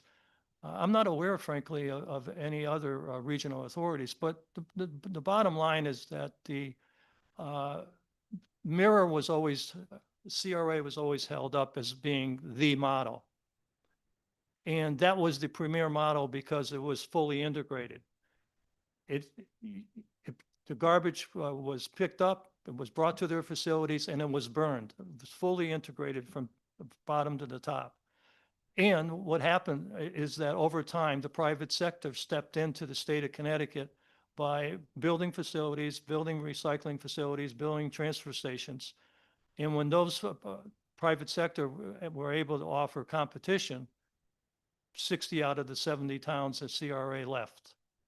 And some of those, when they left, Representative, they had people on the board at the same time that those towns were leaving CRA. They had members on the board of CRA saying, yes, we're leaving. That included City of Hartford, West Hartford, East Hartford, Thomaston. So it was because of the private sector that the citizens of the state of Connecticut are receiving cheaper and better services than the public option was providing. And I have talked to others testifying today that, we, in an age of such rising prices, I think one of the big key concern for residents is the sort of cost, and to have some visibility is important. What I also hear from folks is the ability to be environmentally friendly. In your operations in these towns, 120 towns in Connecticut, what does USA Waste offer to ensure different modes of recycling, composting, Sure. waste disposal in a First, we have the most innovative and modern recycling facility in the United States of America, and it's in Berlin, Connecticut. We spent tens of millions of dollars to build that facility. We love recycling. We prefer that people recycle more than they throw away in their trash. We, in every community where we do business, we have outreach to the community through our employees, that we have a recycling coordinator on board. We have a team. We help those towns to come up with education to promote recycling. We go to the schools. We have put things on our website. We put on webinars about recycling. We sometimes we contribute to every one of the towns. We contribute money so that to their recycling funds, so that they can use that money to increase recycling. We prefer that people recycle more because, one, it's better for the environment, and two, it's better for our business in light of us being fully integrated to handle recycling in the state of Connecticut. Thank you. And what are the fees per ton for recycling? Because we talked about it a little bit Right. earlier. Recycling has always had a cost. You have to pick up the recyclables, you have to bring them to a facility, you have to sort those materials, and then you have to send them to markets. There was always a cost. What happened was, Representative, is that, and this is one of the reasons that CRA failed, they were charging zero for recycling. And what happened was that to charge zero for recycling, they had to inflate their tip fees for the MSW. They had to charge more than they should have. The other thing that they did was that they were using their reserves to subsidize the zero tip fee for recycling. And that was usually in the area of tens of millions of dollars over a period of time. There came a time when the legislature saw that the Mira board was using these reserves to prop up its operations. And that's when the legislature, all of you in the legislature, said, we are going to dissolve the Mira operations. We're going to put in our new board. And that's when the legislature also said, we are going to stop you from using these reserves to prop up your operations, because you are just creating an artificial tip fee for garbage, and you're creating an artificial tip fee, zero, for recycling. And what the legislature said was that the time had come when that money should be used to clean up the facility in Hartford. And so that's why it's a misstatement to say that recycling never had a cost. It had a cost, but it was a hidden cost, and it was a subsidized cost. Thank you. I mean, I guess now I'm trying to think about costs like for like. If they're saying zero per ton. Right. Okay, I understand that. And I Sorry if think, I'm. right, Jonathan Murray, who I think tried to explain it to you. What we do is we charge a certain amount per ton for the MSW that comes into the facility. We also charge a certain amount of money for the recycling that comes into the facility. But we set a number that, in every contract we do with our customers, we say this. We're going to charge you this much money for MSW. We're going to charge you this much money for recycling because we have to spend money to process it. But if we receive a certain amount of money from revenues from selling these commodities, we will share those revenues with you, and we will reduce the cost for the recycling. And we do that all the time. We did that with Mira for many, many years. We do it with all the towns that we have contracts. We give them a formula where we charge them for recycling, but it depends on the market. And every month, that number can go up, it can go down. So we are partners with our customers in the recycling market. And same thing as HRA does with, I'm sure Jen Heaton Jones will tell you the same thing. That's what her contractor does. So on each of these contracts, what is your operating margin?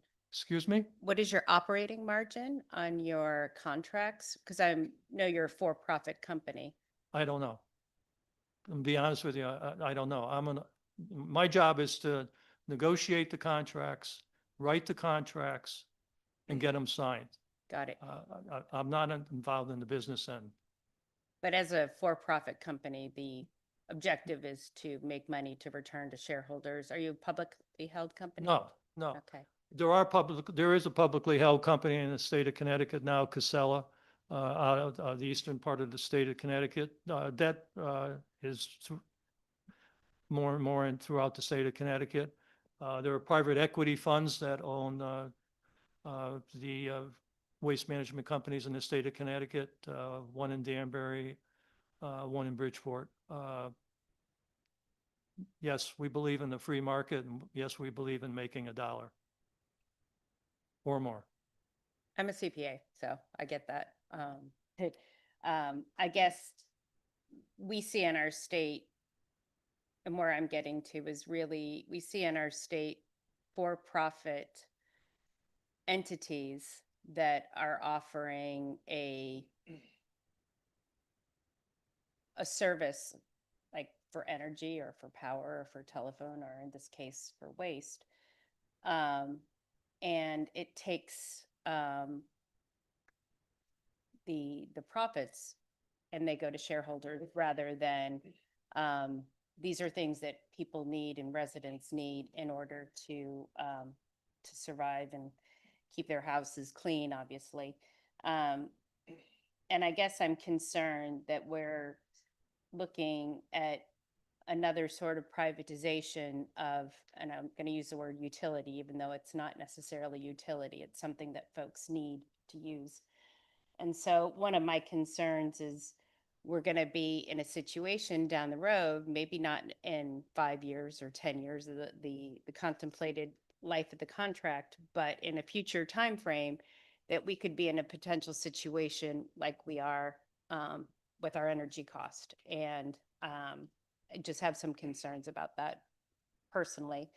You know, I'm still listening. I'm still want to kind of read. I haven't read your testimony online. I've been juggling between appropriations and here today. And looking forward to kind of understanding the situation a little bit more. And I know these conversations are ongoing, but I just really wanted to highlight kind of what I'm thinking, especially if we're getting ourselves into another monopoly situation where a utility, and I'm using that in the broadest sense of the word here, has that sort of single power over an area, and customers don't have options. So that's just Right. really what I'm thinking. Yeah. Well, in simple terms, CRA and Mira were a monopoly. They controlled the disposal, and they controlled the transfer stations. And they were a nonprofit company. But for the avoidance of doubt, they're Right. nonprofit. Yeah, but they were supposed to not be making any money. And the problem that we had was because they had the monopoly, and they had flow control where all the towns had to send their material to them. was there was no incentive on the part of CRA to be innovative, to be modernized, their facilities, to be competitive. And monopolies do that. You just said a few minutes ago that, everybody's in to make money here. So yeah, we're talking about private industry. right, but we're not going to debate that Right. here, but as I said, I'm just highlighting my concerns and where my brain is thinking about this right now. And I'm trying to still gather some information, and I appreciate your testimony, Right. but just wanted to say thank you. I mean, Thank you, Madam Chair. we employ 2,000 people. It's not like we're only trying to make a dollar. We employ 2,000 people. We support those people with high compensation. We support our communities. It's not only about making a dollar. It's about being a business that gives something back to the community. And one of the ways that we give back to the community is by hiring people and growing, and creating jobs. We've created more jobs in the state of Connecticut than the CRA ever could have imagined creating. Thank you, Mr. Tennant. Are there any other questions from Representative Vale? Thank you, Madam Chair. Good afternoon. Good afternoon. All right, so just for clarity, Yes, sir. I'm not a big fan of acronyms, but in this job, we're loaded with them. So CRRA became MIRA, Yes. which became MDA, Yes. because that would be the MIRA dissolution. Dissolution Authority. All right. So are those three different entities, or they just changed names? They changed the same entities, different boards. And then as time went on, the legislature started to rein in how they could conduct their business. There was a time, I think in around 2012 or so, where the legislature stepped in and told the MIRA CRA at the time that it could only hire so many employees because it was getting too big. And as a result of getting too big, it was passing those costs on to the ratepayers, the people that were paying the tip fees. And unfortunately, then what CRA did was that it increased the number of consultants. I hear you. So you said they went from 70 members down to 9. Yeah. When did that start, and what was the time frame when it went from 70 to 9? Sure. When CRA first signed up these towns, they required the towns to sign 30-year contracts. So those 30-year contracts came up in 2012. In 2012, my best recollection is that when those contracts came up, approximately 20 towns and cities opted out and went into the private sector, including some of the largest ones. What comes to my mind is West Hartford. And when CRA saw that these towns were leaving because the private sector was offering better opportunities, the CRA then became MIRA. They offered different contracts to the towns. And one contract was a 15-year contract that allowed the towns to opt out if the tip fees were exceeded a certain amount of money. And then what happened was, as the tip fees started to exceed the opt-out number, more and more towns left. So I would say that in the last 5-6 years, maybe another 20 or 30 towns opted out. So originally, It was 70. in 2012, 20 there was 70, and then when that contract expired with the 30 years, and Yeah, I think I'm that- going to assume too, like I remember in the 70s going to the dump with my dad, and we had a Right. landfill in Stafford. I assume a lot of towns then. When did we transition to the transfer station and this type of system? Was it late 70s? in the early 80s. Early 80s. And back then, CRA was substantially larger. They actually had several waste energy facilities in the state of Connecticut, and several landfills and several transfer stations. And what they did was they've sort of created little groups, sectors. And CRA was the basically central Connecticut's area. And then you had Bridgeport, and then you had the other areas of the state, Lisbon, Preston. So was that created when that happened? Is that like, was that kind of the time frame where that happened? Is that where they kind of really came into existence, or did Yeah. they exist before that? Right. No, when the federal laws changed on landfills and making them safer, it was clear that the landfills had to be closed. And every town had a landfill back then. So one of the ways that Connecticut decided that it was going to handle the waste that was being generated in the state of Connecticut is to invest in technology.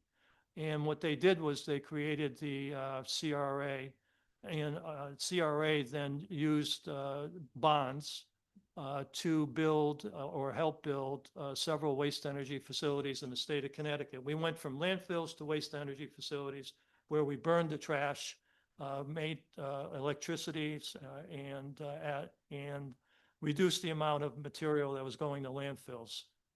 Still had material going to landfills when you had waste energy facilities developed, but instead of sending 100% of the MSW to landfills, the residue, the ash, is about, I think, 30 or 40%.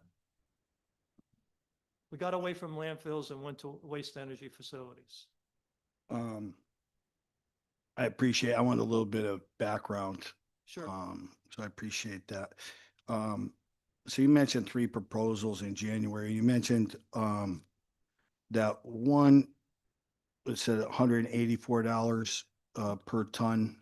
No, the 184 was when the Mirror Dissolution Authority was negotiating with the Northwest Hills COG to give the Northwest Hills COG or the Torrington Transfer Station. The Northwest Hills COG made a proposal, and they said to the Northwest Hills COG, to the Mirror Dissolution Authority, give us the transfer station for zero and give us, I think it was over $3 million over 2 years, and we'll take over the transfer station. And what they were going to do is use that $3 million to subsidize the tip fee. The unsubsidized tip fee, in other words, the actual tip fee, was going to be $184 a ton. So with the subsidy, what would it be? 136. And where does that subsidy come from? From The 1 point. It was going to come from the Mirror Dissolution Authority's reserves. The Mirror Dissolution Authority had put aside money. I mean, obviously, the customers paid, and those reserves were created by the customers paying those tip fees over 30 years. But over the period of time, the Mirror created a reserve fund, and it was tapping into the reserve fund every year to make the tip fees artificially competitive, because they were concerned about the private sector. But there came a point in time when the legislature said, time out. What year was that? The legislature said, stop using the reserve? Yeah. 23 or 24? Okay. And that was for the benefit of Hartford, so that the reserves could be preserved and the waste energy facility would be shuttered and that the grounds would be cleaned. So when now I would say MDA we're at this point, right? Yeah, yeah. When they shut down, what was that, June 30th No. of this year? The Mirror Dissolution Authority dissolved in June 30th of 2025. DAS then took over. Okay. And what happened to the reserves? I believe the vast majority, which over $50 million, went to the benefit of the cleanup for Hartford. And I believe that they also took out of the reserves $4 or $5 million to enable DAS to operate the Torrington facility for a period of time. DAS made a decision, we're no longer going to operate the facility after June 30th of 2026 because we've run out of money. Another public option that was not competitive.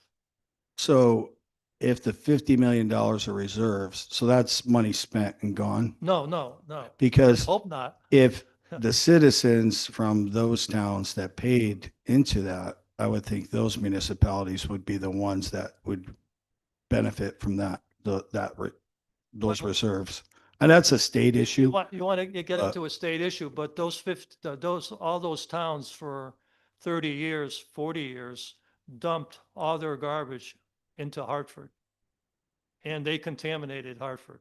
But was that part of a cost that's already associated with what they were paying Well, I during the think the time? legislature decided that enough was enough, that Hartford had suffered enough, and that these towns had sent their garbage to Hartford for 40 years, and the time had come that Hartford had to be made whole.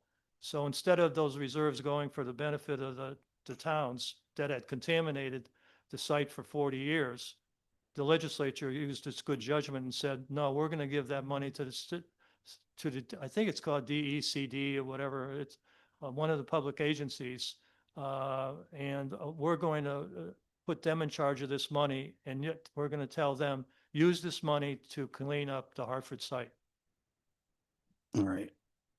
I don't know if I love that, but Well, that's that's what the beside the point. legislature did. That's it. Yeah, I know. Everything we do isn't always great. But okay. So are you aware of any negotiations between the NDA and anyone about, like, there's no testimony here from DAS or anyone in the state what they think about what should happen with this property, whether, and again, if you don't have knowledge of it, that's No, fine. I do, and I'm just at my curious. age, I'm forgetful, and I put it Yeah, down in no, my it's all notes, and good. I'm happy that you asked the question. We had a conference call with DAS last week. On the conference call were former Speaker Ira Simowitz, Mr. Malsinski. I was on the call, and DAS was Jen Padula, and I forget another person at DAS. And they said clearly and unambiguously, we are not taking any position on Senate Bill 521. We are charged with following the law. This is surplus property, and but for 521, we are going to follow section 4-21B because it's surplus property, and we're going to offer it to state agencies, and if state agencies don't want it, we're then going to offer it to the host community where it's located for the fair market value. And if the city here of Torrington doesn't want to pay fair market value, then we're going to put out an RFP. DAS has made clear that it never wanted to be in the garbage business, and it's out of the garbage business June 30th. It has not left any of these towns in a bad spot, because my client, among others, but my client has made a proposal to every one of these towns that you can deliver your material to the Winstead facility that we own and operate right now, which is frankly more convenient for most of these towns than the Torrington transfer station. You can come to our facility. You have a home. Not only do you have a home, we're going to charge you less than you would pay if you stayed with DAS for the following year. We offer them a lower tip fee, and we offer them a 10-year contract. Unfortunately, the vast majority of those towns have not responded to our letters. Some have and are considering signing the 10-year deals, just as RRDD1 and Winstead did. All These right. towns are not in a bad place. And again, I guess it's all a matter of perception as well, but I don't know, there seems to be a lot of layers to this issue. I wish that we had more time. I'm not sure that this is a good solution. And I think we need to do our due diligence to make sure that if we're going to do something like this, that we have all our ducks in a row, and it certainly doesn't sound like we do at this point. I appreciate your answers. And again, I'm learning a lot about this as I go. I may reach out to some of the people that have testified earlier and yourself, as I may think of some more questions. I want to get to the bottom of it. But I appreciate your responses. Thank you for your questions. Thank you, Representative. Is there anyone online? Got kicked out. Nobody online. Okay, thank you very much. Good afternoon. You too. Next, Lisa Amatruda. Good afternoon, members of the Government Oversight Committee. Can you hear me? Yes, we can. Thank Hello? you. Oh, okay. All right. I'm Lisa Amatruda. I'm a resident of Woodbury and also a veteran. I strongly support Raised Bill 5572, an act conveying a parcel of state land to the town of Woodbury. This property holds great significance for our community as it's where we honor our veterans. The land is already cared for by the town and also by our local garden clubs, making its transfer to Woodbury both practical and appropriate. We are committed to continuing its upkeep and preserving it as a place of respect and remembrance for our honored veterans. Thank you for your time and your vote to give this parcel of land to Woodbury. Thank you so much for your testimony. Okay, great. Thank you so much for logging in today. Thank you. Next, Joshua Brooks.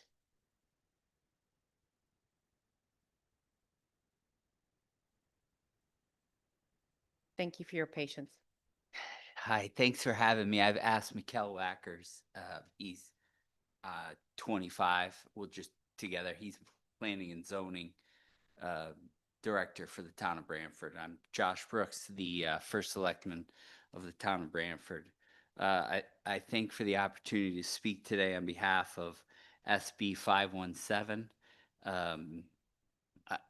I've submitted some written testimony, so I'm not going to read that. You can look at that at your convenience. I just want to take a moment to talk about how this conveyance would be a tremendous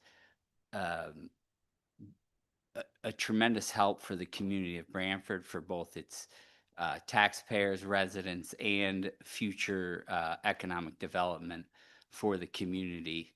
I think this is a great opportunity for us as a community to work with developers, work with the local population, as with the DOT, to come up with a solution that is both advantageous. It's advantageous to all parties involved. So I just want to rise in support of this and hope that you all will support this as well. Just if you can introduce yourself before you start talking. Thank you. Yep. Good afternoon, members of the committee. Mikkel Wackers. I'm the Director of Planning, Conservation, and Development for the town of Brantford. Just to piggyback the first selectman's comments, this is a critical piece of infrastructure improvements that the town of Brantford desperately needs. Provides added safety, reduce congestion, eliminate a signal on Route 1 in order to make sure that we can provide the type of infrastructure that can support economic development for the future of Brantford. I think there's a letter also from Connecticut Department of Transportation. We feel it actually supports and provides some good guidance for the committee to consider as this goes forward. We are fully agree with their position that this should not conflict with any prior public acts. We feel that the time, the last 2 decades, since this last was taken up by the General Assembly, there's just been realities on the ground that have changed the market and better efficient use of the land, as well as future plans that the Department of Transportation is considering, all need to be aligned, and we fully support that. And we also support the fact that the Department of Transportation has a key seat at the table, and agree with their assessment that they should have a say in the future area that could get conveyed as a part of this conveyance request. And with that, we're happy to answer any questions. Thank you. Thank you so much. Appreciate your testimony. Representative Vale. Thank you, Madam Chair. Good afternoon. Again, I see opposition testimony from the Department of Transportation. And so you do plan on having conversations with them moving forward? Oh, Absolutely. I think by doing this, it gives us the ability to have that collaboration with the Department of Transportation. And one of their concerns was that we would be eliminating commuter lot when in fact the plans that we submitted show that we would actually create what I believe would be a better commuter lot for the folks that utilize that. But without question, we would collaborate wholeheartedly with DOT because, this is an important infrastructure for them as well. And DOT is an important community for us as well. Very, very good. And I'm going to kind of make a public service announcement to all people that want conveyances. It would be so much better if those conversations were had before we have these things, because when we're looking at it now I have to wait for another meeting. If people are more proactive with these agencies ahead of time, I know the process is sometimes confusing here, and I'm sure that played a role, but when you look online in opposition, and now we only have a short time period to turn this around. And again, I'm just using, unfortunately, I'm using you as an example. There have been, and as you've seen, if you've been here for a while, that we have to go back and fix things as well. That we take the time to do it right the first time and try to get department buy-in ahead of time. So that, again, that's to everybody, so that we don't have to follow up as a committee. I'd rather be looking at this, listen to your reasons why, and then have DOT say, yeah, we fully support this and we've worked it out and this part's going to be there.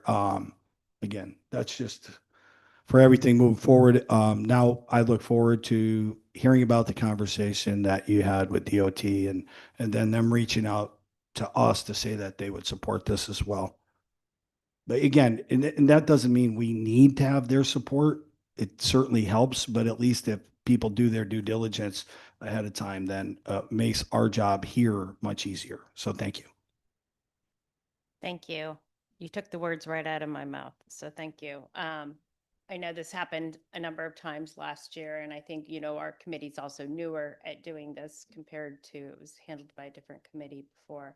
But I do, and we will encourage legislators who are working on behalf of their towns, municipalities, if it is a DOT conveyance, to have these conversations earlier, because it will make the hearing go a little bit faster, but also make it more transparent. And that's really what our goal in this committee is all about. So I do look forward to hearing back on the conversations with DOT and how we can get them to be resolved. The only other question I had was the appraisal. You had an appraisal on one aspect of the land, but not the other. For lot one, it was 3.187. And how was that appraised value obtained? Yep, Chair. So the appraised value was obtained through BL, who's helped do the design on this project for a number of years in conjunction with DOT. Ultimately, we want to follow the conveyance ordinance requirements that the two public appraisals be obtained, as well as fair market value is what is expected. Okay. That's useful. And I know there's no appraisal on lot 5, and there's not a town assessment on that lot too. So just keep that noted as well. Great. Seeing no other questions. Thank you, gentlemen. Hope your drive isn't too bad today. Next, we have on the list Rebecca Dorsey.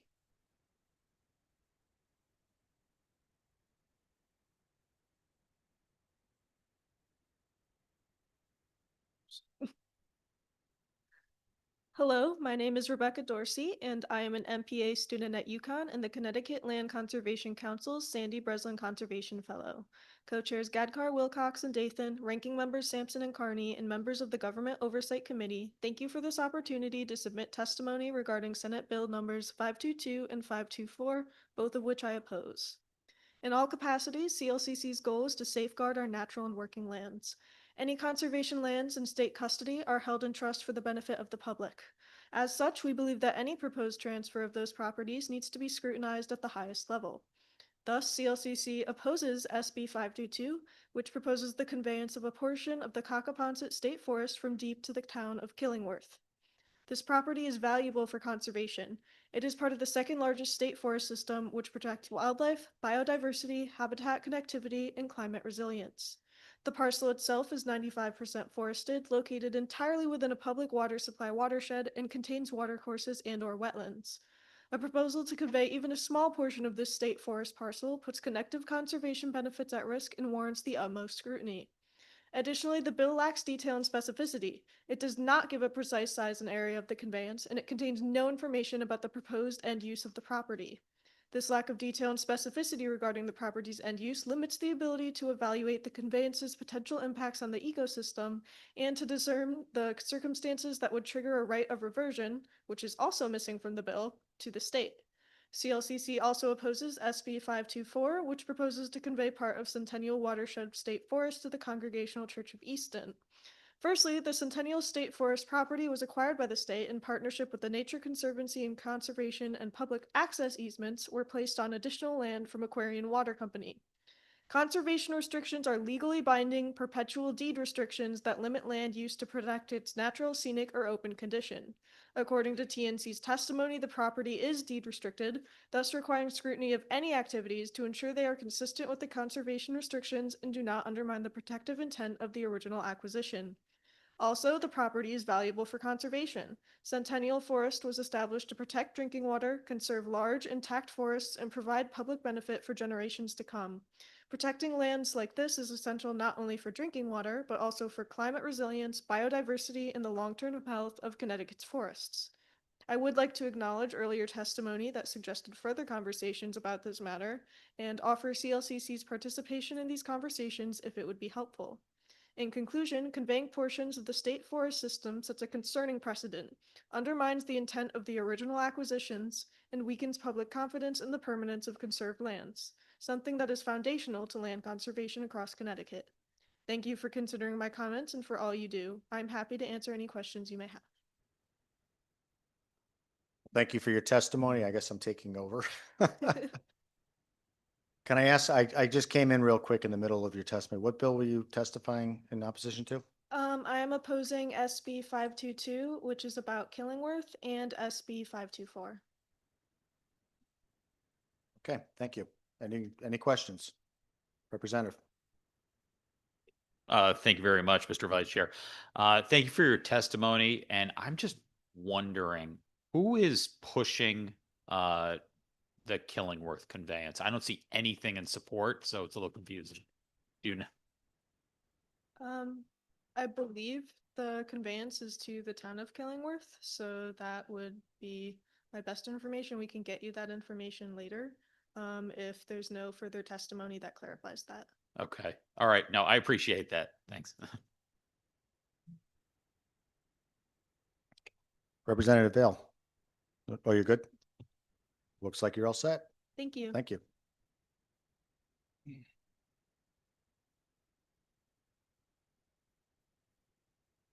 Have we seen, I'm sorry.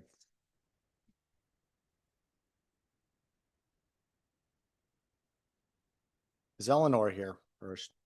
Eleanor, welcome.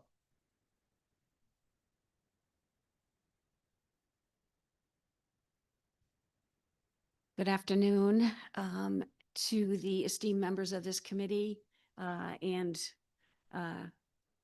Vice Chair. My name is Eleanor Carbone. I'm the recently retired mayor of the city of Torrington, and based on prior comments about the year 1987, I was hedging my bets. I was the oldest person in the room until Attorney Spinella said how long he'd been practicing. I am here today to urge you to support raised bill number 521 for the conveyance of the property known as the Torrington Transfer Station at 118 Vista Drive. As you've heard over and over again, in 1987, the state of Connecticut took this property through eminent domain to create a public benefit resource recovery transfer station. I believe CSWA has submitted testimony, which you will probably be reading this evening. And in their testimony, they said it so eloquently that it bears repeating. The property on which the Torrington Transfer Station stands was acquired by the state of Connecticut through the power of eminent domain. Eminent domain is among the most significant powers a government can exercise. The authority to compel private landowners to surrender their property for a declared public purpose. That power is constitutionally and morally bounded by a fundamental obligation that property should only be taken for public good and must continue to serve the public good. After acquisition or after exercising the eminent domain over this property, CRRA, using bonded funds for the acquisition price and the construction of the facility, through acquisition and construction of the property, and then transferred the property to Mira. This is a 40-year period of time, from 1987 to 2026. We're talking 39 years. The operating costs and debt service for the construction and those capital improvements of the facility have been funded through municipal tip fees that are subsidized by the taxpayers of the Northwest Corner. I say that because the question about the value of the property or whether it's something that has been it's surplus property of the state of Connecticut. Fact of the matter is the taxpayers of the city of Torrington and the Northwest Corner paid for that property. Over the past 40 years, they've been paying for this property through tip fees. During the period of time that this facility was operating under the control of CRRA and Mira, the cost for running the large-scale operations with multiple locations across the state of Connecticut escalated, and the tipping fees became oppressive to the taxpaying communities. Of note, also during that time, there was little progress to help the waste-generating community attain the goals of the state of Connecticut towards waste diversion. I think the current mandate is supposed to be 60% of our waste is supposed to be diverted into recyclables. In 2025, as the Mira Dissolution Authority was ramping up its efforts to close out the Mira operations, the City of Torrington and the NHCOG made quick work to establish the NRRA for the purpose of acquiring the Torrington Transfer Station and continuing the obligations of the contracts that were previously negotiated by Mira. You heard Attorney Spinella talk about the NRRA's request or the NHCOG's request for the property to be transferred for no consideration. Again, our taxpayers have already paid for this facility. And they were asking for funds. That was tip stabilization funds, because the contracts that were going to be transferred as a part of this transfer were negotiated by Mira. We knew that those contracts were bloated. We knew that the opportunity to renegotiate those contracts could only happen after June of 2027. And that was the only reason the additional request for funding was. This work that we had accomplished in early of 2025 included the good faith negotiation of a term sheet that was that included the acquisition of the property. That term sheet was accepted by the Mira board and by Deep Commissioner in early 2025. It was only after that term sheet had been submitted and we were in active negotiations that a private entity came in and offered a sum of money that clearly would negate any further conversation with our efforts to keep this as a public option. You know, we've all seen what happens when one large entity dominates a market.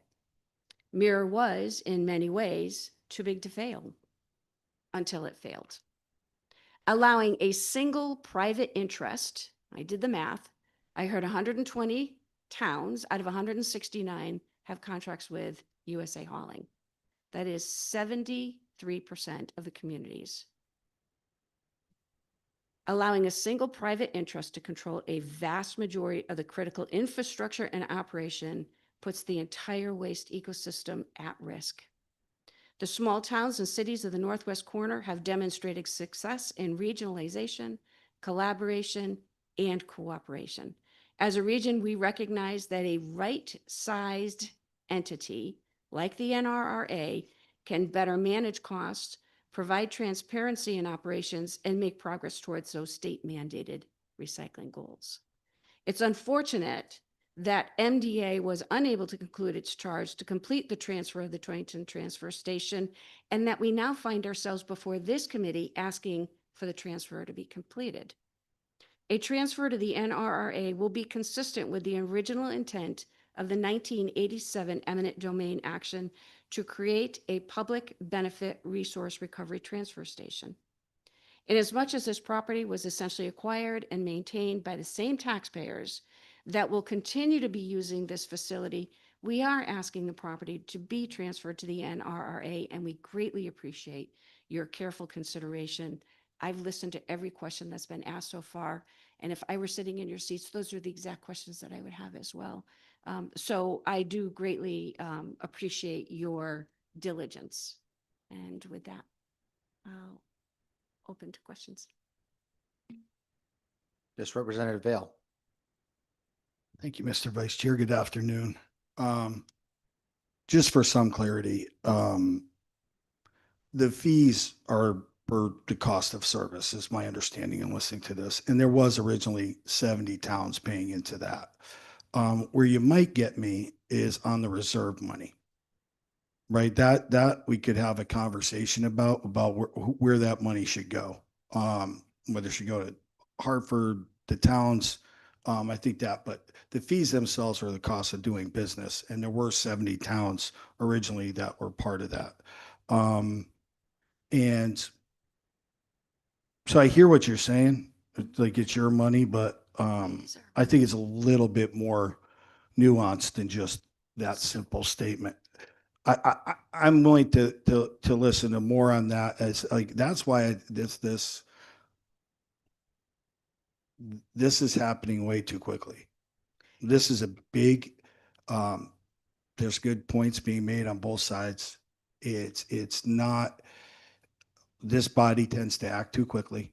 We react to, our constituents coming up as we should, but laws are not, there's a process they go through. This is part of the process, but laws aren't supposed to be easy, right? And you want to make sure you do it right. And then, like I've said earlier, too many times, people haven't done their due diligence with state agencies to come up here. And maybe there was, like, I understand now where the time crunch is, are perceived to be. I understand that, but it makes it very difficult. I don't vote on things to appease people. I want to do what's right for everybody. And I don't think, I'm worried about this time frame. And again, I want to learn more. Again, the fees, I think that's what you pay for the cost of service. That reserve fund, again, I'm willing to have that conversation. I'd like to learn more about that. And again, I think I need to clarify too, when Attorney Spinelli was up here, he mentioned that they service 120 towns, meaning that, like me as a taxpayer, I can hire them to come pick up my garbage. But he said they actually have contracts with 30 to 40 municipalities. So I think that would more fall in line with maybe a quarter or a fifth or to a quarter of the state municipalities have contracts with them. Not 120. That just means they have clients in 120 of the 169 municipalities. Not that they have contracts with 120. This monopoly thing isn't sitting with me like it might be with other people. From what I understand it, there's been multiple people have been able to put RFPs. I think that picture hasn't been painted properly in my estimation. So that was my understanding of his testimony. I am going to, again, like I said, I may reach out to other people who have testified, maybe even yourself, but to him too, for clarification as we move forward. I think We need to do our due diligence and do this the right way. And as you can maybe tell, I'm not convinced that this is it right now. So I'm happy to continue to listen and get information, but I want to be very transparent about my concerns with this. So Greatly appreciate your. I think there was a question in there originally, but I think I ended up just making a statement. I apologize. That's all right. I appreciate your candor. The, we agree with you. The timeline is not working in anybody's favor. As a board that needs to make a decision whether you're going to move this on to the floor for discussion and debate, I appreciate that it's patently unfair that you should have to be receiving this level of information in this short of a period of time. We honestly thought we had until June of 2027, because when MDA closed out their charge, it was a statutory charge, they left all of these balls in the air, and the burden of running this facility fell to DAS. DAS is not in the business of collecting or processing trash, solid waste. So you can understand their reluctance and reticence to continue to operate this facility. However, we, at the time that all this happened in June of 2025, we anticipated we still had until June of 2027. It was only in the last few months that we learned DAS was terminating the contracts that they had, terminating the municipal service agreements that they have with all of these towns that use this facility. And we had to figure out, the NRA had to figure out how we were going to pick up the ball. I understand that yeah. because as I listen, It's so unfair to all it of us. seems though, if maybe the parties got together, that it seemed what the attorney said that they might offer a short-term solution that could at least get you through the interim, then maybe get together and see if we can come back next year and find a solution. Maybe hold off on the sale of anything or the transfer of anything, and maybe see if, okay, let's see if we can get the towns through this, and let's have conversations about what the potential best solution would be. Again, that seems like a more viable solution than us taking this action now. Again, maybe it'll pass anyways. Maybe it won't. I don't know. But it's not the way I like to do it. I don't think that we've scratched the whole. So this. I had no idea how big this was, right? And it's a big deal. And if we politically do things on a knee-jerk reaction, we might not come out with the best result. And I'm not convinced that we have that yet. I'm not convinced that it's not. I don't know. It doesn't seem in this. So I don't know how people want to take that. That's my suggestion moving forward. I doubt anyone will listen to it, but I had to throw it out there anyway. So thank you. I appreciate your time. I appreciate you. Am I off the hook? Thank you, Representative Vale. And Representative Vale brings up, hold on.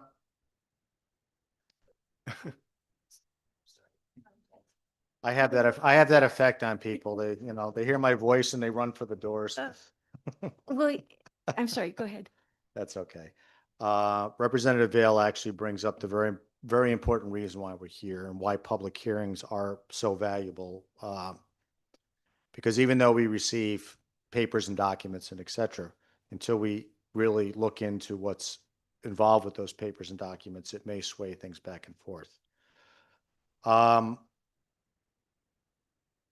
Your story with all, and I don't mean story in a facetious way, but your story of how we got here is highly disturbing. If we were to work out something to give more time, would that help? Immensely. Yes. Are you running it now?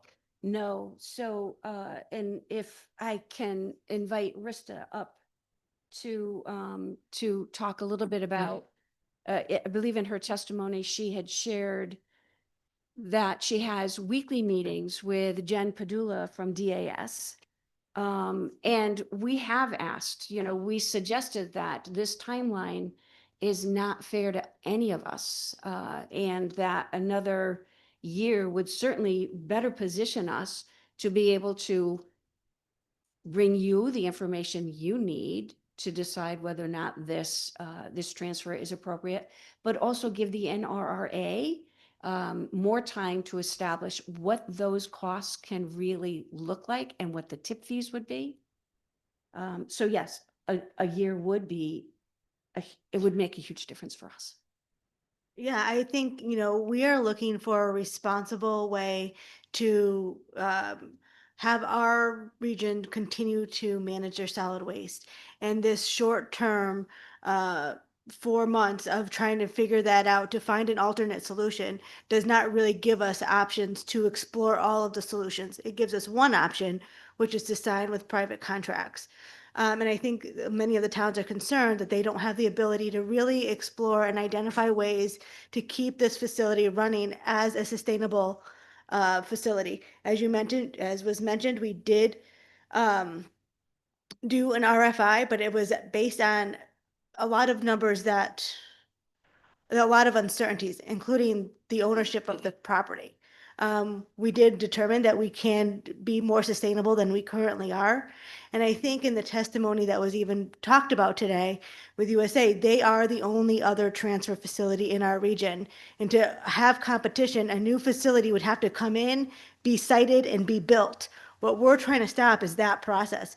By having that facility and having more time to really identify ways that can run more effectively and efficiently would be greatly beneficial.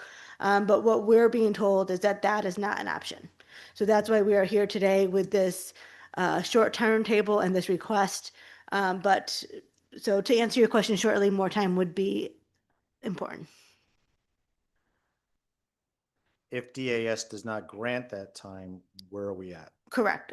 Well, if we do not have more time and the property is not transferred to us, the facility essentially closes, and one of two things happens. Trash piles up because it has no place to go, or towns sign 5 to 10 year contracts with a private hauler, and there is no more public facility. So those are the two options if it does not get transferred to us. It's a real dire situation as far as we're hearing. We feel terrible that it's put on your laps, but these are the only options that we have at this point. Well, and again, this is also points out why we do need to be involved and why we do need to be able to consider all this in making this decision, because even though up here it may look like a quick decision, in the end, you guys are ultimately going to be the ones that are going to have to live with whatever decision is made here. Whether we liquidate and sell to the highest bidder, and then you may have something you want or don't want, or vice versa. At the same time, do we allow it to close? And then, as you say, you have to go to other facilities. What does that actually do in the community, whether it's the piling up or whether it's the inconveniency to all of the residents, to where now you have to drive to wherever to be able to deal with this. And like I've said earlier in some of the other testimonies or questioning was about, does this also ultimately hurt our recycling and other programs, because now people aren't going to be really thinking in that manner. They're just going to want to be able to get rid of the trash. So I don't have too many questions. I mean, as far as Morris concerns, because we've been listening to this all day. I feel as you do that, again, it seems a bit rushed. And I feel that, this committee will probably most likely move it out of committee, whether they go from there. Will the extra few more weeks help? I mean, I know you're looking for a year, but I mean, you're not making a decision today, and we wouldn't be likely discussing this on the floor until probably the end of the month. I'm guessing, because we don't know what the actual schedule is going to look like. So the sooner that a decision can be made, obviously the better it would be for us, because it gives us the ability to enter into agreements with other organizations or contractors to do the operations. We're moving forward. with the assumption that it will be transferred to us, so that when it is, or if it is, we can execute on those agreements. We're not standing still, letting grass grow under our feet to find a decision, because we just don't have the luxury of time to do that. So, you know, the more expedited the process, of course, the better for us, but we are still having these conversations and moving along the best that we can, so that if and when the property does get transferred, we'd be able to execute and hopefully keep the facility open seamlessly come July 1. All right, well, thank you, and oh, Representative Vale came back for a second round. Representative Vale. Thank you. You're back up here, and there was a question. Yeah, attorney brought it up to ask you this question. I actually like it. What will you charge for the next 5 years and 10 years? I think that's a good question. That is a great question. And we don't have that answer yet. And we don't have that answer for a few reasons. We don't know how much tonnage will be committed to the site. We need to make sure that we have property ownership of the site so we can go out and negotiate. Our plan, and one thing he did mention was the RFI process that we did. That RFI process was really done to identify and gauge the amount of interest we would have with people operating our facility. If there was no interest, then we would be doing something different. But the RFI had very limited information, and haulers were asked to give us very limited information back. We did find out that we could do it cheaper than we currently are. The proposal that USA has offered is less expensive, but at this time, but the cost of the tipping fee is not the only thing that we're considered about the cost of tipping fee for today or tomorrow. It's that long-term sustainability and that control. There are many other ways that we can work with haulers to provide additional services and more efficiencies, and it will be a 9 to 12 month process to negotiate an RFP that will allow the haulers to tell us what they need to be more efficient. And that is what we're hoping to do. So what we're asking for now is not, to give us the opportunity to do the negotiations and to identify what that tip fee can be. And if at the end of it, which I don't believe is true, but if at the end of it, we can't be competitive and our towns do not commit to this facility, the property comes back to the state. But we believe, based on the models that are out there, the conversations we've had with partners, the conversations we've had with other opportunities that we have not fully explored, we can be more efficient working regionally. So that's kind of a loaded question, because we don't know yet. But we do know that without a facility, we don't have any of those options to explore. And again, I understand that, but that's where, to their point, they can give you that number right now, at least in the short term. And until you have that number, I don't really want to convey this land to you and then have you give it back to us in 2 years, and then we start all over from scratch. I want to have this stuff done ahead of time. I have this research done. And I don't think that's unreasonable. And so that's where my problem is. So they can offer us concrete numbers and you can't yet. And that's understandable. I'm not mad at you for it. I get the process. We're pushing it through without, I want all that information before I'm comfortable with this action. And even then you got to weigh the purposes, but without that, and again, I only speak for myself and no one else, but I don't think I'm being unreasonable in asking for that information. So that's where I have, again, I think it's pretty obvious where my concerns are, but, and again, it's a timing thing for me. I want like a presentation of, hey, these are pretty close to concrete. This is what we know we can do. We did the research. We got buy-in with this. If that, then this. And this is what we propose, and this is why we think we should get this conveyance. And then we compare that against what our other options are.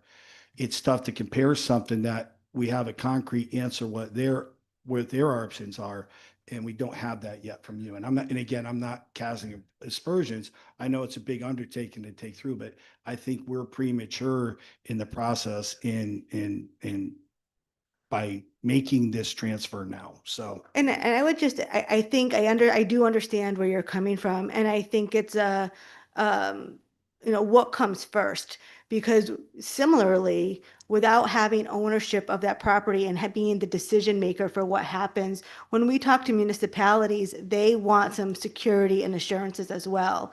And we can't give that to them unless we know that we're going to own that property.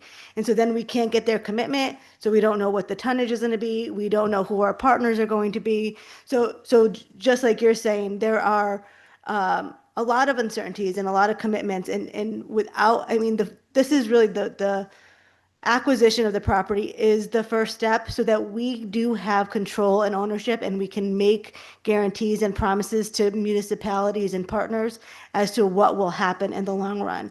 We set everything up and people make commitments to us and then we don't get the property. That's equally as concerning from them. So and this is kind of why we're in the situation we're in, because we've been having these conversations and doing these RFIs, but it's been on preliminary information without commitment because the ownership of the property has been uncertain. So certainty of the property ownership will move us forward in a way that we can really start to solidify the tonnage that's coming to the facility, the partners that we have, and what those numbers and budgets look like. But I do understand your concern. It's just kind of a circular pattern we're all in, and at some point we got to break out of that pattern and make a decision so that we can move forward. And it sounds to me, in listening to their representative speak, that you can put out RFPs for 5 years, 10 years, or 15 years and beyond. And then your municipality is going to know exactly what those costs are going to be, and you can budget around it. So I don't know why we can't start there. It sounds like you can get some stability. It sounds like their rates aren't too bad right now. And again, that's out for RFP. And I know there's more than one carrier. Again, I come from a rural area. This is not foreign to me. We just don't have a public option, but we have many options, and they're put out. Each town has their RFP and they pick who they pick. And then citizens have different, like my hometown has USA hauling for municipality, but a lot of our town uses Casella for that as well, for individual and business and stuff like that. So I just think we're pushing it through. There is I think you can get some, at least short term. It sounds like maybe even some long term commitment that nothing's going to go up, and then take that time to see if this is a viable option. But Well, so I think that the two things that you've discussed, I think that RFP process we can do, but it does take several months, 18, 12, 9 months to do. And without that time to do it, what happens in that meantime, right? The facility closes down, people go into private contracts. Now we're 5 months out before any tonnage can be redirected to that site. So to your point, if we had the time, we would definitely do the RFP now. But contracts were in place until June of 2027. So we couldn't go out to bid too early because we were already under existing contracts. They were terminated early. That puts us in this weird position. But the other point that I just wanted to mention, you talk about the rural nature and the other rural communities. And it's not necessarily the ruralness of the individual communities, but we're not near any other major city or dense population that we can travel to. Waterbury, Hartford, New Haven, Bridgeport, Danbury, they're very far away. And that's a long haul for garbage trucks. So whereas our communities are rural, we're also not near any other urban center other than Torrington that we can then bring our trash to without extending those transportation costs. So it's rural, and it's also kind of the isolatedness of the northwest corner. And I would add that there is one more layer to this that further complicates everything. To operate this transfer station, there is a permit that is assigned by DEEP, and that permit was assigned last year to the NRRA. So that further complicates if DAS says we're out of the trash business and there isn't an entity ready to take title to the property and continue operations under the permit that NRRA owns, it's a mess. This is really very complicated. And I apologize again that it ends up on your lap, but we're struggling to find that next step that positions us to maintain the public option and honor the original intent of that eminent domain. I hear what you're saying. And again, if you open this and you're going to have an RFP process for a lot of different things, and these companies can submit to that and be part of that as well. That's why it seems to me like it would be better if everybody was in the same room having these conversations. And I don't feel, and again, talked about it earlier with state agencies and coming here, and now we have to go back and forth with this. I take this job pretty seriously, and I know a lot of my colleagues do too, most of them anyways, right? And so I want to make a good decision. And I'm not confident that with the information I have and when in doubt, let's wait. And so I think, and again, everyone else can vote yes. I'm leaning towards no. I don't see how I can do that, but I'm willing, before we have that vote, you can inundate me with information. We can have conversations. I'm not drawing a line in the sand. I feel like there's a lack of communication here, and maybe that's something you guys could look at. And 'Cause just, I'm not rooting against you. It's just got to make sense to me. And right now, yeah, it I doesn't. respect that. And just for clarification, it's not for lack of conversations with DAS. DAS has stated that they do not intend to run the operation come July 1, 2027. They have sent termination notices to the contractors, and they have sent termination notices to all of the municipalities. So it's not that there's a lack of conversation, but they've actually taken a hard stand, and that's where we are today. I'm talking about not just having a conversation with the state, but with potential Yep. companies you may be doing business with. And that You was know, the that reason. it seems to be we're on the opposite side of the issue. Maybe with some conversation, we can get closer to some type of resolution. So Thank you. again, my 2 cents for what that's worth. Thank you, Representative Vale. If you could, the additional information that he may be looking for, if you want to submit that to us, see if we can try to fill in some of those holes and some of those blanks. And we do understand, the hardship that you're up against, but also, to what Representative Vale says, we also want to make sure that we don't keep dragging you back in to go back and forth. We would like to put this to bed and get it done right. Anyway, thank you for your very testimony. much. I inadvertently skipped number 24, Todd, and I'm going to really mess up your last name here. The mayor of the town of Winchester. I figured that was why you skipped me, name. I kind of came in as a switch hitter. They didn't tell me what inning we were at, so forgive me for that. Good afternoon, Mr. Vice Chairman, honorable members of the committee. I have with me the town manager of the town of Winston as well, and he is actually the former Finance Committee Chairman of the Mira Dissolution Board. So that may be valuable information for the board if they have financial questions. My name is Todd Archulowski. I am the mayor of the town of Winchester. I also serve as the administrator at Regional Refuse District Number 1. It's the transfer station serving the towns of Barkhamsted, New Hartford, and Winchester. Prior to taking this role, I worked for MIRA, the Materials Innovation and Recycling Authority. Clarify which bill you want to speak on. I'm sorry. I'm here today in opposition to SB 521, an act conveying a parcel of state land to the Northwest Resource Recovery Authority. My opposition is based on one core issue, the cost of operations. Transfer stations cannot survive on tip fees alone. Without diverse revenue streams, they operate at a loss, and those losses are ultimately paid for by our taxpayers through state and local subsidies. My residents are already under significant financial strain. Our proposed school budget for this coming year alone is looking for a $2 million increase. My families are struggling to make real choices between paying for housing and utilities, purchasing food or medication.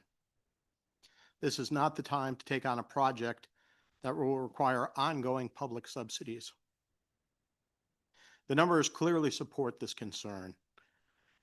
If you look at MIRA's proposed fiscal year 26 budget, operating the Torrington Transfer Station was projected to cost $4.7 million.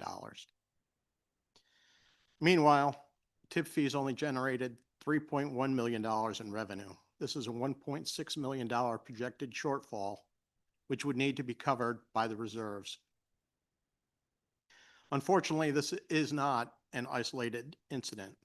Operating losses before reserves were used in 2025 were over $4 million. In 2024, over $4 million. And in 2023, $8.81 million in reserves were needed to be used to cover the operating fees. MIRA has not generated operating income since 2021 when the burn plant closed. In contrast, regional refuse remains viable because we have diverse revenue streams. We are the first transfer station in the state of Connecticut to recycle styrofoam and keep it out of landfills. We're able to sell metal that comes in from our residents. We're able to sell goods that are donated by residents instead of discarding them. We have a cell tower lease, a solar field lease. These are all things that are critical to offset our budget.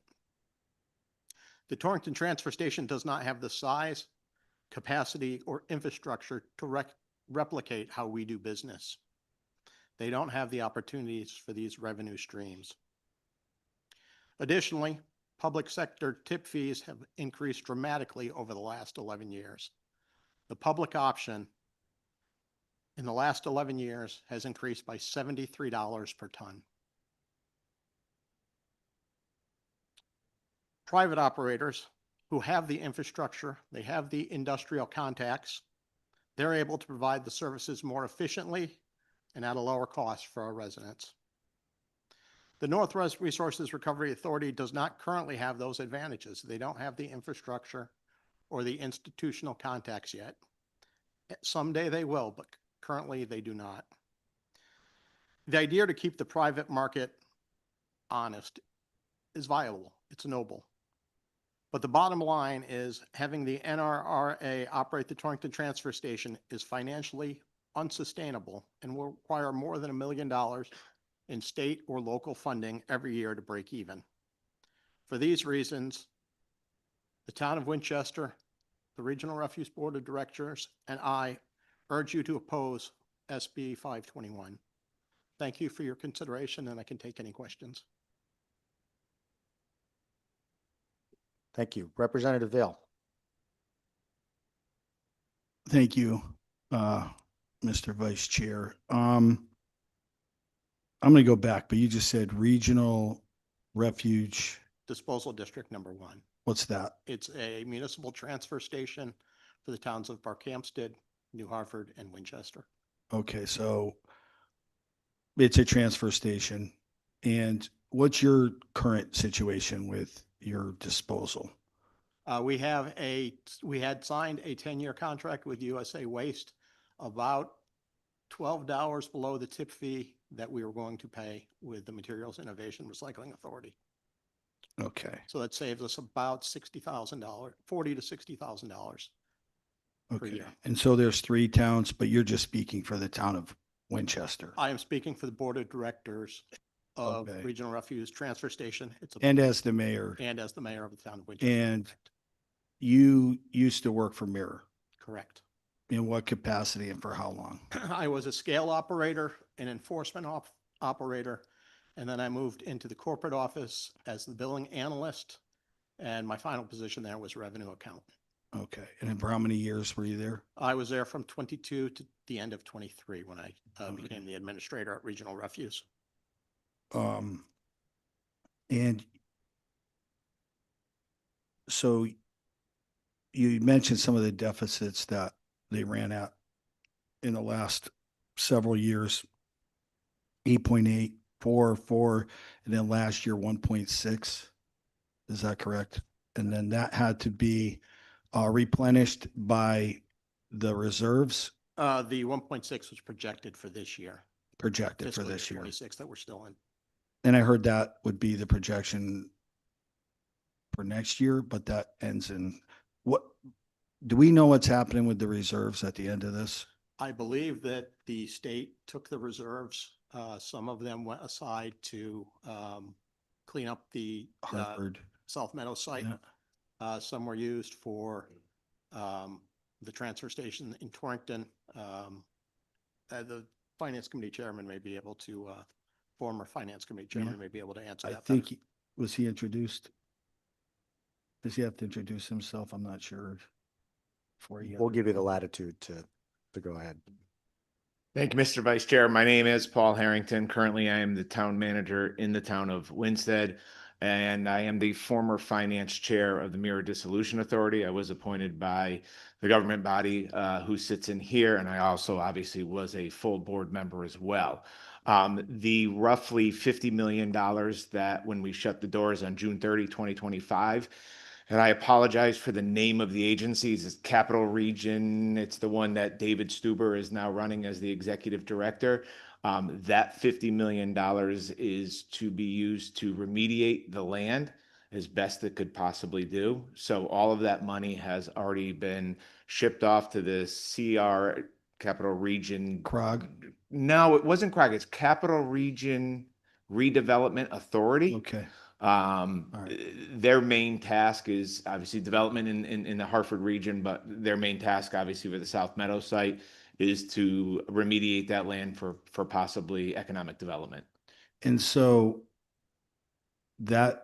so the reserves are gone? Reserves are gone. And there was a lot of comments about, can this continue? We obviously did receive the letter from DAS that they were going to halt the contracts as of June 30, 2026. Part of the reason they were stating is they have no additional monies to prop down the tip fees, which were set to be at 141. You know, every year, Mirror was injecting anywhere from $2.3 to $3 million a year to bring the tip fees down. DAS isn't in a position to keep the tip fee at 141 beginning on July 1st, 2026. Part of the reason what they've stated when they were ceasing the contracts was that they don't have any money to keep the tip fees at that 141 rate. And so if we were to subsidize that now, where would that money come from? That's all up to you to figure out, I Okay. think. All right. And again, so is Winchester and Winstead, is that the same? To give you extra bonus points if you figure out the difference. There is no difference. Well, I live in Stafford and we have a borough of Stafford Springs, which is a sub, I think it's similar. So Winchester, Winstead is part of Winchester. Yeah, Winchester is the actual town, Yeah. 169 towns. Winstead is the city within the town. Okay, thank you. And you're a member of the Northwestern Hills Council of Government? Yes, we are. And there are how many member towns? I think I There hear are 21. 21 towns. 21. West Hills County. Are you aware of other? So you're the first chief elected official that has come up in opposition to this. Are you aware of anyone else from the district that has a similar concerns to you? I am not. Okay. And so you're just speaking for yourself. Okay. How is the rest of the Well, it's still going. Oh, gosh. Just left. Ken is taking over.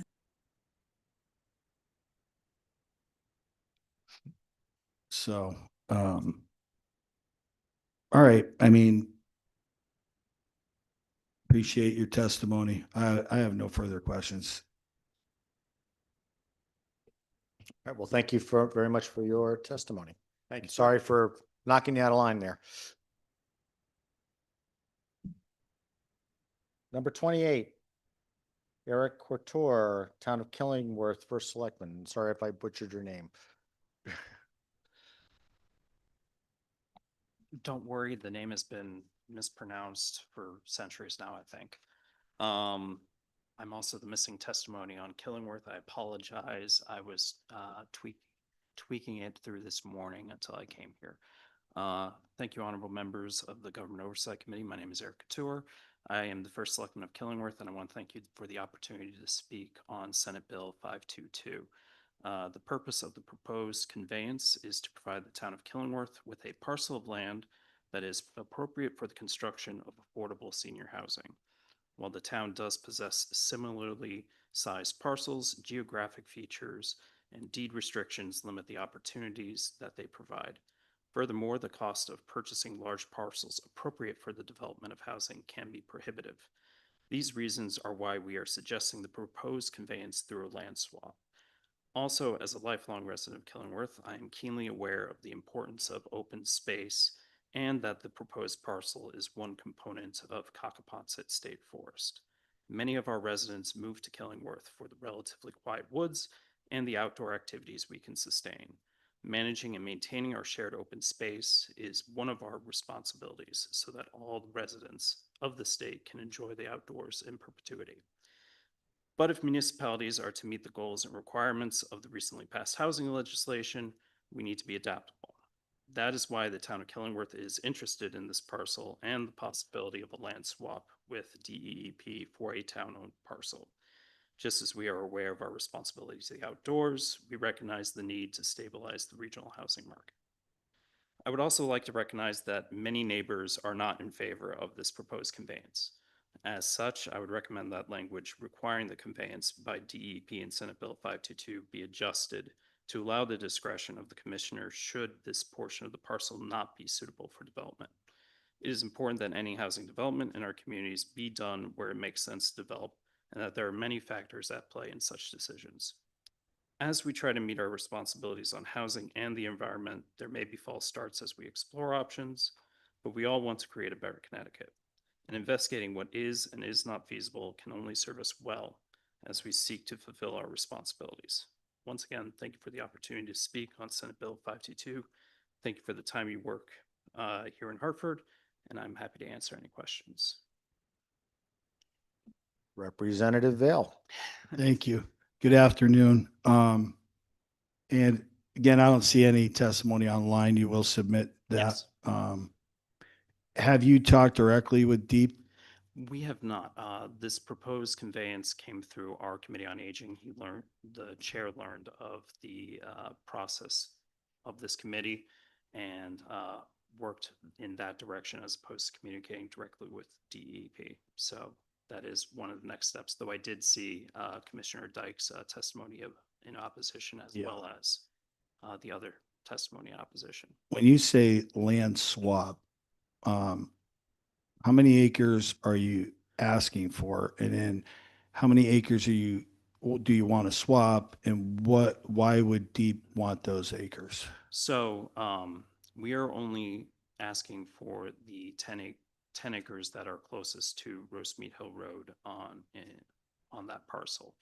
I believe in the forms that we had to fill out, I tried to make that clear, but the forms are not quite as flexible as we might like.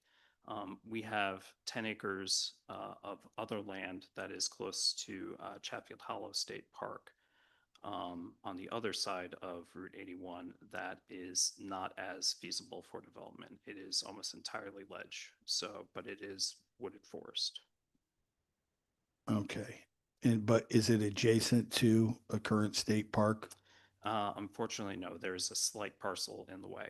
There's one parcel that provides a gap. Okay. Thank you. Yeah.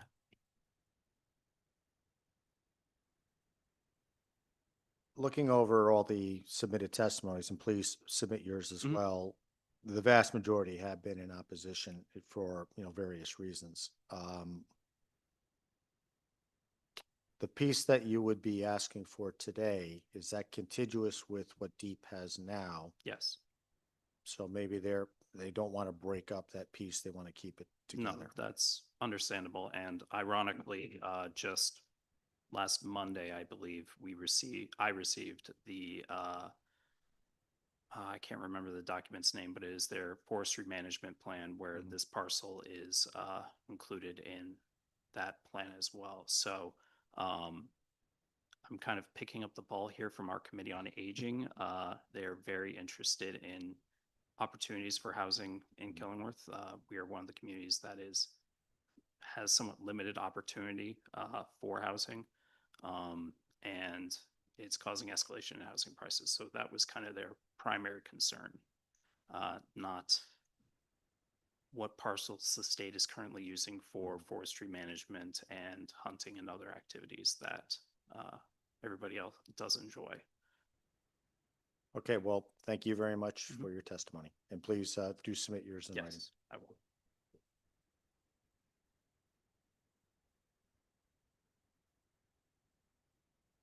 Number 29, Tom Gill, City of Bridgeport. Is remote? Is he online?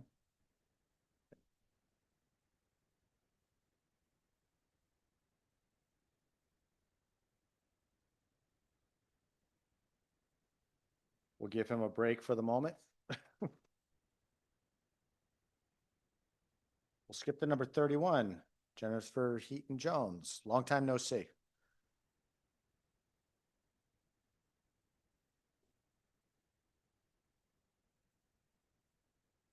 Good afternoon.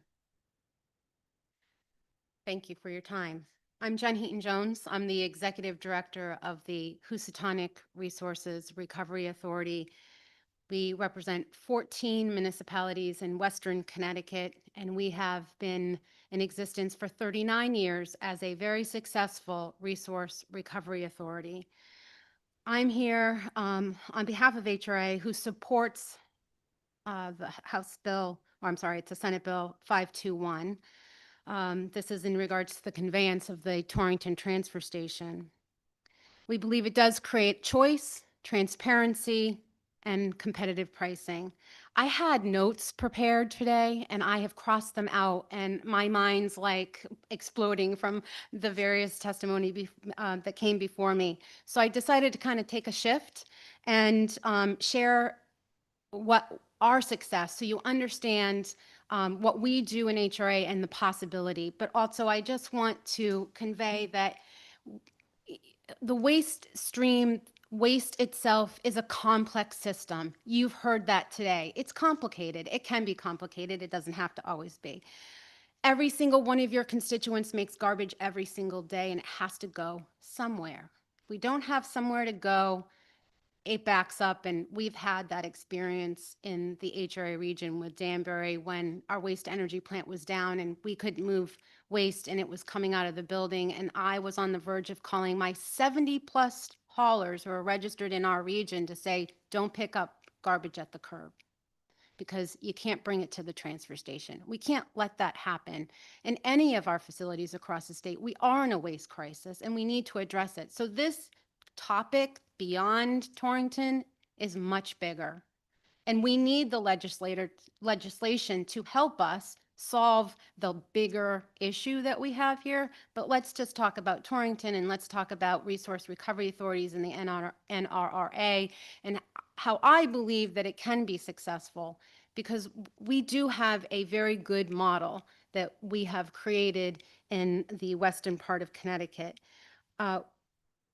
To clarify, before I go on to HRA, the public option, what public option means.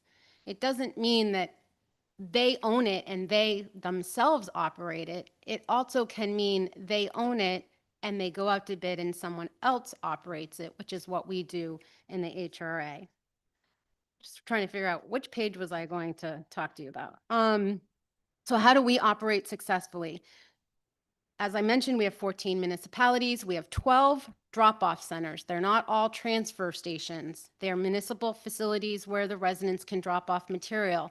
Out of those 12 facilities, we have 3 transfer stations, true transfer stations, where material is brought to so it can be transferred to end disposal. Out of those 3 transfer stations, we have two that are owned by our municipalities. That was not mentioned earlier when it was asked. We have two municipal transfer stations and one transfer station that is owned by a private hauler. Transfer station owner also owns a MRF and also owns a landfill.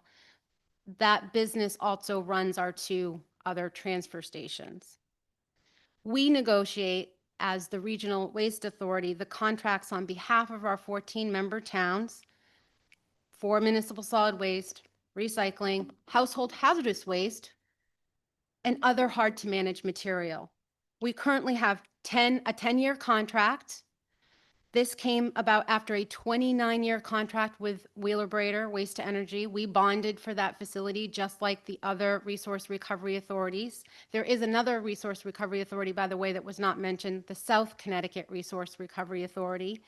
We all receive funding from the state of Connecticut, so the funding the NRRA is receiving is not any different than what we received when we were formed. So back in the late 80s, when the state of Connecticut closed all their landfills, they no longer wanted to have landfills and go to waste to energy, they gave money to the municipalities to form resource recovery authorities. So that money that was sent to NRRA is very similar to what they've already done for many of us who are already formed. Going on to how our system works, the one thing I want to mention is the frustration that the City of Danbury's facility we do not own. We do not own it because we were not given that option. It was taken by the federal government in the mid-2000s. We wanted to purchase it. We were not given that option, and it went to private hands. What does that mean? It means that, yes, we go out to bid, and someone else is operating it, but we have no choice. When our 10-year contract comes up, because we don't own it, we only have one party we can work with. But if we did own it, we could go out to RFP and have the different businesses, like whether it's USA, Casella, Win Waste, or IWS, we would have more options. But right now, because it's owned by a private company, we only have one option to work with them. Now, I should mention we have a really great working relationship with IWS, but it still leaves us the only one option. We do have a well-run agency. I'm proud of the work that we've done with the HRA. It goes beyond municipal solid waste. I will say that I have promised my commitment to the NRRA and the Northwest Hill towns to ensure that their waste doesn't get stopped at the Torrington Transfer Station. We will support them and ensure that waste keeps moving. It's essential, as I mentioned, it's generated every single day. I want to clarify about the mirror closing. It didn't just close because of the fail of the agency. It closed because it needed $330 million in renovation. So I just want to make sure that we also keep our facts straight in regards to why some of what are the facts behind it failing. The Torrington Transfer Station, being a public facility, allows for long-term private-public partnership to run the facility so that they can, like we do, can continue to go out to bid in the end. I also want to just make one last note, and then you can ask me questions. We don't have stabilization fees. We don't subsidize anything. Our transfer stations are run at $105 a ton. And you look across the state, and we have municipalities since Mira closed that are paying $140, $180 a ton, not because I believe it costs those businesses to manage the waste at that rate, because they can get it, because the municipalities don't have a choice, that are no longer part of Mirror. And I think it's important to understand what makes up a transfer, a tip fee.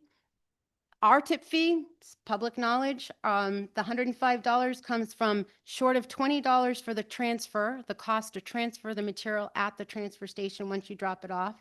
The transportation cost is $14 a ton. That's to get it from your transfer station to your waste to energy plant or your landfill. Then your end disposal, what's at the gate, either at the waste to energy plant or the landfill. And right now ours is just over $67 a ton. And then there's some additional fees. There's an administrative fee that goes to the HRA that funds us. We are not funded by tax dollars.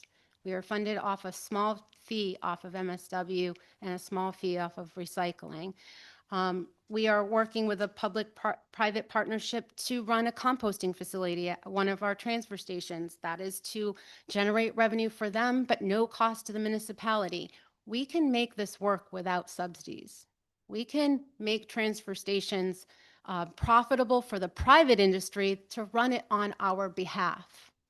But we need to make sure that we have choices of who runs those facilities. Once they're purchased and owned by a private entity, we can't go backwards. We can't reverse that. So that's why I support the conveyance of the Torrington Transfer Station to the NRRA so that they are not in the same position of us, but I still feel very confident that they can run a successful resource recovery authority on behalf of their member towns. And I'm happy to answer questions. I have 100 more things I could have said. Representative Vale. Thank you, Mr. Chair. Good afternoon. So when you said you've been in business for 39 years, but did you start with the conveyance? How did you start? We're being asked to give the NRRA what appears to be a $3 million property. Is that how you start? Do you own yours? Do you lease? How does that work? How did you start? So our 3 transfer stations, as I meant, the town of Ridgefield, the town of Newtown, and the city of Danbury have our 3 transfer stations. The town of Newtown owns their transfer station and Ridgefield owns their transfer station. They lease their facilities to the HRRA and we negotiate a contract for it to be run by a private entity.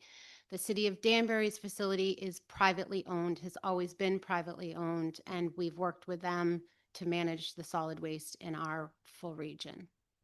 So again, you mentioned some concern about the privately owned part of it, but you don't currently have a problem with the privately owned. I have a very good working relationship, but we would have much preferred to own the Danbury facility. So for example, when the 29-year contract ended in 2018 and we wanted to go to bid for someone else to provide the management of the entire system for the 14 municipalities, we didn't have much choice because it was privately owned. If we had owned it, we could go out to bid and have any one of these waste management companies come in and run it. And at 10 years, go back out to bid and have the other option to keeping the pricing down. We've been fortunate that we have a very good long-term contract. So our pricing currently is much lower than the standard rate across the state. The 105. The 105. Okay. Those are for our member municipalities. Our private haulers pay 110. So that's the other thing that's complicated about the waste stream. So we have curbside, as you mentioned before. So in our region, we have, as I mentioned, over 70 registered haulers. Not all of them do curbside waste. Some are junk haulers, but they are at the mercy of the tip fee that's negotiated by us and whoever's running the Danbury transfer station, whoever owns it at the time. Because remember, just because one owns it today doesn't mean they'll be the same owner next week. We've gone through 3 owners since 2018. The owner of the transfer station is also the owner of the largest hauling company in our region, who also owns the MRF and owns a landfill. Those small businesses across the region, these mom and pop businesses, can't completely compete against this large hauler. So there's a lot of competition, and yet there's sort of a narrow end to that as far as they can take it because the largest hauler owns the transfer station. I mean, that's kind of reality though. I mean, how are you going to acquire that? It'd be great to have it. You're going to pay for it. You're not going to take it over eminent domain. So that sounds good, but how, they own it. and you deal with them, and it sounds like you have a good relationship with them. I understand you want to own it, but how is that ever going to happen? It won't now. So we can't reverse what we have. My hope But you is haven't had a problem with them. You just don't yet. want to anticipate that you could have a problem with them. Well, and you know, in the early 2000s, when the transfer station was seized by the federal government, it was seized by the federal government because 20 plus people were indicted and went to jail. And before that happened, that business almost bankrupt HRRA. And because of their operations and what they were doing, we did not have a good relationship with the owner and operator of the transfer station. And it was a very difficult time. I can't speak completely into that because it was before my time, just before I joined the HRA. Happy to get you more information on that if you're interested. But we haven't always had a good relationship with the owners of the Danbury transfer station. It hasn't always been smooth. So And if you have control over the other two, why can't you just you just use those two and not use the Danbury transfer station? we could, and we've considered it. It just like the Northwest Hill towns, transportation in the state of Connecticut isn't, you only have so many roads that you can drive that remain, Route 7, Route 8, 84. And unfortunately, it would add cost. We could do that if it came down to it. But we haven't had to go there yet. I understand. And again, I want to preface that it takes an hour and 5 minutes for me to drive across from east to west across my district. Very familiar with that. And in part of my district's in the quiet corner and parts in north central, but all is rural, and not close to much as well. So I do understand those issues. And now the transfer station that we're talking about, it must, is it in perfect working order? As far as I know, so when apparently a year or so ago, there were some private entities that went and looked at the Torrington transfer station to prepare for bidding. One of those was IWS, our vendor. I've spoken to them. My understanding is that the transfer station is in fair condition, that the buildings are in good condition. I believe that, and I would like to work with the NRRA. I believe we can transition easily to another operator, or whoever that might be, we can transition to another operator and run that facility beyond what's happening right now with DAS or former Mirror. And again, so if there were cleanup costs or renovations, you mentioned renovations that were needed. I didn't know if you were referring to that facility or a different one. Was referring to Hartford. Hartford needs the renovations. Okay. But if there was money that needed to be put into it, where would that come from? The towns would need to either the towns could come up with it, or they could do what we did.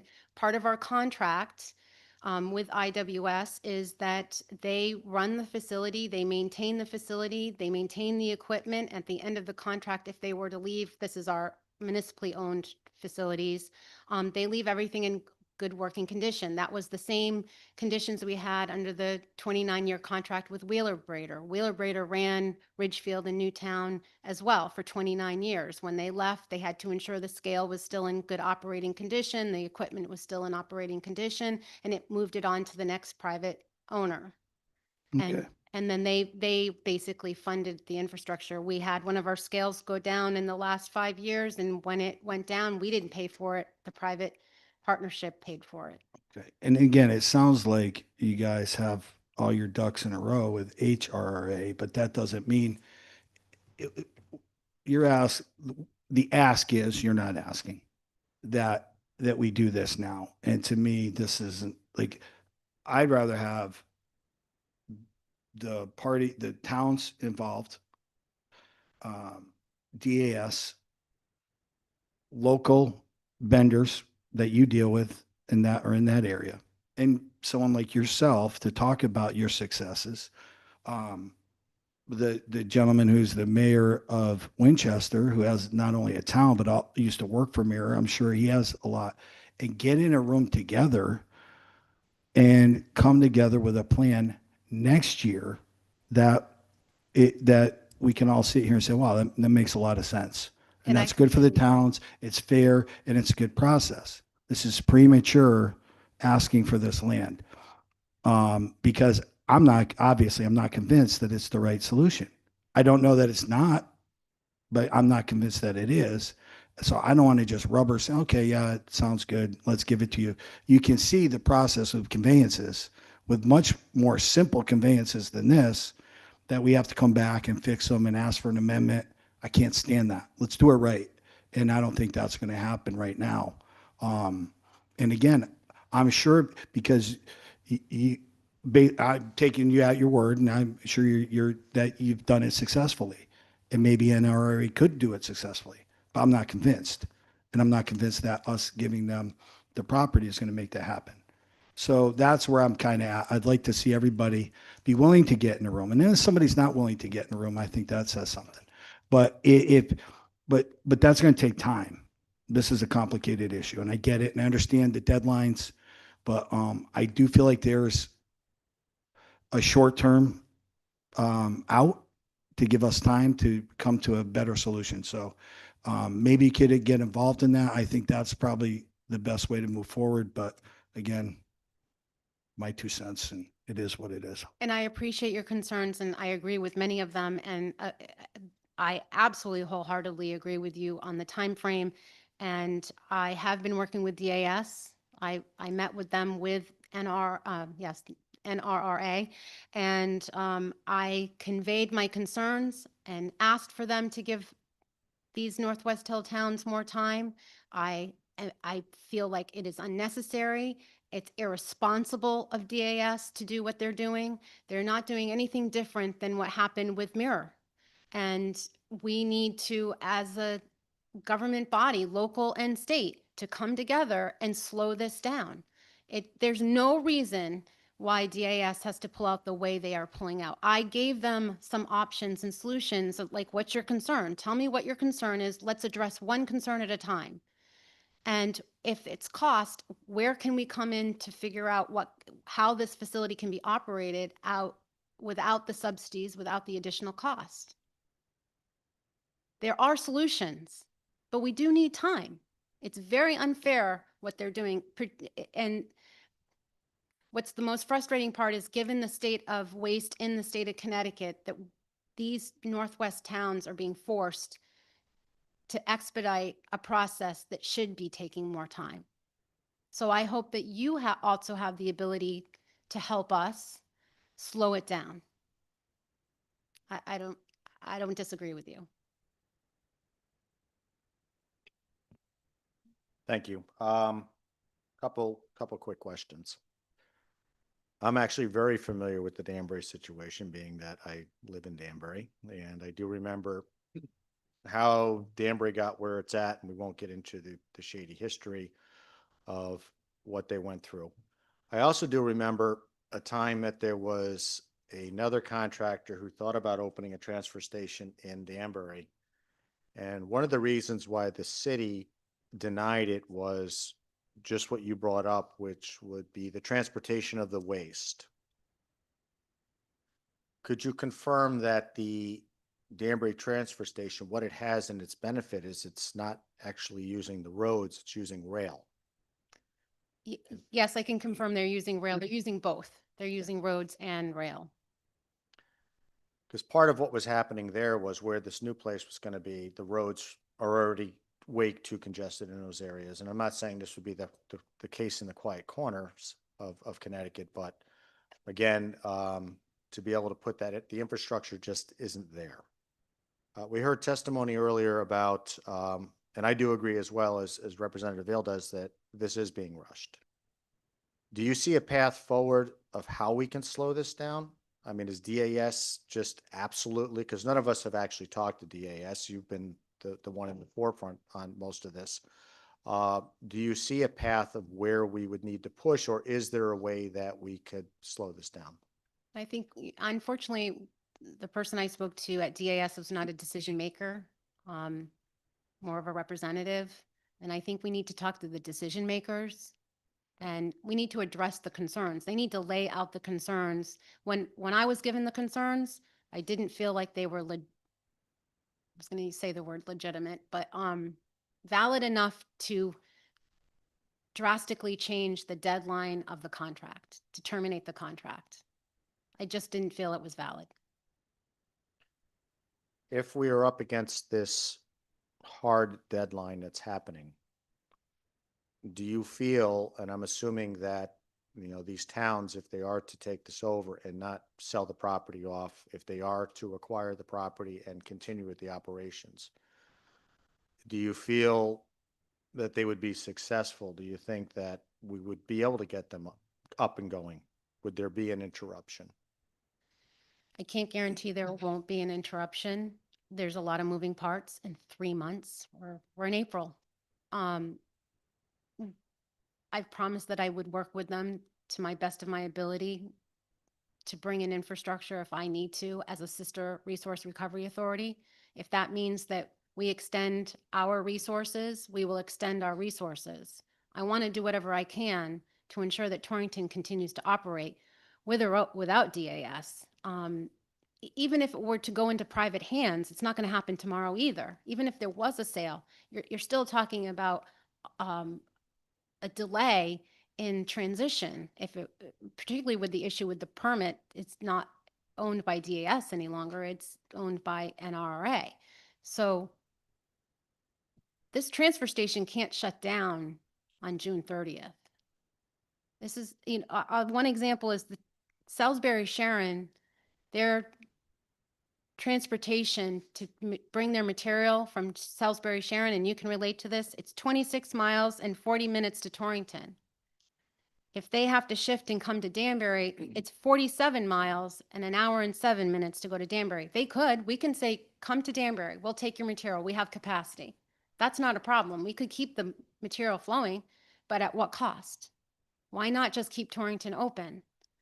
So you all have my commitment, NRA has my commitment, the Northwest Hills towns have my commitment, but we need to sit in a room and have a conversation and not working in silos, because there was a lot of information today thrown out and not everybody's on the same page.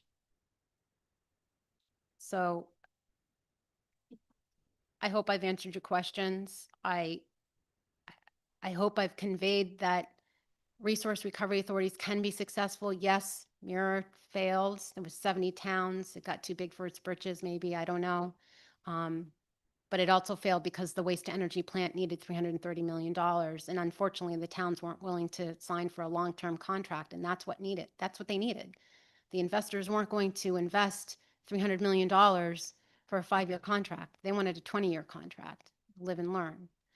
But we also have to think about what happens beyond Torrington and the other 4 waste to energy plants. What happens when they age out? Are we always going to be dependent on out-of-state landfills? At what point do they say, we don't want your waste, we don't want your garbage? We need to manage what we have, and that starts with Torrington. If tomorrow, if this was not to be conveyed and they sell the property, what would be the lead time for, obviously you said we'd have to close down and then reopen. What would be the lead time on all of that? It hasn't been asked to me for me to really think about it, so I don't want to just throw out a number. What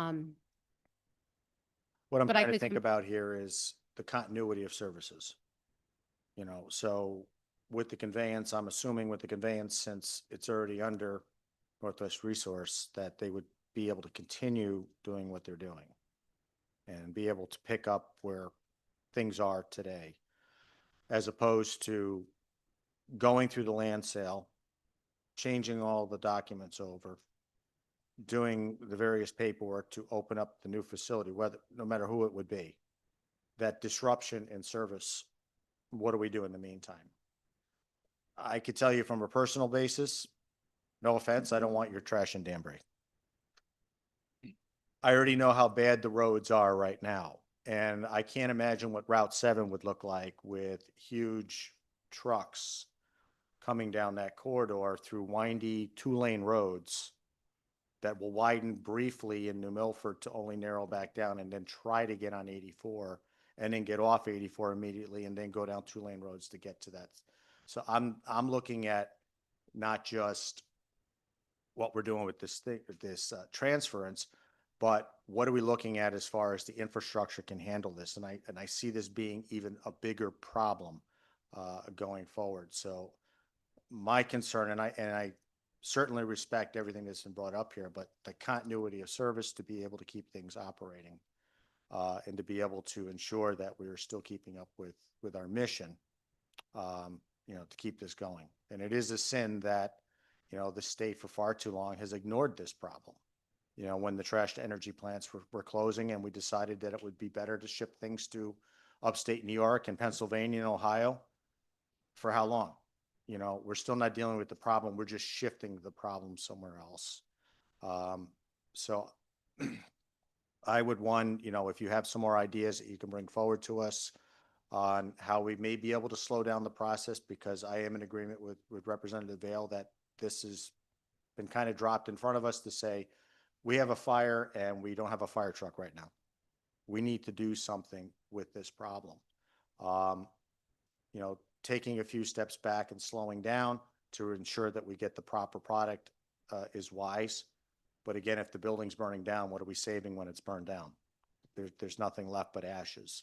So we need to balance that out. And I think with your experience and your input, I think that would be helpful in, coming up with some sort of solution here. Thank you. Yep. It's my fault that Representative Vail is asking another question. Yeah, I just, so again, you said you have two public and one private transfer stations. Are there any other transfer stations in that area that are private that could be used in the northwestern Connecticut besides Torrington? Well, my understanding is that USA owns Winstead, so that could be an option. So that's a potential short-term option. It could be. Okay. If they negotiate, and I don't know what the distance is and all of that difference, but yes, that's another option. There still is an option. I mean, there are other options. It's just about transport.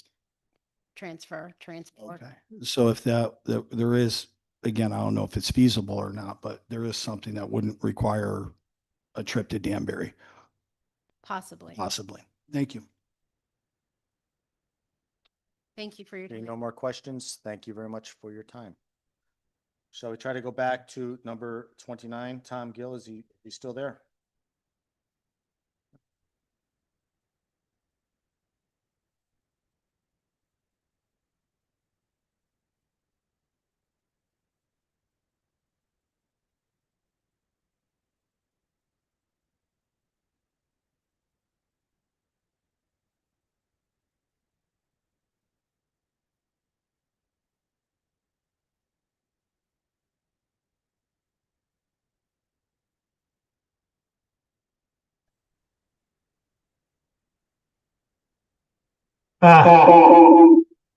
Success. I apologize.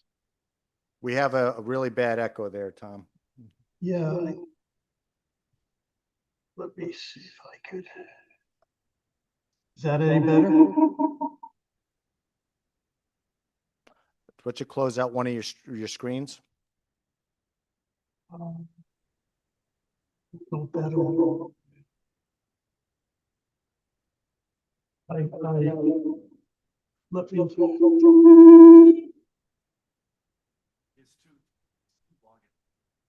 If you can. Is that any better? If you can close one of your logins, we may be able to get rid of that echo. Okay, let me see what I can do. I'll try it.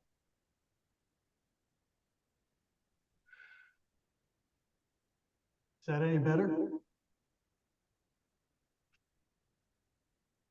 Still doing it? Not as bad as it was. Let's give it a shot and see how much we can take. It'll be like a psychedelic moment. Okay. My name is Tom Gill, and I'm the Director of Planning and Economic Development for the City of Bridgeport. And I want to thank the distinguished members of the committee for the opportunity to speak today in favor of SB 519. The bill involves the disposition to the Bridgeport Port Authority of approximately 1.0 acres of property located near exit 30 of Interstate 95 in Bridgeport, Connecticut, referred to as the Triangle. It has been for several years the site of winter boat storage area used by Bass Pro Shops. Bass Pro Shops is the anchor store in the 50-acre waterfront development known as Steel Point. The 1-acre triangle was taken through eminent domain by the Connecticut DOT in connection with Exit 30 ramp improvements. It was subsequently conveyed to the Bridgeport Port Authority in 2008 for its use, which was limited to economic development or water-related purposes. The triangle has been the subject of two special acts of the legislature. Special Act 07-11, which was done in July of 2007, and Special Act 15-1, which was done in July of 2015. Special Act 07-11 gave the Bridgeport Port Authority permission to lease the triangle for economic development or water-related purposes. And 15-1 gave the Bridgeport Port Authority permission to sell the triangle for economic or water-related purposes. Throughout the history of the triangle from 2008 to the present, the triangle has always been devoted to permitted use, economic development, water-related purposes. Originally, the Port Authority entered into a development agreement with the Steel Point private developer, which envisioned a 99-year lease of the triangle at a prepaid price of $100,000 per acre due to its significant contamination and other impediments to development. The developer then requested that the Port Authority sell the triangle under the same terms as the development agreement because of ongoing negotiations between the Steel Point Development and Bass Pro Shops. The Port Authority subsequently sold the triangle to the developer as required by contract, and the Steel Point developer included the triangle in its lease with Bass Pro Shops. Once it owned the property, the Steel Point developer expended hundreds of thousands of dollars remediating the site, filling the site, and providing infrastructure to the site. Special Act 15-1 was passed. Since Special Act 15-1 was passed, the Port Authority was unsure of how the DOT appraisal process would work, and without inquiring, waited for the DOT to begin that process. DOT appraisal process began in November 2022, and the appraised value was found to be far greater in today's market than the $100,000 per acre that the Port Authority had contractually agreed to and been paid for. The city negotiated with DOT relevant to the appraiser, considering that the parcel appraised had significant infrastructure costs and remediation costs, which increased its value, without which the parcel would have had a lower value as undeveloped. While the DOT stated that it understood the position of the Bridgeport Port Authority regarding the valuation, unfortunately, the DOT has no authority to negotiate or deviate from legislation based upon the way the legislation is written. They, the DOT, suggested that the best course of action would be to revise the legislation accordingly. That's exactly what SB 519 does. The bill rectifies the process under which the Port Authority would compensate the state treasury and establish the compensation at $119,000, which is approximately the amount that the developer paid the Port Authority for the parcel pursuant to the development agreement. City of Bridgeport and the Bridgeport Port Authority fully support this bill, and I thank you. Well, thank you very much, and I'm glad we got that sound problem fixed. Any questions from the committee? Seeing none, thank you very much for your testimony.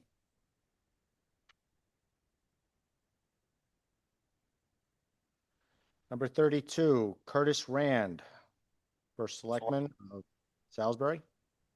How are you? Can you hear me? We're doing great. You didn't have the cool effects that the last guy had, though. Okay, thank you. I'm the first selectman in Salisbury. I've been here with all of you all day and have heard so much more information than I ever anticipated. So I'm going to forego my written statements. I'm going to mention a few things. I am in support of 521, and I urge that this remain a public facility. Um, Again, I'm grateful to you all for going through this today, and I'm particularly grateful to the people we've worked with so much in the recent year or two. Rista, Rob Phillips, Dan Jerem, all the colleagues on COG, and Jennifer Heaton Jones. From where I stand as a first selectman trying to manage this stuff from a sort of non-management standpoint, having those resources is totally vital. I have to be able to pick up the phone and talk to Jen or have our manager talk to Dan or however it works. And Rista has been there every day. And so is Maria and Senator Harding. So thank you all.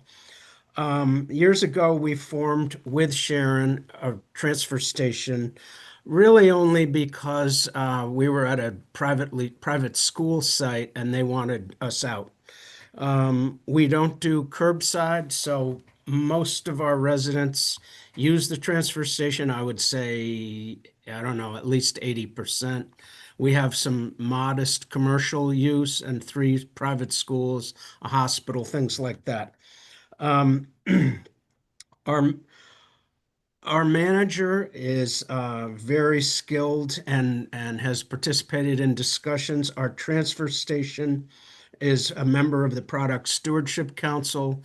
We have a strong sense as citizens that we need to recycle more, compost more, slow down the waste. We have 7,000 residents in sort of the off year, probably goes to 10 in the summer. We totally rely on the Torrington Transfer Station, which we haul to ourselves in our own trucks.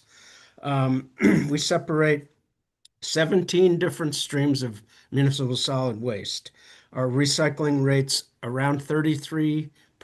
It could be better, but that's about 1,000 tons per year, for which right now we're paying 0. I do feel we have over 500 residents participating in a compost situation right at our transfer station, which is then hauled down to New Milford. The current situation, I feel like we're bounced around. I've been in this job for a long time, 20 years plus, and we're told that from the state that there's a great new thing coming in a new burn plant, and just hold on, it's $300 million, but that's all set. Then we're told that's not. Then we're told DAS and MIRA, and then we're told you're not going to really have your contract that you have because you're going to have to give it up by this June, which really, really kills our budgeting. And so I do feel like we're bounced around. I think that one of my big takeaways of today is that the state and us, all citizenry, have to start distinguishing about whether this is a short-term situation or a long-term. And I see it as longer and longer every year that I'm in this job. And I won't be in here forever, but I don't want to leave a mess behind. So anyway, there's really not much I can add. Everything that I was going to say has been brought up. But the most important thing is, if we lose the Torrington Transfer Station as a public facility, we're not getting it back. And all those opportunities are foreclosed by that. So I urge your support of 521. We've been here for a long time, so thank you. Any questions from the committee? I just have one. Could you address, we've been talking about slowing down this process, but in that case, if it doesn't happen, and the land transfer doesn't happen, what would this do to your community if they have to temporarily close until they get all their ducks in a row to be able to get a new provider? I can't answer that. I don't know where we'd haul to. I don't know who would take recycling. I don't know who would allow our trucks in. I just can't answer that. And we maintain a really well-kept, good facility, but there's no room for expansion there. So in other words, what may happen or will happen if you don't have continuity of service, it's going to put you at a massive disadvantage on what to do with all these materials. It'll be terrible. Thank you. And in terms of the condition of Torrington, I ask our employee who hauls there at least 3 times a week what it's like, what the shape is. It's a simple facility, and he said it's in good shape and it's great. And it's such an easy solution for us and Sharon. 10,000 residents. All right. Well, thank you for your input. Seeing no other questions, have a great afternoon. Okay, thanks. Number 33, Paul Zupa. Did I get that close? Town of Woodbury. Zopa.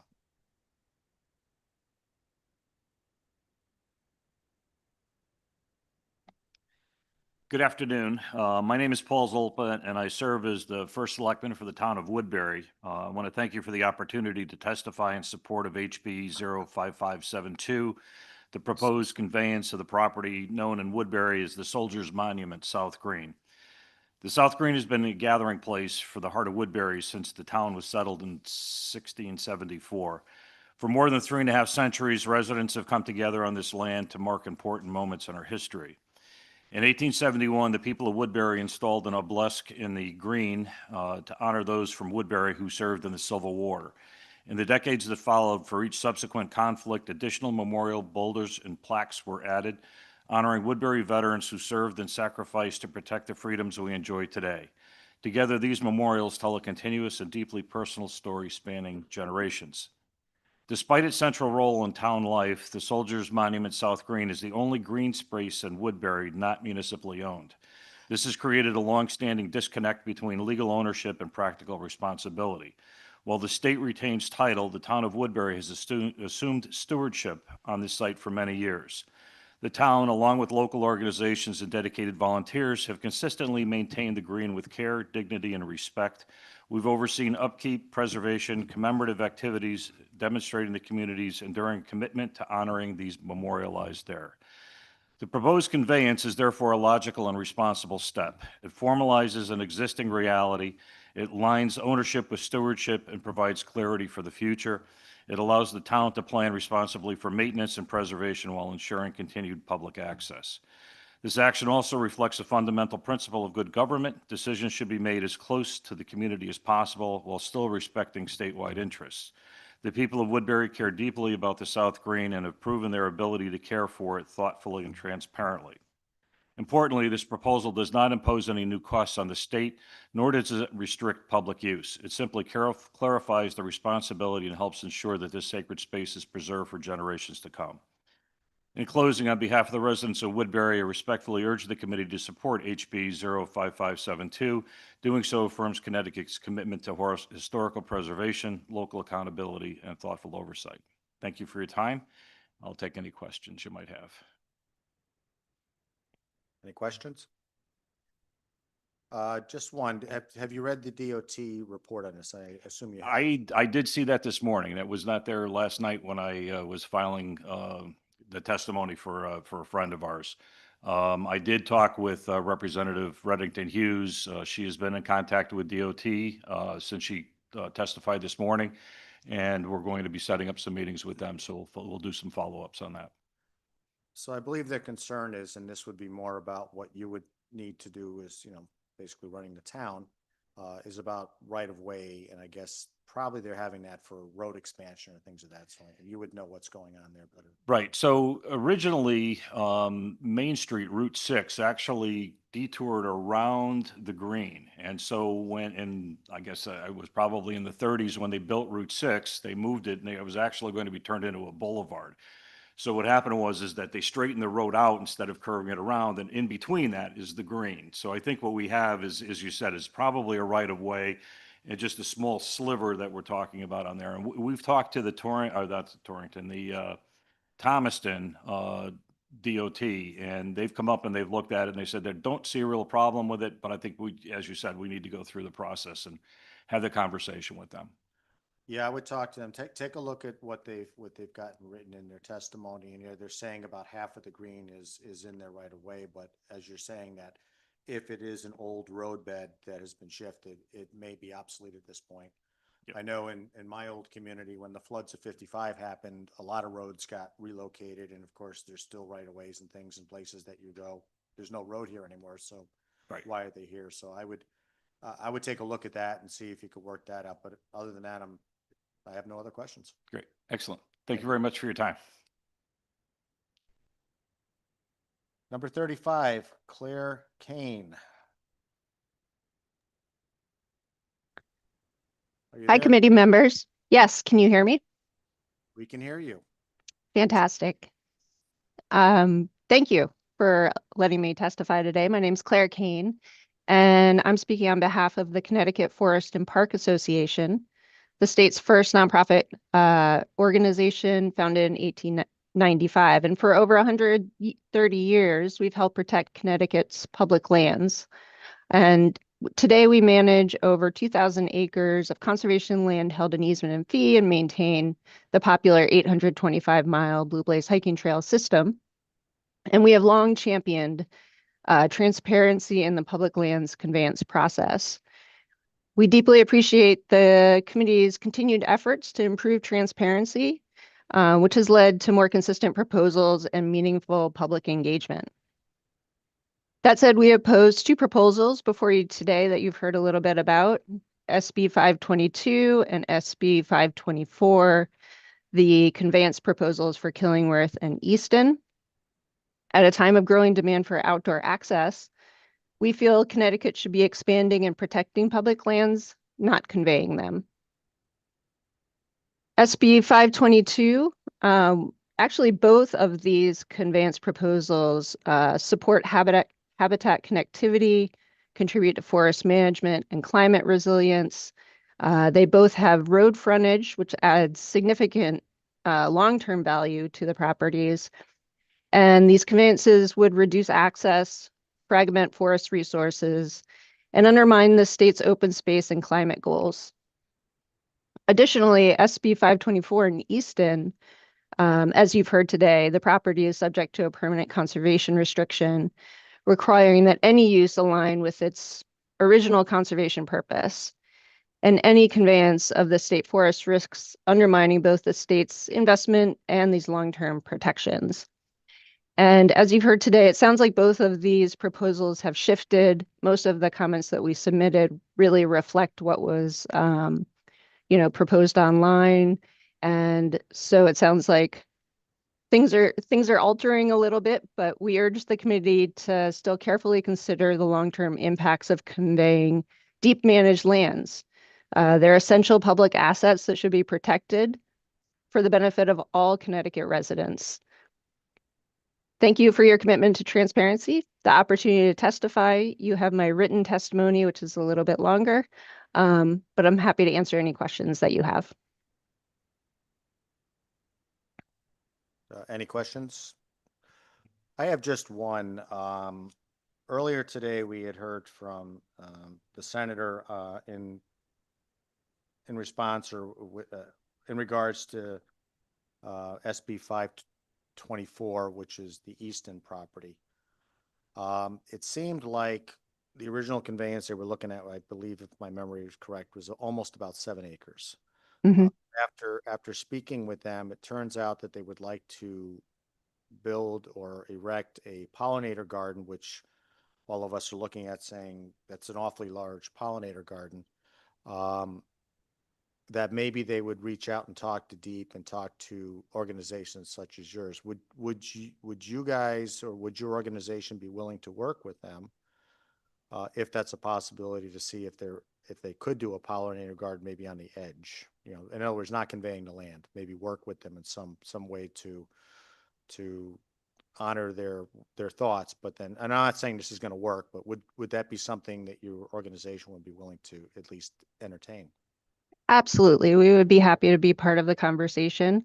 I think TNC and Aquarian and Deep, being the primary land managers, are really the ones who need to be at the table, but we're absolutely willing to be there in a supportive role. And I will say that we work with a lot of friends groups. We work on state lands across Connecticut, and there's certainly precedent for, friends groups making improvements to state lands for lots of different reasons.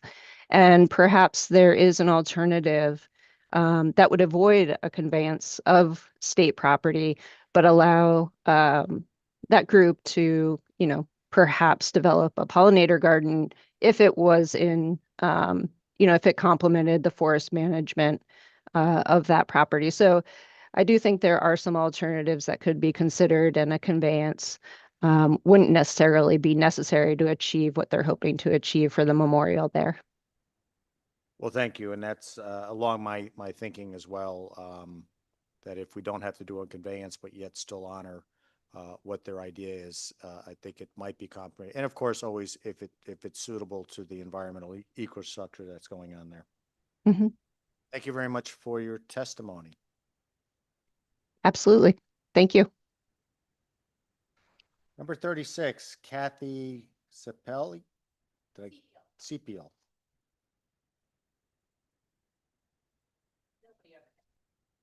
I have dyslexia, so you're lucky I got that close.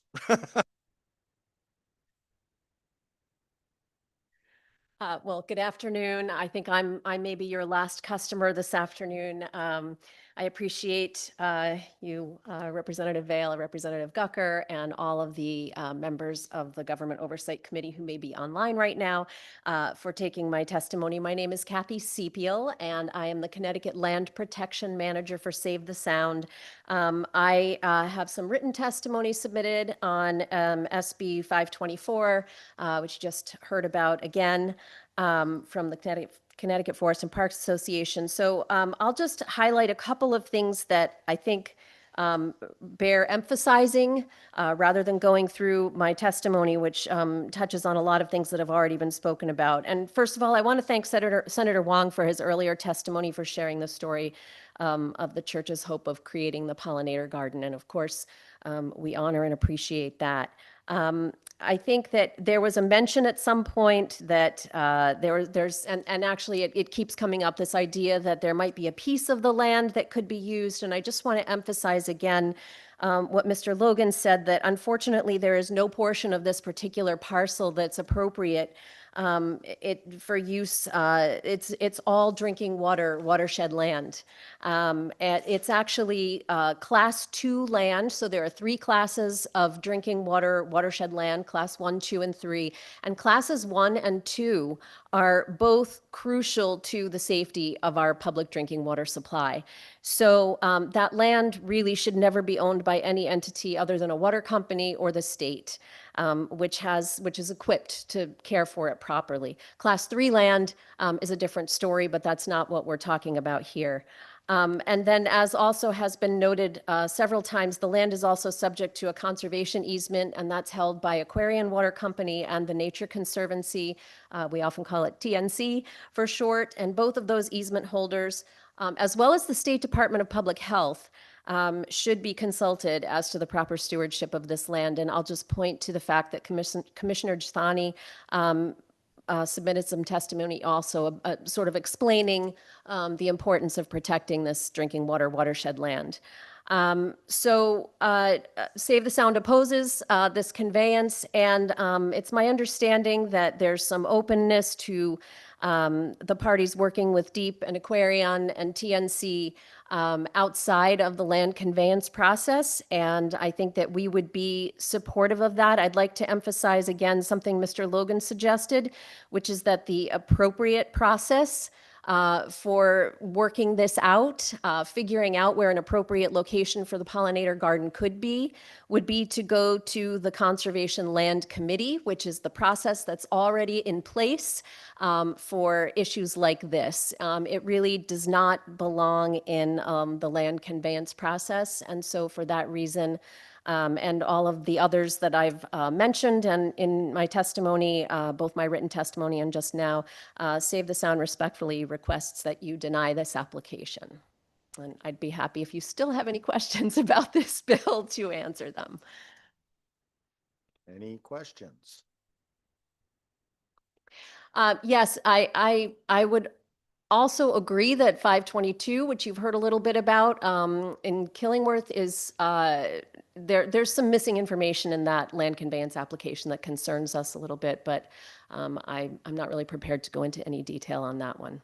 But I wouldn't want my lack of testimony on that to imply support of it. I'm concerned about that one as well. Well, thank you. Thank you for your time. Looks like we've reached the end of our public speaking for today. Can I have a motion to close this public hearing? I guess I'll second it. There we go. Thank you very much, guys.